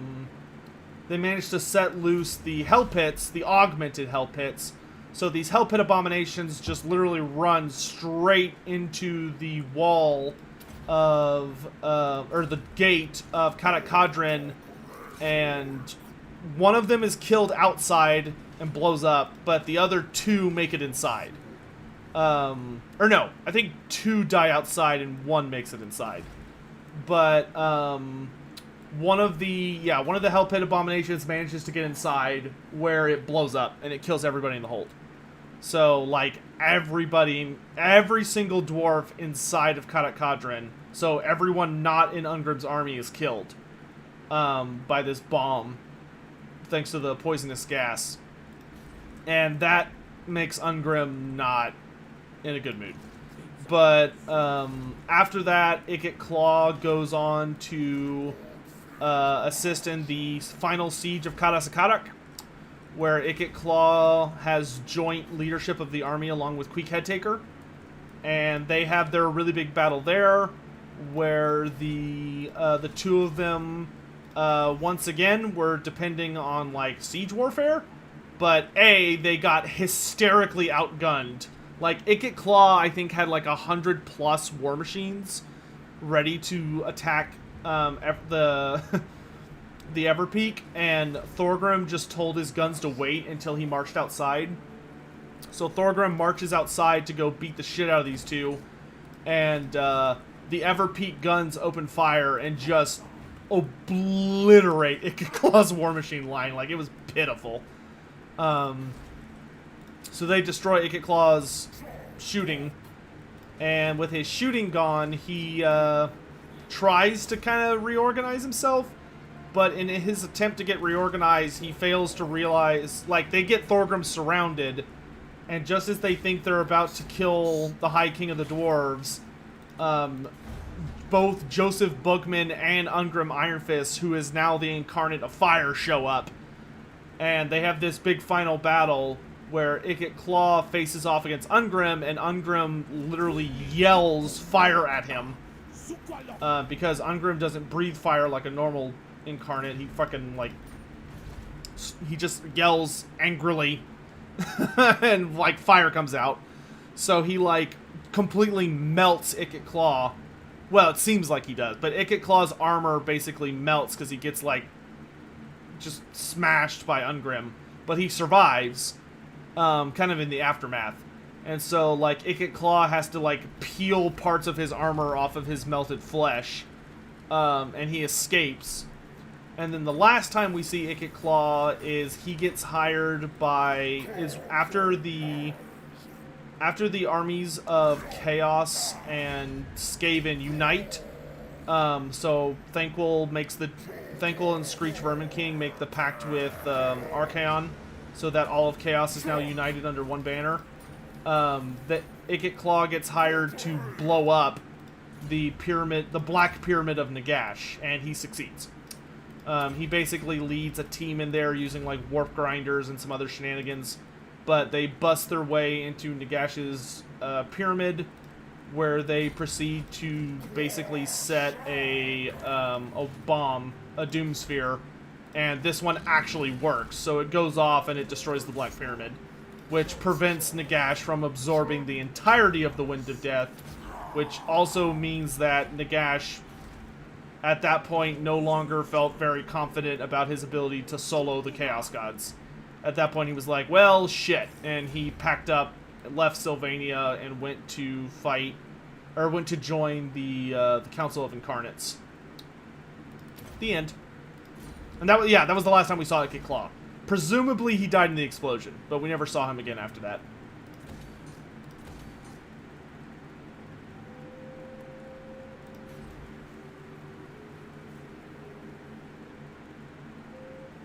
Hey Hugh, how you doing, man?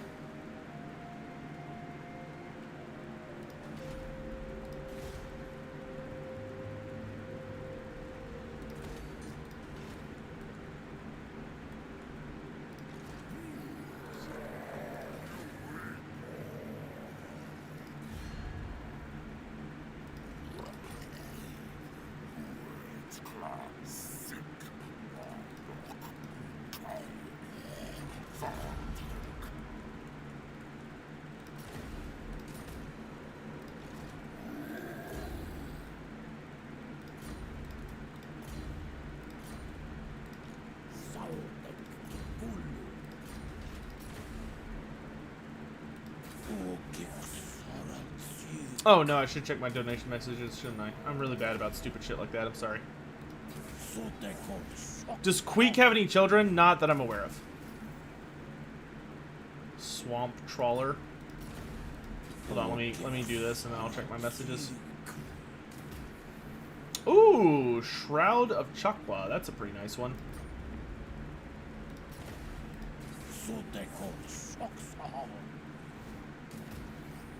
Spitting Totem Viper. That one's kind of bad unless you have like salamanders. I guess it's okay on Razordon. Now I think about it. Yeah, sure, we'll take that one.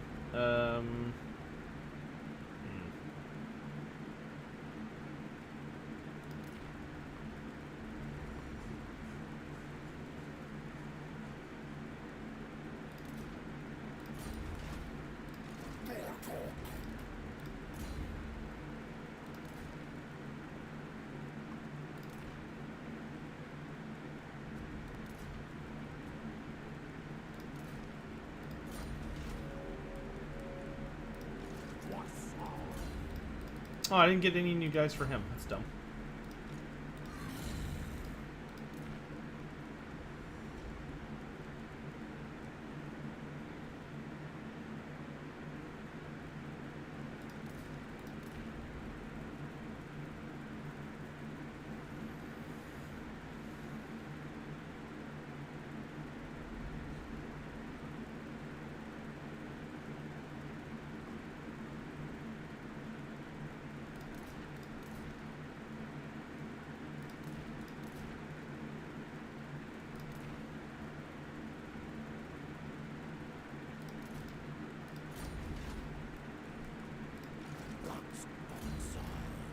Ooh, gambler's armor.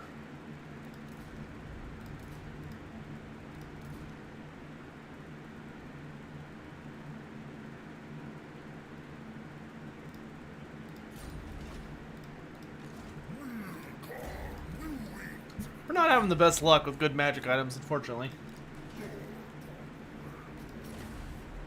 Oh, I can do it again.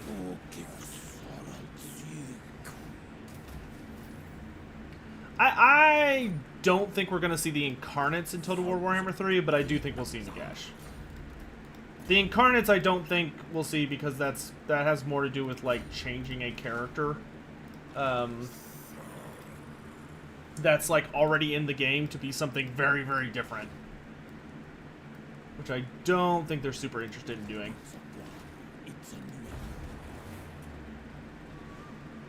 I can see that maybe... now, I would not be against the idea of being able to, like, make your own Incarnates. That could be cool. Who is Brunner the Bounty Hunter? Oh, man. Excuse me.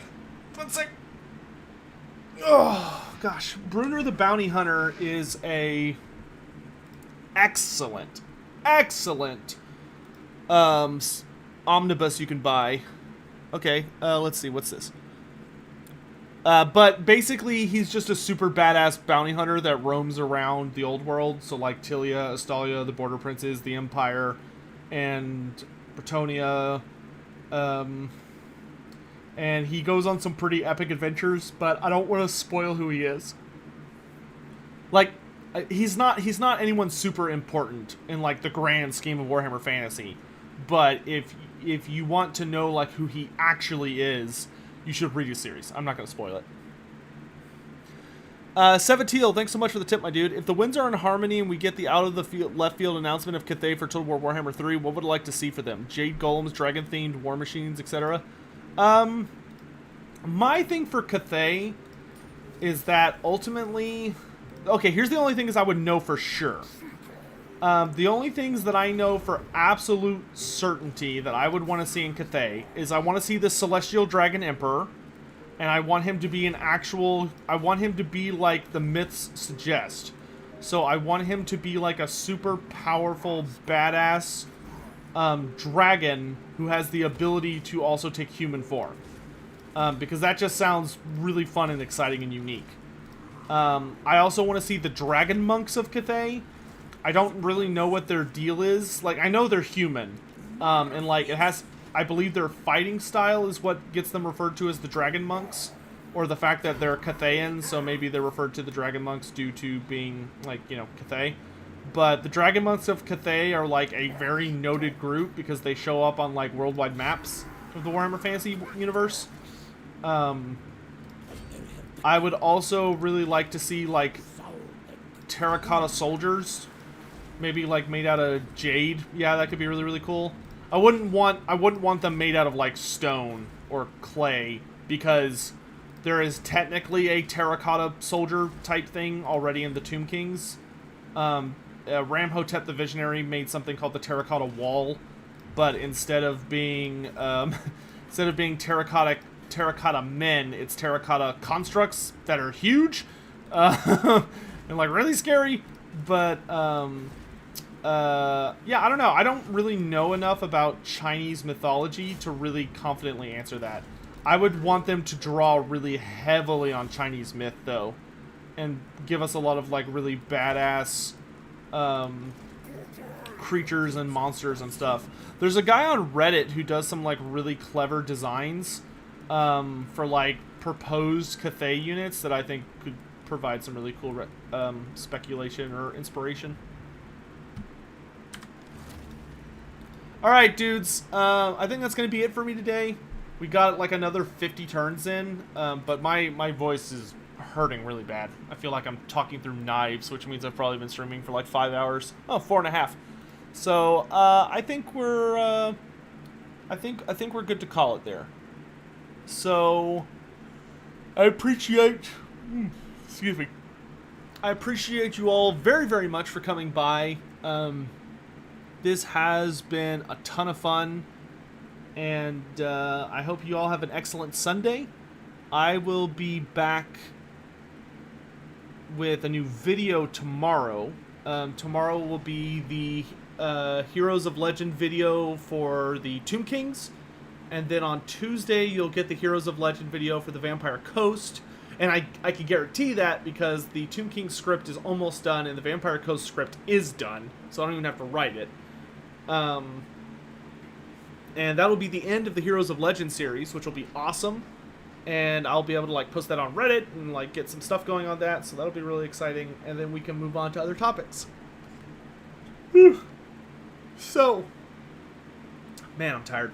I will see you all later. Thank you very, very much to everyone who tipped today. I super appreciate it. And big thank you to everyone who subscribed on Twitch or membered on YouTube. That it's always very, very generous to have that kind of support here on the channel. So thank you all very much. And I'll catch you guys next time. Till then.